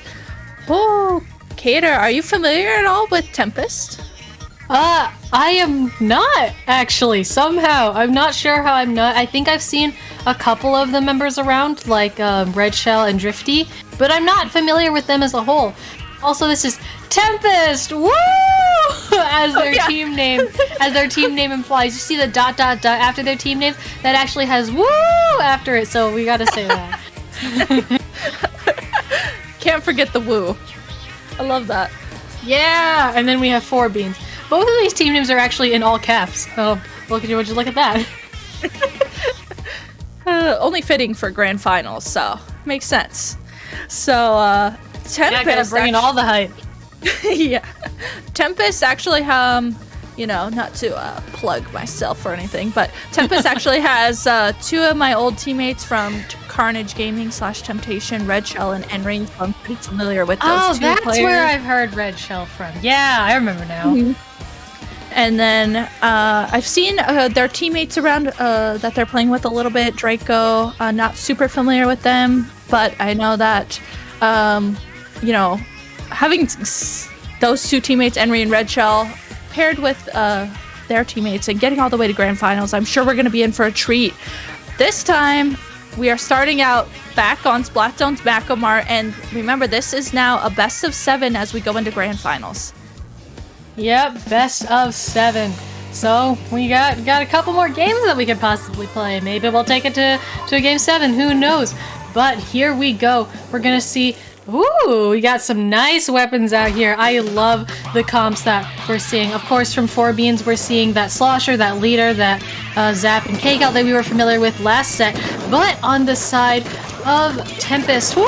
We got the Foil Squeezer, we got the K-Brush, the Try, as well as that T-Tech. So I love seeing both the Brush and the Try here are going to fare really well. As you can see, Red Shell's already using that to their advantage, and that's going to be Tempest on the first take of the zone, although they're quickly going to be shut down, especially with that nice snipe from the Leader and going 3 down. So that zone is going to flip back to 4Beans. Yeah, 4Beans taking the zone here, and their E-Leader is set up really nicely on that left stack, able to watch when Tempest comes out of their spawn. So Tempest here, knowing that they need to get their specials if they want to push in together safely. Lex here using this Booyah Bomb preemptively to try and keep pressure back and maybe get a pick with that. Doesn't quite get a pick, but Bubbles coming out from the side of Tempest and Armor, I believe that was too. They do still have an Inkjet. Right now, both teams have one member down. It's essentially a 3v3. Tempest doing everything they can to come back into the zone and cap it, but unfortunately they do get wiped. And 4Beans sitting really nicely holding the zone here. Oh yeah, I mean, this is what we were seeing in the last set too. Really, once 4Beans get set up, they have this iron grip on the zone that it's so hard to shake. They just have such full control of this area, but that grip might be shaken now as we have all those stamp as well as the bubbles coming out onto zone, and that snipe from the Leader as well. So Red Shell, they're not quite getting the stamp, the close-up stamp snipe, but able to finish the member of 4Beans off. And so now we've actually started seeing the that's a Try, kind of just chilling out under this ledge, killing anybody that dares to come under it. But unfortunately, they're going to get taken down by the Slosher on the other side. Combination of the Rain and the Booyah is going to take that zone back onto the side of 4Beans, and it's going to be in their advantage yet again. We've got a lot of people dying on zone right now. We really do. So many things happening back and forth. Red Shell here pushing up. Hopefully their teammates behind them will be able to paint the zone. Drift gonna use these bubbles to help paint the zone, maybe get some picks, maybe add some pressure, but there's that Lex flank that we talked about previously. Lex flanking around the right side of the map, getting the pick on the squeezer, and then just acting as such a nuisance. That's the zone sat in neutral for a long time there, but 4Beans able to finally cap it again, but it's in neutral once again. Both teams just having a complete bloodbath in mid. Yeah, sometimes it feels like we're watching a death match instead of, Splat zones. But yeah, and as soon as that zone gets in control, it gets neutralized, and you can see Lex here on that Booyah Bomb, not quite going down, but having to rush that throw. We got a lot of specials coming out, as well as that rain, the missiles. Nice pick there from the Squeezer, who has those bubbles too. Maybe we might see an Instapop or something like that, but we've got the bubbles coming out from them. They use them to their advantage. It's a really, really nice pick on Lex right there. And still, zone is neutral. Still, lots of penalty points on both sides. Gosh, Drifty here on the Squeezer is just going off right now. So many picks on theirs. Seriously, that Squeezer Drift just absolutely popping off. So now, Tempest is in control of the zone. They have basically no penalty points. They have no penalty points right now, and you can see Red Shell using his hammer to try and get any picks that were lingering around that drop. With Red Shell getting picked, though, that has led 4Beans to get set up really nicely to push back in and get the zone once again on their side. You can see they're trying to clear out as many areas as they can. I mean, I feel like both of these teams are doing a really good job at keeping pressure up around the zone, even though the other team might be in control of the zone. They're both doing a really good job at that. So with one member down right now, Tempest, we're going into the last 40 seconds of this match. Gumi gonna go down too on the T-Tech on the side of Tempest. You can see Drift trying to frantically get those bubbles off, and I think that was actually Red Shell with the hammer getting a pick. So much happening back and forth. Tempest, though, needs to get... Actually, they do have the zone. They need to be able to get past their penalty points as we go into the last 20 seconds of this, and then keep the points going down to get the lead. Yeah, Tempest hasn't been able to take the zone, but what they need is to hold on to that zone. They really cannot afford to lose it at all. I mean, they have 2 down, 3 down now. Oh, and that, the brush being the only one, I guess that's a little bit of Commentator's curse on my end. Unfortunately, Red Shell's got the hammer, looking for the snipe, not quite going to get it. Got all their teammates coming in, able to take the zone at pretty much the last second, and now we're in overtime. That zone not quite, now going to neutral, and the cap not quite there. There is the cap on the side of 4Beans. 4Beans taking game 1, and remember, this is a best of 7 with counterpick, so now it will be Tempest's turn to counterpick the second game of this set. Oh my gosh, look at these kill counts. Drifty getting 12, and then on the other side, Lex getting 16. You can tell they were popping off with their weapons. Oh, definitely. Sometimes you just gotta pop off. You know, you gotta go off a little bit, and that's understandable. Completely understandable. And I love, in the previous time we got to watch 4Beans on stream, we were talking about how Lex does those crazy flanks with that 52 gal, and we saw that, a front row seat of that happening in this set. So definitely something that you have to watch out for when Lex pulls off those flanks like that. Oh yeah, they are deadly. We were talking about flanks earlier, how they can be also really helpful, but you gotta really communicate with your team and time them correctly, otherwise you can risk leaving your team at a disadvantage. You have to be very, very careful with that. And these two teams, I mean, I felt like both teams were, if one team or the other was able to get control of the zone, someone from the other team was still they were still members, whether it was one side or the other, lingering around the zone. It didn't really feel like there was such a big detrimental wipe that one team or the other had to just be sitting in spawn for a while, and I felt like it was a really good game to watch. So as we wait for the counter pick, I think it's really telling that on Splat Zone's Macomart how the rest of these games might go. Oh yeah, definitely. Sometimes, teams can be really evenly matched, and it's just a matter of not even having the advantage on the map mode, or just sometimes it's just pure dumb luck, but also being able to counterpick gives you more power, gives you some power over the location where you play, what map you play as well, which can be really important. I mean, what mode you play. Yeah, and we have our counterpick. Oh yes, we have our counter pick, and it is going to be Splat Zones on Black Belly. My first question whenever I see Splat Zones Black Belly is, how many Tri-Sloshers are we gonna see? That's always the first question that comes into my head. No, I wholeheartedly thought you were just going to say why. Because that is one of my questions when you pick Black. Not that it's bad. I can understand why you want to play it. It's just, Why? So my first thought is how many tri-sloshers, and Cater's first thought is why? The answer is yes to your question. Okay, so thinking about the weapons that we've previously seen, oh, this is gonna be fun. You know, Red Shell having the brush, of course. Brush gonna be able to do all sorts of crazy things with all the levels that this map and mode have. And then, I'm wondering how 4Beans, if they're gonna come out with their E-Leader. The E-Leader might not necessarily be able to get certain angles, but of course, having 4Beans teammates play around their E-Leader the way they have been, that might not even be a problem for them. Yeah, it might not. Sometimes leader, especially when you're, playing King of the Hill and you get all the way up there, can be really powerful.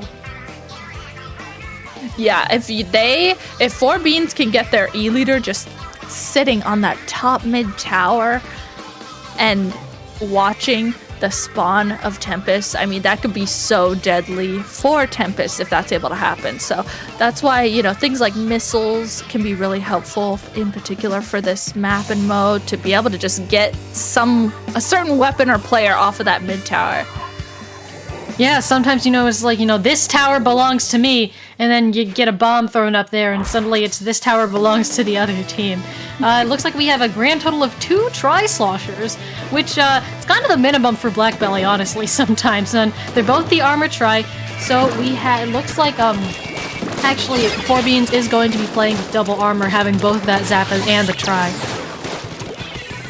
Yeah, having double armor on the side of 4Beans could definitely come in really helpful for them. It looks like they are going to be the first team to take the zone control. And Dafter, oh my gosh, we are seeing Dafter doing exactly what Tri-Slosher does best on this map and mode. Just sitting around this mid tower, sloshing over these edges, and just got 3 picks just like that within the first minute. So now, this is exactly what we were talking about, having this E-Leader sitting perched on the top mid tower and just watching Tempest spawn like this could be really deadly for Tempest and allow them not to be able to push in.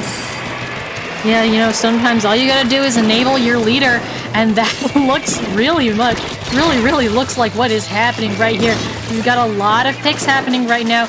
2 down on both sides. This brush here trying to take control of the zone. I mean, the zones on Black Bear are really small, so sometimes the brush can do that themselves. They get the pick as well, and so zones are going to go out of control. But, I mean, still just a couple of picks not able to get that penalty just yet. And there we go. There is that hefty 58-point penalty. I mean, sometimes Black Belly zones can be really hard to cap because you go around to cap one and then the other one has been capped. I've heard somebody say that the Black Belly zones are so small that they would get capped if you sneezed onto them.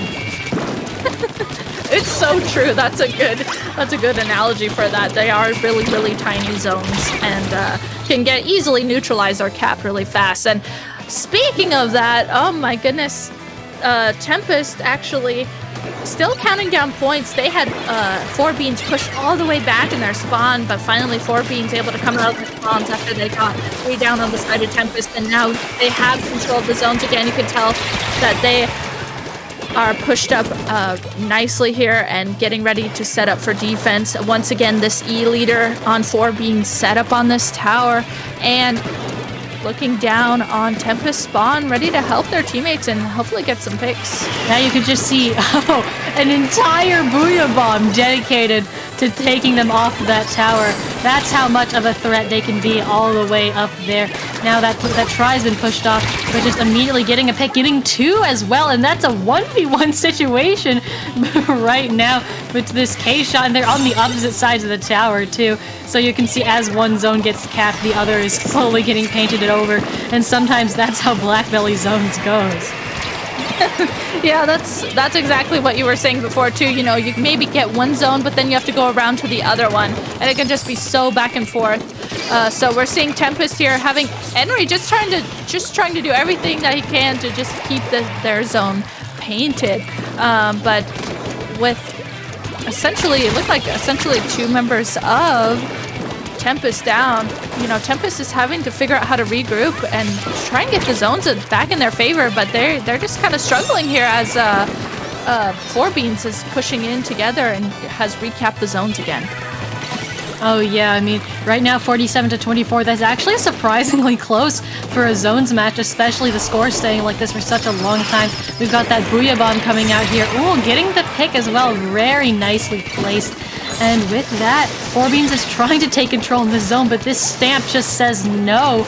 And all of these penalty points right now are just preventing both teams from either getting the lead or furthering the lead, depending on which side that they're on. So it really is just kind of a big stalemate right here. Yeah, definitely a stalemate as both of the zones have been juggling back and forth, though Tempest in a position where they're finally able to cap the zones. They need to make sure they have no penalty points right now in the last 40 seconds. So they need to make sure they hold the zone. They need to do their best not to go down here and keep the zones painted. With one member down, it looks like Lex is down right now on Four Beans, and the E-Leader having to jump back, and the NZAP also down on the side of Four Beans. So this could be the moment that Tempest has been waiting for. It looks like it is. They finally get the lead, and in the last 20 seconds here, they do have one member down, so it will be up to Four Beans to cap the zones and then keep the zones. Oh, and with all of these specials coming out in the last 10 seconds of the game, you can see those zones. Right now it's neutralized. Neither team has it. Both zones are being fought for right now, but that's 3 down. And so many things going down at once, but unfortunately no overtime for Four Beans. Ooh, both of these teams, they play so, I want to say, like, fast and, like, chaotic. And it's just really showing through at the way these two teams play. And is that... Wait, it was a little bit blurry on my screen. Okay, I thought Dafter had 22. It was 12, but that's still really good. But man, both of these teams just play so fast and chaotic. And it's just, like, really fun to watch because it's just so, like, fun and back and forth, and you can tell that both teams really are playing into each other and playing around each other really well. Yeah, watching this fast play style gets really common, I feel. The higher up in level you go, like the closer you get to the top scene, everything just gets really fast, really chaotic, really split second, and it's very entertaining to watch and commentate because, you know, sometimes I go off and talk about something and as soon as I come back, the entire state of the game is flipped. It's so true. It's so true. You really have to be, when it's fast and chaotic like this, you totally have to watch what's happening. Because if you talk about one thing that's definitely like a highlight, then it's like, wait, something else has happened. And it's just really fast. And it's super fun to watch because you never know what's going to happen. You watch these players think on their feet, think really fast, and we love to see it. Yeah, sometimes it astonishes me how quickly these spur-of-the-moment decisions can be making, you know? Yeah, you can tell, how fast they think on their feet, recognizing specials, recognizing where their teammates are. Super fun to watch how they play it and, make you think, oh, I can do that too, or, oh, wait, I didn't know I could do that. It's fun to see that. So our counter pick is in now. That means Four Beans has picked Clam Blitz on Piranha Pit as their counter pick for Game 3. So we're coming back to this. We saw this earlier in, I think, the first set that we commentated quarters. I believe we saw it as a counter pick. So we'll be seeing that again. And the first one we watched was very entertaining, so I hope we'll get something similar here. Yes, the first one was super entertaining. And thinking of what we got to see Four Beans play on that map, I believe that's the one where the E-Leader played Custom Jet, right? Yeah, you are right. Okay, so I'm guessing we'll see that come out again. And our lobby has reset really quickly, so everyone's gonna join back in here. We will be starting Game 3 momentarily. But I'm sure we will get it very fast. Well, a quick sub swap. But thankfully, because these players hopefully know what they're doing, we'll be starting in just a couple of moments. So thinking about too the way that Tempest has been playing with no quote unquote anchor backline, that will be fun to see too. And see. I mean, even though 4Beans does have, you know, a backline anchor player, they still play super fast. So the fastness of 4Beans and Tempest on such a big map like Clam Blitz Piranha Pit, I just am so interested what their strategies are going to be and how fast everyone plays. You know, Red Shell coming out with a hammer out of nowhere, Lex coming around the belt flanks with the Kensa 52. There can be so much that happens in the mid of this. Yeah, definitely. A lot of the time, traditional anchor comps tend to sometimes play a little bit slower than the no backline comps, but when you have a team that like has a backline or a really mobile backline like that Jet Squelcher that can move around with its team, teams can play just as fast with those weapons. So it really just depends on, you know, what you prioritize in your team comps and how you want to play around them. Totally how you play around your team and your team comps. So I mean, we get to see the way that 4Beans has been playing. They do such a good job at recognizing where their anchor player is and not only protecting their anchor, but just making sure they set up their anchor player, so that enables their anchor to be able to, you know, get the snipes or sit safely to Stingray, and that's just really fun to watch 4Beans play over these games that we've got to see and see how they play and enable their anchor player. Yeah, definitely. Sometimes team comms can be built around enabling those players. Like I've seen comms built around enabling a Carbon or a Nautilus, or so, you know, those weapons that sometimes have this one weakness that they can't necessarily compensate for themselves, like that paint weakness for Carbon. But once you give that to them, then they just completely, absolutely rule. Yeah, that's like thinking, you know, you can either enable your anchor player, or you can enable something like a Carbon or a brush that can't paint as much. It just really depends, you know, what players, what weapons do we want to make sure we're protecting, so that way they can do their thing, and then that allows the rest of the team to be able to do their thing.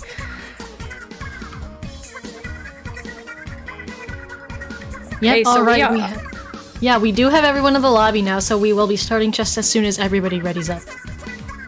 Yeah, and it looks like they are readying up pretty fast here. Just one more member having to ready up, and they all have hit the A button. We are going to be going into Game 3 of Grand Finals for the SAC Season 4 opener. Finally going into Game 3. Let's see what weapons we get to see from both teams. Yes, and here we go. There's that Jet Squelcher, although I don't think that's a custom one. Yeah, that is the vanilla Jet Squelcher, so we're going to be seeing mist and missiles out of that. And then we've got that Squeezer coming out again from Drifty, so I'm really excited to see how those bubbles play out. Bubbles are super duper useful on Clam Blitz because they're mobile and you can throw clams without getting too much damage. You can hide inside the bubble. They're super, super useful. And right off the bat, we've got a very quick 3 down, actually, on the side of Tempest. And so that's going to mean that 4Beans immediately goes in the first 30 seconds with that power clam. That Booyah Bomb as well. 2 power clams have gone in right now, and they're still trying to make this push happen. Not going to have any more follow-up after that, but that was such a fast first push. I would have blinked and I missed it. That was like we were talking about too, how if you're not looking, you know, the state of the game can change completely, and that's exactly what happened there. Suddenly, you know, 4Beans has scored 2 power climbs in, and right now there are 2 members down, essentially a full wipe on Tempest, as this mid control is completely taken by 4Beans. 4Beans looking to make a power climb really quick here. They recognize that they have a super big advantage in the game right now, but Red Shell jumping out of the sky and getting a pick on Lex, so that might make 4Beans have to back up a little bit. You can see that Tempest has armored. They're going to start trying to get a push going, but Chicha is right there to get the pick on Boomy, and this mid control is so yellow. That's a complete wipe on Tempest once again, and I love that 4Beans gets these picks and pushes immediately because they have now scored another power climb and they are continuing to score points on the board. I mean, already all the way down to 39. No more clans on their side, so I don't believe we're going to get any follow-up on that. But still, that is a lot. They do go completely down, though. That is a total wipe on their side. So as they start respawning very quickly, I mean, here's where the speed of the brush comes in handy. Finally, we've got Tempest with their first power clam in, and it looks like they've got a second on its way. Not quite. I mean, this brush also has their stamp at the ready. They do get that second power clam in, and the brush is going back to get more clams. So it looks like they're getting those in. 42 down to take the lead all the way to 15. That's very impressive, and now they're getting it to 12. They only need a few more clams to get this win, and they have all of the clams they need. It's just a matter of getting that teammate to the basket, and they get one more clam in.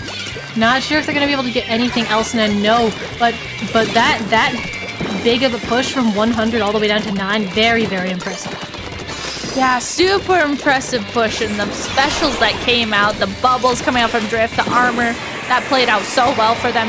Right now, there are 2 members down on the side of 4 Beans, and you can tell that Tempest recognizes that. They are immediately pushing into mid with these 2 power clams that they have, pushing in, getting mid control, trying to get a few more specials ready to get a push going, and you can see that they've got a pick on Lex, but on the other side, Tempest does have their armor down. They also now have their brush down as well. Henry getting a nice pick there on Chicha. There is, with the power clam score, I don't know if they'll be able to get a few more clams in to get this KO.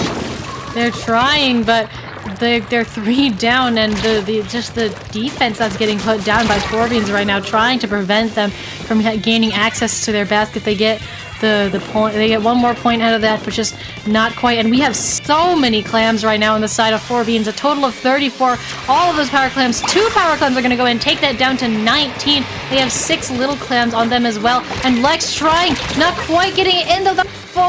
Oh, I believe that's a wipe. 13 to 8 right now with a minute remaining, and so that basket is going to close, and both teams are on the hunt for all of these clams right now. Both teams could knock out this game with just another push. They have the same amount of penalty points too. I am sitting at the edge of my seat right now. Anything could happen as we're going into the last 40 seconds of this match. Lex drops down to try and get that pick on Red Shell, but Red Shell turned right around to get that pick back on Lex, and you can see with this mid mostly being held by Tempest, you can see they're trying to figure out if they want to get a push going. Looks like Red Shell is going to start a push with this hammer and score this power climb in. Oh, the pick as well. 3 down, that's 3 down, that's the KO! Oh. There we go. Oh my goodness, that one push, just Red Shell going in with the hammer and that very nicely timed pick to just bring all of Tempest to that win. Very, very nice. Yeah, super well played from Tempest. I mean, 4 Beans started out that match with the lead, with a really, really good lead right away within the first, minute or 2 of the match. But all of a sudden, it felt like a switch turned on for Tempest. And man, they got the lead, but then they decided, hey, you know what? Let's KO this. They had the momentum going that they needed. Oh, definitely. And that, I believe, brings our set 2-1. I mean, wow, this is a great grand set so far. Oh my goodness. It really is. Makes me super glad that we get to see these 2 teams in grands. I mean, like we said, they're both playing so fast, and when they are on, and it's playing out to be a really, really nice grand finals. Oh, definitely. It's always very interesting to be having access to these Battlefy chats as the tournament's going on, because I look and I just see the 2 words Beans pick, which of course means that 4 Beans picks the match, but sometimes I see that I do a little double take because I don't remember what it means at first. Splatoon team names be like. Yeah. Splatoon team names can be great, and sometimes you just have pickup versus pickup. Yeah, I think pickup versus pickup has actually happened in SOS before, just because there's so many pickups. JPEG banned the team name pickup for his I didn't know that. second quest for the fastest event in the West too. So a team named themselves Pickup, and then all the players were named different types of pickup trucks. Like the brands like Ford and Chevy, and then JPEG disqualified them for having the name Pickup. Oh my gosh, I didn't know that. That's funny. Yeah, Splatoon is a great community. When they're dedicated to the name pickup, they are dedicated, all right. Oh, definitely. And you know, sometimes... Okay. Oh, yes, go ahead. You go ahead. I was just going to tell an anecdote about more funny pickup team names, but we're about to go into this next match very soon. Yeah, it looks like our counter pick is in for game 4, so Bean's counter pick is going to be tower control on the Reef, and we have not, at least here in Top Cut, seen this map and mode together yet. Tower control on the Reef, I think it's a really fun tower control map. It's always really detrimental who can get the mid control of the bridge. That will allow one team or the other to be the ones pushing if they have that bridge control. Yes, bridge is so important because with bridge comes control of the areas around and possibly under the bridge, especially if you get something with really high range like an anchor player situated up there, then it's super duper nice and you get a lot of view over where the tower goes for its first and leading up to second checkpoints too. Yeah, those it has a view of everything that you need to see. I mean, especially if you have the range to be able to either help your teammates in all those views that you can see or just get picks flat out. I mean, that can be super good for you, especially for Beans having that E-leader player, Jets player that we've been seeing. If they can get that player up on the bridge, that could play off really well for them. Oh yeah, definitely. That leader on the bridge, I mean, we've been talking about leader on high ground. It's really important. Just the sheer positioning of a weapon and how much that can affect the gameplay. Okay, so starting out here, going into this game, first thing I see is actually the anchor player on 4Bean's going to be playing a custom jet squelcher. Lex still on that Kensa 52, and Dafter actually going to be on the Kensa Rapid. On the other side, same weapons that we've been seeing from Tempest. For the most part, so we are starting off here. Immediate bloodshed happening as two members of Tempest go down. Chicha, recognizing that, instantly jumps on the tower to start pushing that, having that advantage state. Yeah, even a little this way to tell our teammates, it's early in the game, but we can get this going. And already we've got specials online as well, both that baller as well as the Booyah from that 52. And you can see Lex here on this little alleyway going to use that. And ooh, they get taken down. Unfortunately, probably that suction bomb shredding most of their armor. But with that first checkpoint has fallen, and 4Beans heading up on that second one. Going to go 2 down though. So looks like that push is at an end for it, but still 55 is a very nice opening push, especially since we're not even a minute in yet. But now this momentum is going to flip to the side of Tempest, who is going to take this and try to get to one-up that push. Yeah, Tempest now on the tower with 2 specials ready. They do have to be careful though, because there is a Stingray ready on the side of 4Beans. There goes that Stingray as Tempest is getting past that first checkpoint. We see Red Shell actually gonna flank around all the way through car and getting that very unsuspecting hammer double. You love to see it. And that's a flank right there. That was a serious flank right there. We were talking about flanks, so we got to see a beautiful one. So the lead has now switched over to Tempest. With one member down though, Tempest, you can tell that 4Beans here is trying to push back into mid and get mid control, so that way they can get back to pushing the tower themselves. Yeah, 55 to 43 right now. Pretty close scores, especially because that 43 is only about halfway through that second checkpoint. And right now we've got picks galore. That C-Jet's actually going down, and the person that got them is jumping out. Now we have 2 down with that K-Rapid going down on the side of 4Beans. So they're going to be forced to back up just a little bit. As you can see, that tower is resetting back to mid, and the members of Tempest going forward. Oh, Red Shell with the hammer yet again, getting one and looking for another. Doesn't get anything with a stamp snipe, but still they are so far up into the territory of 4Beans. Really nice right now. You can see they're going to do a little bit of ledge camping here. Oh, again, this is just what flanks are for, a little bit of distraction, forcing the enemy to waste your resources on you or your teammates, and if they divert their attention to your teammates, then you can kill them. But we've got this push going on still, furthering getting through that second checkpoint as well, and so heading up on the third right now. Yeah, Tempest just continuing to push the tower, and even though they have 3 down right now, the longer they keep the tower in that area and in essentially 4Beans' spawn street area, the harder it is for 4Beans to even get in a position to push. So I think that's really great that just continuing to stall the tower, get a few points while they're at it. Tempest played that really well. Now 4Beans had 4 specials at the ready. They went ahead and used 3 of them. You can see they still have 1 baller at the ready, and oh my goodness, both members have their end zap. Both teams have their end zaps down, and a lot of chaoticness happening as 4Beans is trying to do everything they can to get mid control and start pushing the tower. Oh yeah, both teams want mid control right now. Here's the hammer. The hammer gets canceled, so no epic hammer plays from Red Shell just then.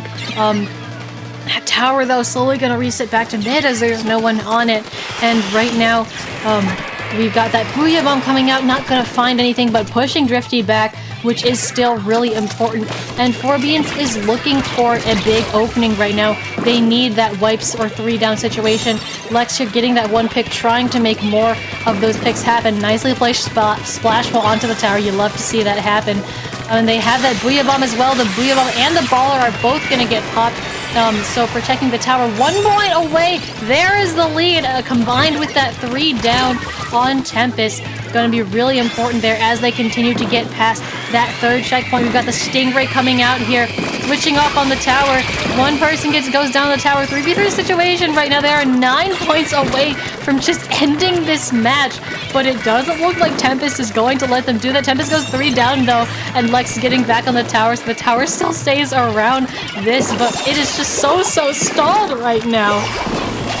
Yeah, Drift here gonna use those bubbles to try to do everything they can to stop the tower, but with members of Tempest continuing to go down, that will be 4Beans taking this game 4. Wow. I mean, just wow. Like both of those teams had amazing moments in this match, but in the end, it's 4Beans that came out on top with that big push right at the end, getting right up in Tempest's face. Yeah, that was as soon as it felt like they paid attention. I feel like on tower control, the reef, you have to really watch. There's like the left alley, there's the bridge, there's the area ahead of the tower in the street. As long as you have members positioned when you're pushing in all of those areas, I feel like as soon as 4Beans was actually able to do that there at the end and get members positioned in all those areas safely, something turned and they were just able to push the tower and get the lead and then get so many points after that, and they played that really well. Oh, definitely. So now we are going to be waiting on our next counter pick. Oh.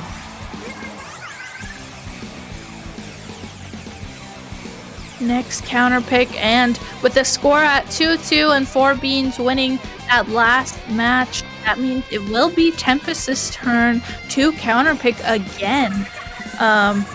So far we have Tempest picking Splat Zone's Blackbelly. So, and then picking Clan Blitz Piranha Pit. Looks like they have kind of a variety in their what they're playing. So that will be interesting to see what they pick. And with the score at 2-2, 3 games left, man, anything can happen. Yeah, we are in what is effectively a best of 3 now. But, it's so different from a best of 3 in that you've already had these games. You're already tired from the previous 4 games. So, anything can still happen in this grand final set. Yes, anything can happen. Man, these 2 teams have been playing so well against each other, having to recognize things really fast. I mean, we got to see Red Shell flanking with the hammer. That's one of those things, if you don't recognize that there's a brush flanking you that has a hammer ready, all of a sudden there can be 2 down and the other team can be getting a push. So it's just those little things that each of those teams, we get to see them recognize really fast, and it's super fun to watch. Yeah, you know, it takes time to react to that. It takes skill and game sense, things like that, or something that you build up over time. I find it's one of those skills that, like, you can talk about a lot, but you can't really teach. You gotta get out there and practice it. You gotta scrim, gotta play solo, gotta play league with your teammates, whatever you're gonna do to build that team bond with these other 3 people that you're gonna be playing, or 4 or 5 that you're gonna be playing this funny game with. And that's how you learn to play off of each other and really start winning these games. All about that synergy. When you have synergy with a team, when you've been able to practice with them and play with them a lot, it really, really shows through, because you know, hey, my teammate is going to pop hammer on a flank, or hey, I know that my teammate's gonna run into this area and try get a bunch of picks. So if you're able to recognize that, oh, go ahead. Yeah, as something as simple as not having to ask for hammer pops. Like, I remember playing with my team, and when we first started, you know, we would always have to say, oh, can you pop armor? And that would delay us a couple of seconds. But now, you know, somebody will say armor, and somebody else will say, and somebody else will already have popped it, and it makes things so much more, you know, streamlined, so you can react to things so much more quickly. And we have our counter pick. We are going to be seeing Rainmaker for the first time in this. No, not the first time. No, we've seen it. We saw it the second time, I think. We saw it on Black Belly. It's the second time. It's not Black Belly. It's Manta. We're seeing Manta for the first time. And oh boy, this map mode is also one of those interesting ones. It's also one of those ones that can be Stingray Haven. Yes, this one can totally be Stingray Heaven. And this one, I mean, it's like, okay, the last one we got to see on stream was Black Belly Rainmaker. And that one we know, oh, the other team scored it down to 20 or 30 or whatever it was. Something like that, very quickly. Yeah, really fast, but we still knew that anything can happen, and that's exactly what happened watching it. But this one in particular, Manta Rainmaker, it can happen so fast, and you can get locked out of your spawn so easily. As soon as the Rainmaker goes down the drop area that's in this, and we will get to see that as we go into this match if you aren't familiar with it, it can get so deadly so fast. Oh yeah, this one can snowball really quickly, especially if the Rainmaker is in the elbow part, past the elbow part of that alleyway, and then your team gets wiped. Game can be over in an instant. I've had that happen to me in tournaments before, where it's like, oh, we all went down, oh, the game is over, GG's. Yes. Sometimes Rainmaker is just like that, you know. Or it can be, you know, a really long delayed fight, and we're seeing that Siege ad come back for that Stingray, so yeah, I very, very much understand that, of course. We still have that double armor on the side of 4Beans with both of that Tri and that Zap playing. And we have 2 tries here. You know, Tri-Slosher, not something I always see on Manta, but of course there's a lot of low ground, a couple of smaller ledges, and a lot of high ground that Sloshers can take advantage of, so that's an understandable pick.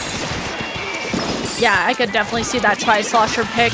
And as the mid-control battle is happening here, 2 members of Tempest are going to go down. We're seeing that Stingray come out from 4Beans, and the Rainmaker pick up as Dafter here, pushing up instantly into Tempest's street, getting a pick on Drift, but is actually called out by the other Tri-Slosher on Tempest, that doing exactly what you said with those ledges, just sloshing over the ledges, able to get picks. So Tempest doing a really good job at coming back into mid and getting picks along with it. So the Rainmaker gonna reset here, and we will see what happens.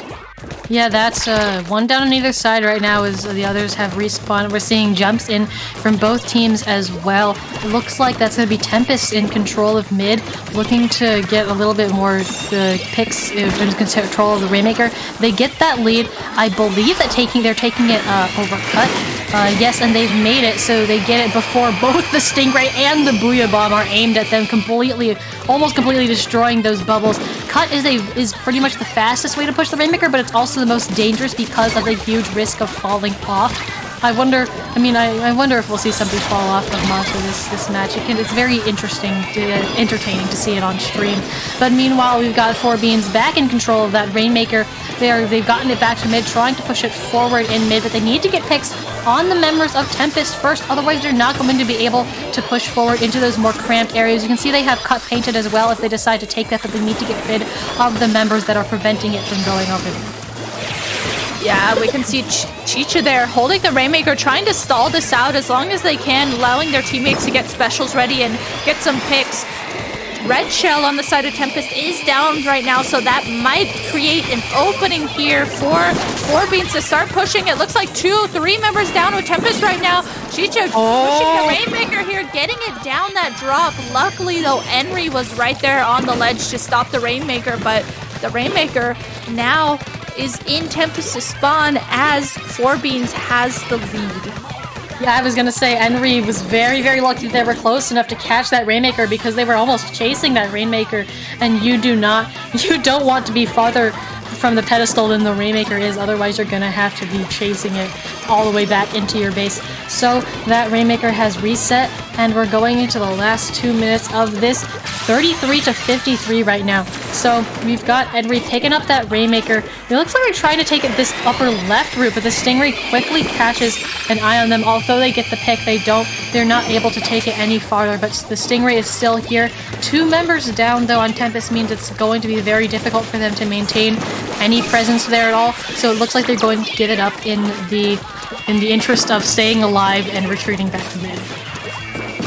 Yeah, Tempest knows that they can't really get to the Rainmaker in this awkward position, but Red Shell actually flanking around, tried to grab the Rainmaker, but was called out, so that was a good attempt, but was luckily called out for Beans there, recognizing that all of a sudden there was a brush behind them, so good on them to recognize that, and now Tempest still has that mid control though, so that might be really, really crucial for them to get the lead again.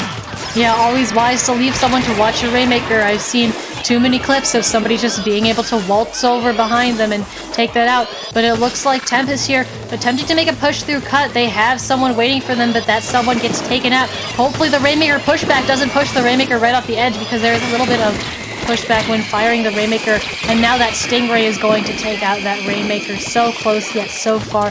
Henry here still trying to push this Rainmaker, but that suction bomb narrowly missing them. They're picking up, they can't pick up the Rainmaker right now. They're cornered. They get it, they're taking it around, they get it to 38. Oh, so close, so close. 5 points away from that lead, but unfortunately that's going to be a full wipe on the side of Tempest, and that might just be the game, because unless that Rainmaker resets, it might be too far away for them to get to. Yeah, 4Beans recognize it, and there's only 10 seconds. They're gonna grab the Rainmaker and just take it back to a safe area. Like they're cheesing it. Yeah, there's the cheese. No, there's the member trying to get to it, but the entire Booyah Bomb there, and you can see them just sitting there on the end screen. The cheese has worked, and that is the game. That is the game, but man, what a valiant effort from Tempest. I mean, getting it within 5 points of getting the lead. They were definitely putting in work to try and get the lead, but that means that game 5 will be going over to 4Beans. So like, it's been going back and forth in terms of counter picks. One team gets a counter pick, then the other. So now it will be Tempest's turn again to counter pick for game 6. Oh, we could see this to a game 7. I could see this going to a game 7. We'll just have to see what happens. I could totally see this going to a game 7, especially with the way both of these teams have been playing. So they're playing so, close and back and forth, and it just depends on who can get the one-up in these situations, and it's really showing through here, especially with the score going 3-2. It's just back and forth just like that. So if 4Beans wins this game 6, they will be the SAC 4 season opener champion, but if Tempest wins this, we will be going to a game 7. Yes, and that's very, very possible. We've got a very close score right now. So just waiting a couple of moments on our counter pick.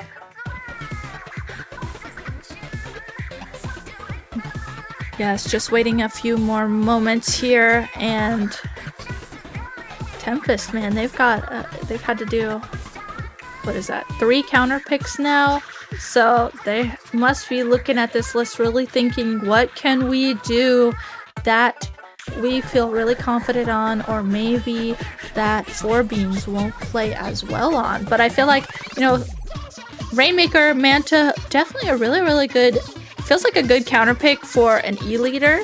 But 4Beans had an answer to that. They came right back out with a Jet Squelcher. So they had an answer to it, and I think that's really important in terms of counter picks, is having an answer to making sure that you can play weapons that might work around something that doesn't necessarily work around the weapon that you play. Oh, definitely. Like, just having that little bit of flexibility is very, very important when you don't necessarily know what's coming next. You have a map pool you can practice, but you don't have a defined map list. And so sometimes, you'll get a map that you're not as confident on from the other team, or you'll get something that maybe just doesn't work for your current weapon. And so that's why sometimes it can be really important to be able to switch, be able to even modify your playstyle just a little bit, play around your teammates a little bit differently. Mm-hmm. Totally. I remember when I was on a team with Red Shell, and we would get other teams counterpicking a lot, counterpick Brush specifically, but Red Shell always had other weapons at the ready because, the other team might counterpick Albacore.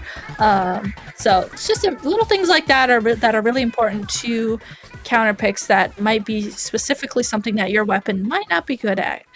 And I think actually our counterpick is in for game 6 here. So tower control on Sturgeon Shipyard. We are going back to tower control.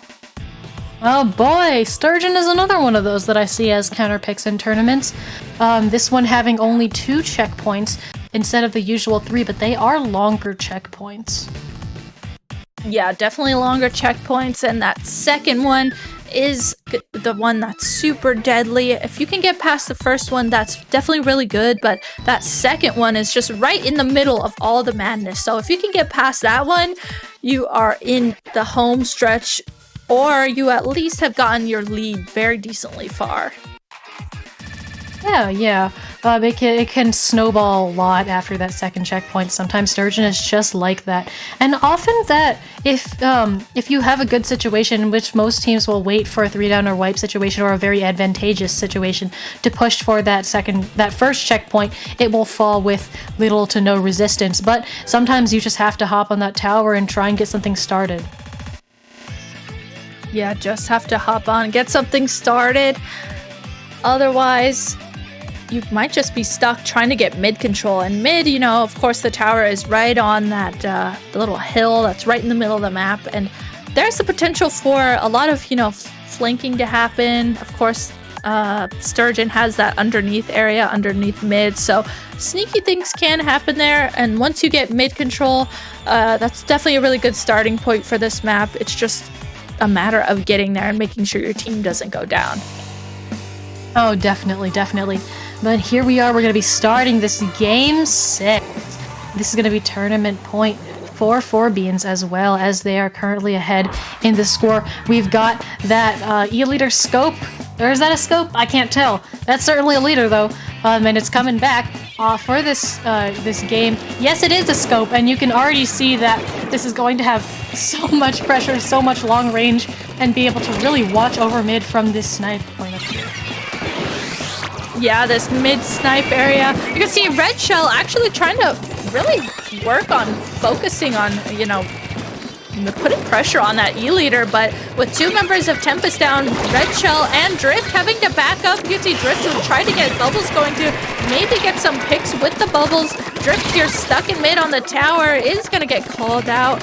So instantly, 4Beans is going to be able to push the tower and start putting points on the board.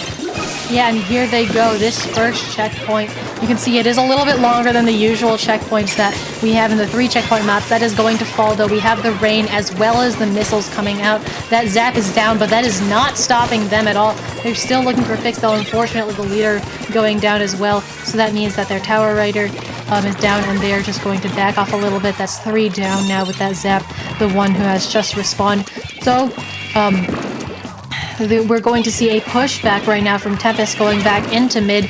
and taking a lot of control over that. Already on tower, we've got those missiles coming out from them too, so it's pretty much a repeat of what we just saw. Oh, Drifty taken out by that nicely placed Booyah Bomb though, so that's already 2 down, gonna put them at a disadvantage.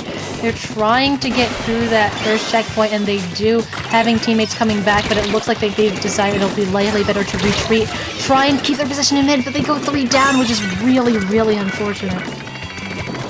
Yeah, super unfortunate. They had the potential of a push going, but just the defense that 4Beans had was really nice from them. They sat back, they had their specials ready, they made sure they got picks on Tempest, and they played really patiently, which I think was really important. So now this is allowing 4Beans to get in a position to push the tower. Once again, you can see the Booyah Bomb, the rain coming out from 4Beans. This hammer, though, actually coming out from Red Shell and putting pressure onto 4Beans. What a great defense from Tempest, because now they got a complete wipe on 4Beans. They are on the tower. Gumi there on the tower instantly. And you can see Red Shell and Henry just pushing up. They know that they have the advantage right now. Oh yeah, and very, very quickly that tower is pushing up onto that lead where they were, and they're going to be gaining points. We've got Red Shell here on the hammer, just like they've been in the past matches, looking for a pick, gets the snipe. Trout gets taken out themselves, unfortunately, but we are so close to the lead right now. They are just 2 points to the lead. Now they're tied. Oh, and the lead by 1 point. And I think this is the same. These are the same numbers as well, 29 to 28 that we saw in previous matches. Red Shell trying to hide, but getting called out. And now with 2 minutes left, it is on 4Beans to retake this lead. Yeah, there's still essentially 2 minutes left of this match, so anything can happen, but with the lead switching over to Tempest, 4Beans now having to work to get in a position to get a push going. So Lex has already used that Booyah Bomb to try and create space, and this is a really deadly spot for Lex to be in on this snipe spinner area. As we're seeing Lex get that pick on Henry, there's 2 down right now on Tempest, 3 down right now, but there are 2 down on 4Beans. The solo missile coming out to Drift has made Drift push back, and that allowed 4Beans to get the lead down to 25. Oh my goodness, we are seeing just trade-offs, 1.3 points for lead. And now that a minute has gone by, we've got the last minute of this game for Tempest to come back and try to bring this to a game 7. We've got mid. You can see this map almost evenly divided by color right now as both teams trying to take possession of mid right now. And oh, 3 members of Tempest all jumping onto Lex right there to jumpstart this push. We've got 3 specials online right now. The bubbles, the missiles, and they're getting hot right now. Red Shell has that hammer too. The E-leader from all the way up here trying to stay safe, but they've got that hammer coming for them as well. This tower is very quickly coming up on that 3rd checkpoint. It's stalled though, and we have, oh, they're so close. 3 to 3 situation right now. 2 down now on the side of Tempest. 3 down on the side of Tempest. That K-shot is the last remaining. They have their missiles, but they have no teammates behind them, so it's likely they're going to wait for their teammates to come back. They have 10 seconds left to jump on that tower and begin overtime. We are so close right now. They cannot let it end like this. Oh my gosh, my hands are literally on my face right now as we are in overtime. The E-leader is down right now on 4Beans. Red Shell here trying to be the one push up to allow the tower to safely push. There's 2 down right now on the side of 4Beans. I cannot see what's going on in the tower. The Booyah comes out from Alex. They're taking it. They take the lead. They take the lead. Oh my goodness. That Booyah wasn't enough to stop them. I don't know how. Oh my gosh. The Booyah Bomb, I love whoever was, I think it was Gumi who was riding the tower, just was able to very slightly go off the tower for the Booyah. There was no one from 4Beans to jump on the tower through the Booyah Bomb. So Gumi was able to hop right back on, and Red Shell, and just like that, take the lead. That was so close. Wow, that was amazing. I think we saw the lead trade from 29 to 28 to 25, and then in overtime, Tempest able to take that back and bring this set 3 to 3. So everybody, we're going to a game 7. Woo! Man, you would think it almost is like this was scripted to be this way. Going to game 7, grand finals. These two teams just duking it out back and forth. The scores in each game so close. I mean, if there is going to be a set to go to game 7, this is it. It's like it's been scripted to be as long as possible. Oh my goodness. You know, you can see our dedicated TOs. There's still a lot of people in the staff VC doing their best to keep this tournament running smoothly for everyone. Yeah, shout out to IPL staff for helping put together this Splatoon amateur circuit, bringing it back. I mean, back in the day, well, when was this around? What, 2018, 19, something like that. I used to play in the Splatoon amateur circuit, and I had so much fun playing in this circuit. It was so fun playing teams around the similar skill level to what I was at. So I'm so happy that IPL has helped bring this back because I think it's really important for the community. Oh yeah, there was so much thought and work put into this, and it's been in the works for like months before it was announced. I've seen, you know, the graphics get made and all the rules get written and everything get decided on. So many people at IPL have put a hand into this, and it's amazing all of the effort that and this is practically for free too. That is true. IPL just out here doing the best for the community. We love to see it. We love IPL. So shout out to them for bringing this back and helping the community. It means a lot to everyone. Oh yeah, definitely. So we are waiting on our counter pick, and this could be the make or break counter pick right here. I mean, again, it is in 4Bean's control.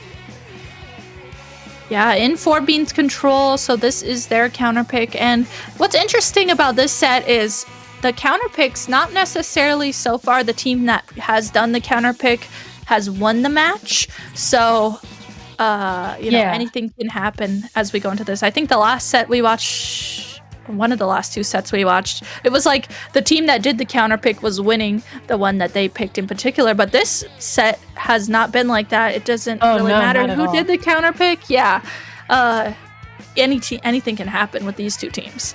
Definitely. I believe due to the counter pick rules where teams cannot pick a mode that they have already won on, and this being 4Bean's pick, we are guaranteed to see clams because 4Beans has won.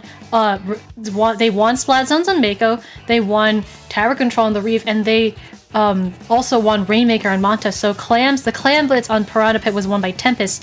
So because 4Beans has not won clams yet, they have to pick clams for this counter pick. And we have... I don't think that counter pick meets the rules, so we'll be waiting just for a second on that. Oh, okay. And it looks like we are waiting for one more person to join back into the lobby too. So I'm sure 4Beans is thinking about what they want to pick for their counter pick as we are waiting for this one member to join. I didn't even think of that, how 4Beans has won so far Splat Zones, Tower Control, and Rainmaker. So they do have to pick a Clam Blitz. So that is interesting in itself. Yeah, they have to pick clams, and they also cannot pick a map that they've won on. So, you know, a little bit of restriction on that end. That's how low ink counterpick rules work, and we're using those same counterpick rules. So similarly, we're not going to be seeing Mako again. We're not going to be seeing Reef again. We're not going to be seeing Manta again. It pretty much means that you can't play the same map mode twice in... So, you know, you get a little bit more variety, forcing teams to step out of their comfort zone in times like these.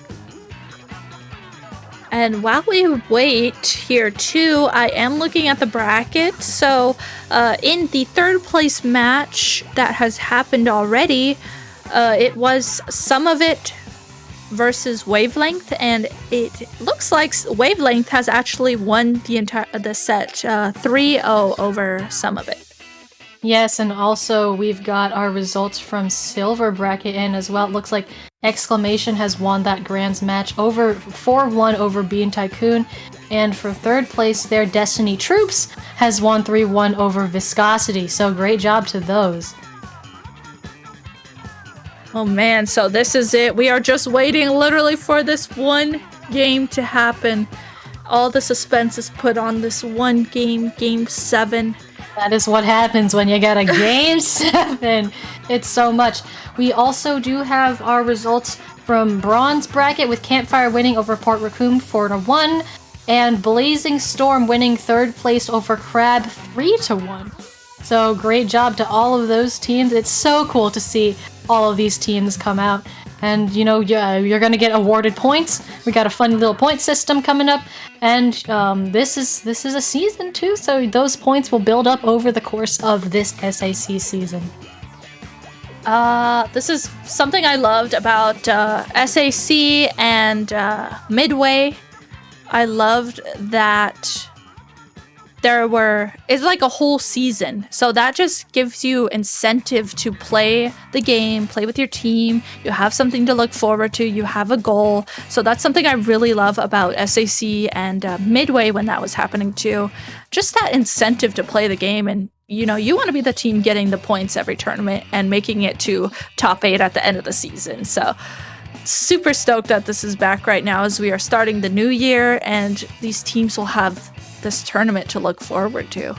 Oh, definitely. A new year, new season, you know? I remember watching Midway, and I got to commentate, I think, one of the tournaments in the season as well as the top 8, and it was so cool watching those teams go through the season and, you know, just grow over the course of those tournaments, win points, and rise to the top. It's amazing, you know, seeing a long-term tournament seasons are just really cool because you have incentives. So like you said, come back, keep playing, keep winning. And even if you don't get first all the time, you can still make it up really high. Yeah, totally. You can still make it up high. You get experience from playing these different teams in a tournament setting. And then too, you get to see teams that will start out not as well as other teams, but then as they progress through the season, I mean, their growth becomes really apparent, and you can see that as they make their way through the months, that they're growing as a team and getting a lot stronger. Oh, definitely. It is absolutely amazing to see. And even in tournaments that aren't necessarily connected, a lot of those like repeat tournaments, like SOS's weekly, you can see teams grow through that. Or of course, teams that are staples in low ink, sometimes you see them rise up and go from gamma to winning. It's really awesome to see the members of this community just grow and rise and continue to progress like this. Oh, totally. And speaking of low ink, I just want to go ahead and give a little shout out here, let you guys know that low ink is actually next weekend. Low ink is a monthly 2-day event that takes place over a weekend.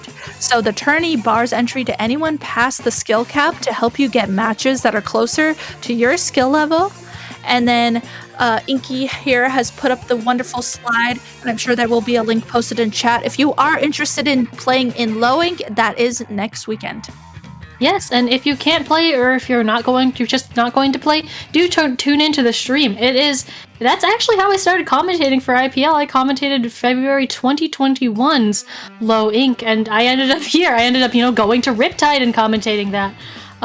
Also, I will mention this again, that IPL has a Patreon where you can support us, and you can also get some really cool rewards. You get a Discord role depending on what tier you choose, you get credited on stream, and you also, with higher tiers, get early access to info and help us improve our tournaments with feedback. Also, if you want to apply to help staff IPL, any of its events, help commentate, help stream, you can go to, I believe it's iplabs.inc/help us. I'm trying to remember. Yeah, I think that's the URL. Some kind soul in chat will hopefully put it in there.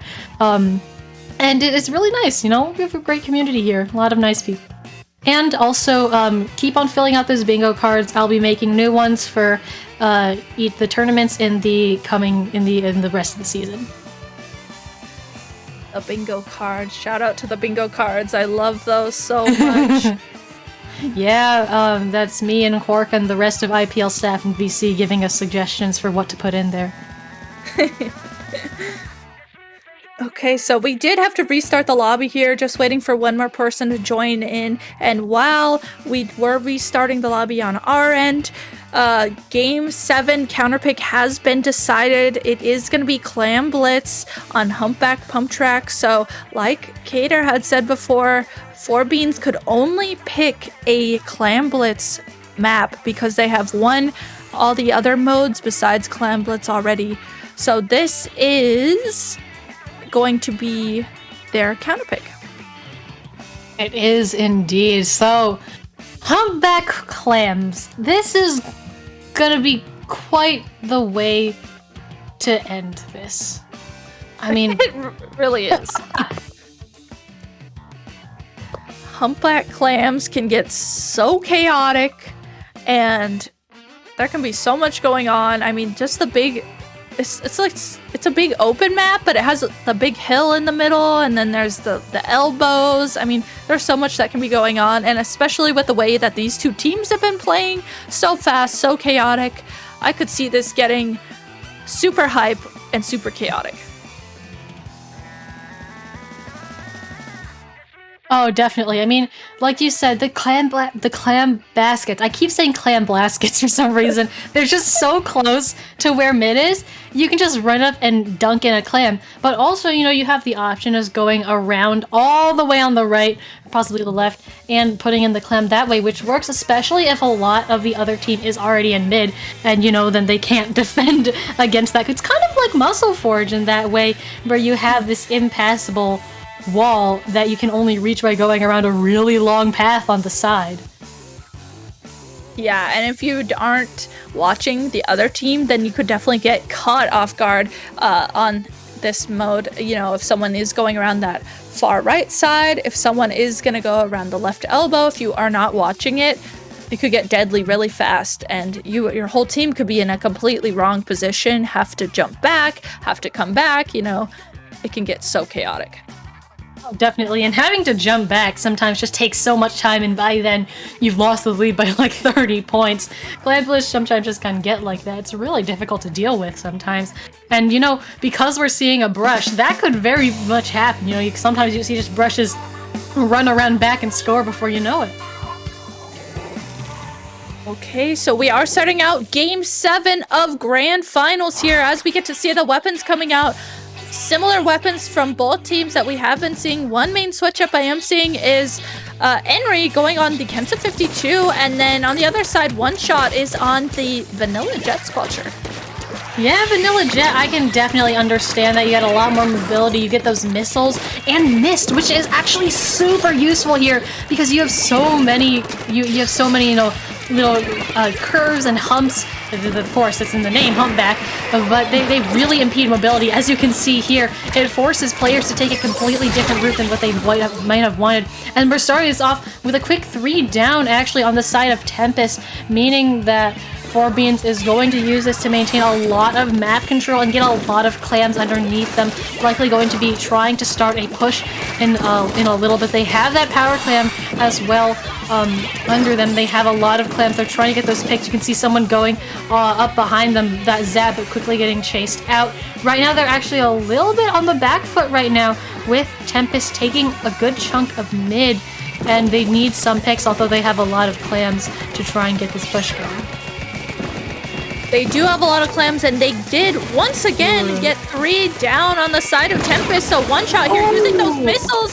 But Gumi, what was that? A suction bomb, I think? Oh my god. Gumi able to get that pick and slow down that push from 4Beans. But 4Beans still able to follow up and get that power clam in. They have 4 clams at the ready, but they didn't have anyone there to score those clams in. So they do back up to hold mid here, and then go ahead and wait for their team to regroup. So Tempest just trying to figure out how to get into mid safely, how to get map control. We saw Lex there. I think that was Lex jump back very smartly, regroup with their teammates. That way they can get ready to play defense if Tempest here gets in a position to push. Yeah, the thing about jumping back in Clam Blitz is that it destroys all of the clams you have, including a power clam if you have one. So you want to be very careful with that, especially if you're carrying a majority of the team's clams. We've got that power on the side of Tempest right now, trying to get that in. Ooh, one member of Tempest goes down. Unfortunately, no more No more Octobrush for the moment, but we have 2 power clams right now. That Booyah Bomb right under Tempest basket is going to force them to move, as well as this miss just so well placed from that VJ. And right now we're really seeing a stalemate in mid pretty much as we go into the next half. The second half of our match, we've got power clams on both sides, but neither team is really able to get more than 1 pick. We've got 2 specials, though, on the side of Tempest. Those missiles coming out from the side of 4Beans. That K-Gal going down before they can fire off their Booyah Bomb. The Squeezer still has those bubbles, but they don't have teammates to help though out Bubbles with. So there we go. We're trying to just do something, anything to delay this push. Barrier's broken, and that is going very quickly going down all the way to 59. Or not 59, I cannot read. 64 right now. Yeah, 64. We have about 2 minutes left of this match here for Tempest to get in any position to be able to score. They keep, they keep getting set up nicely, but they haven't been able to completely follow through here. So Tempest here going to start getting a push going. They have 2 members of 4Beans down. Red Shell going to score that power clam. Gumi jumping in as well with another clam. Does get the clam in and does get the lead. So their teammates are going to score in a few more clams to just solidify getting more points in. It looks like it's just Drift up, so Drift backing up very smartly, recognizing they're the last ones up, and with the lead swap, now it will be up to 4Beans to get a push going to get the lead. I can't believe this match has already lasted for like about 4 minutes. It's felt like almost no time at all, especially compared to that the last couple of matches that we've seen that were incredibly close. We're heading into the last minute of this match right now with Tempest being in the lead. Tempest, woo!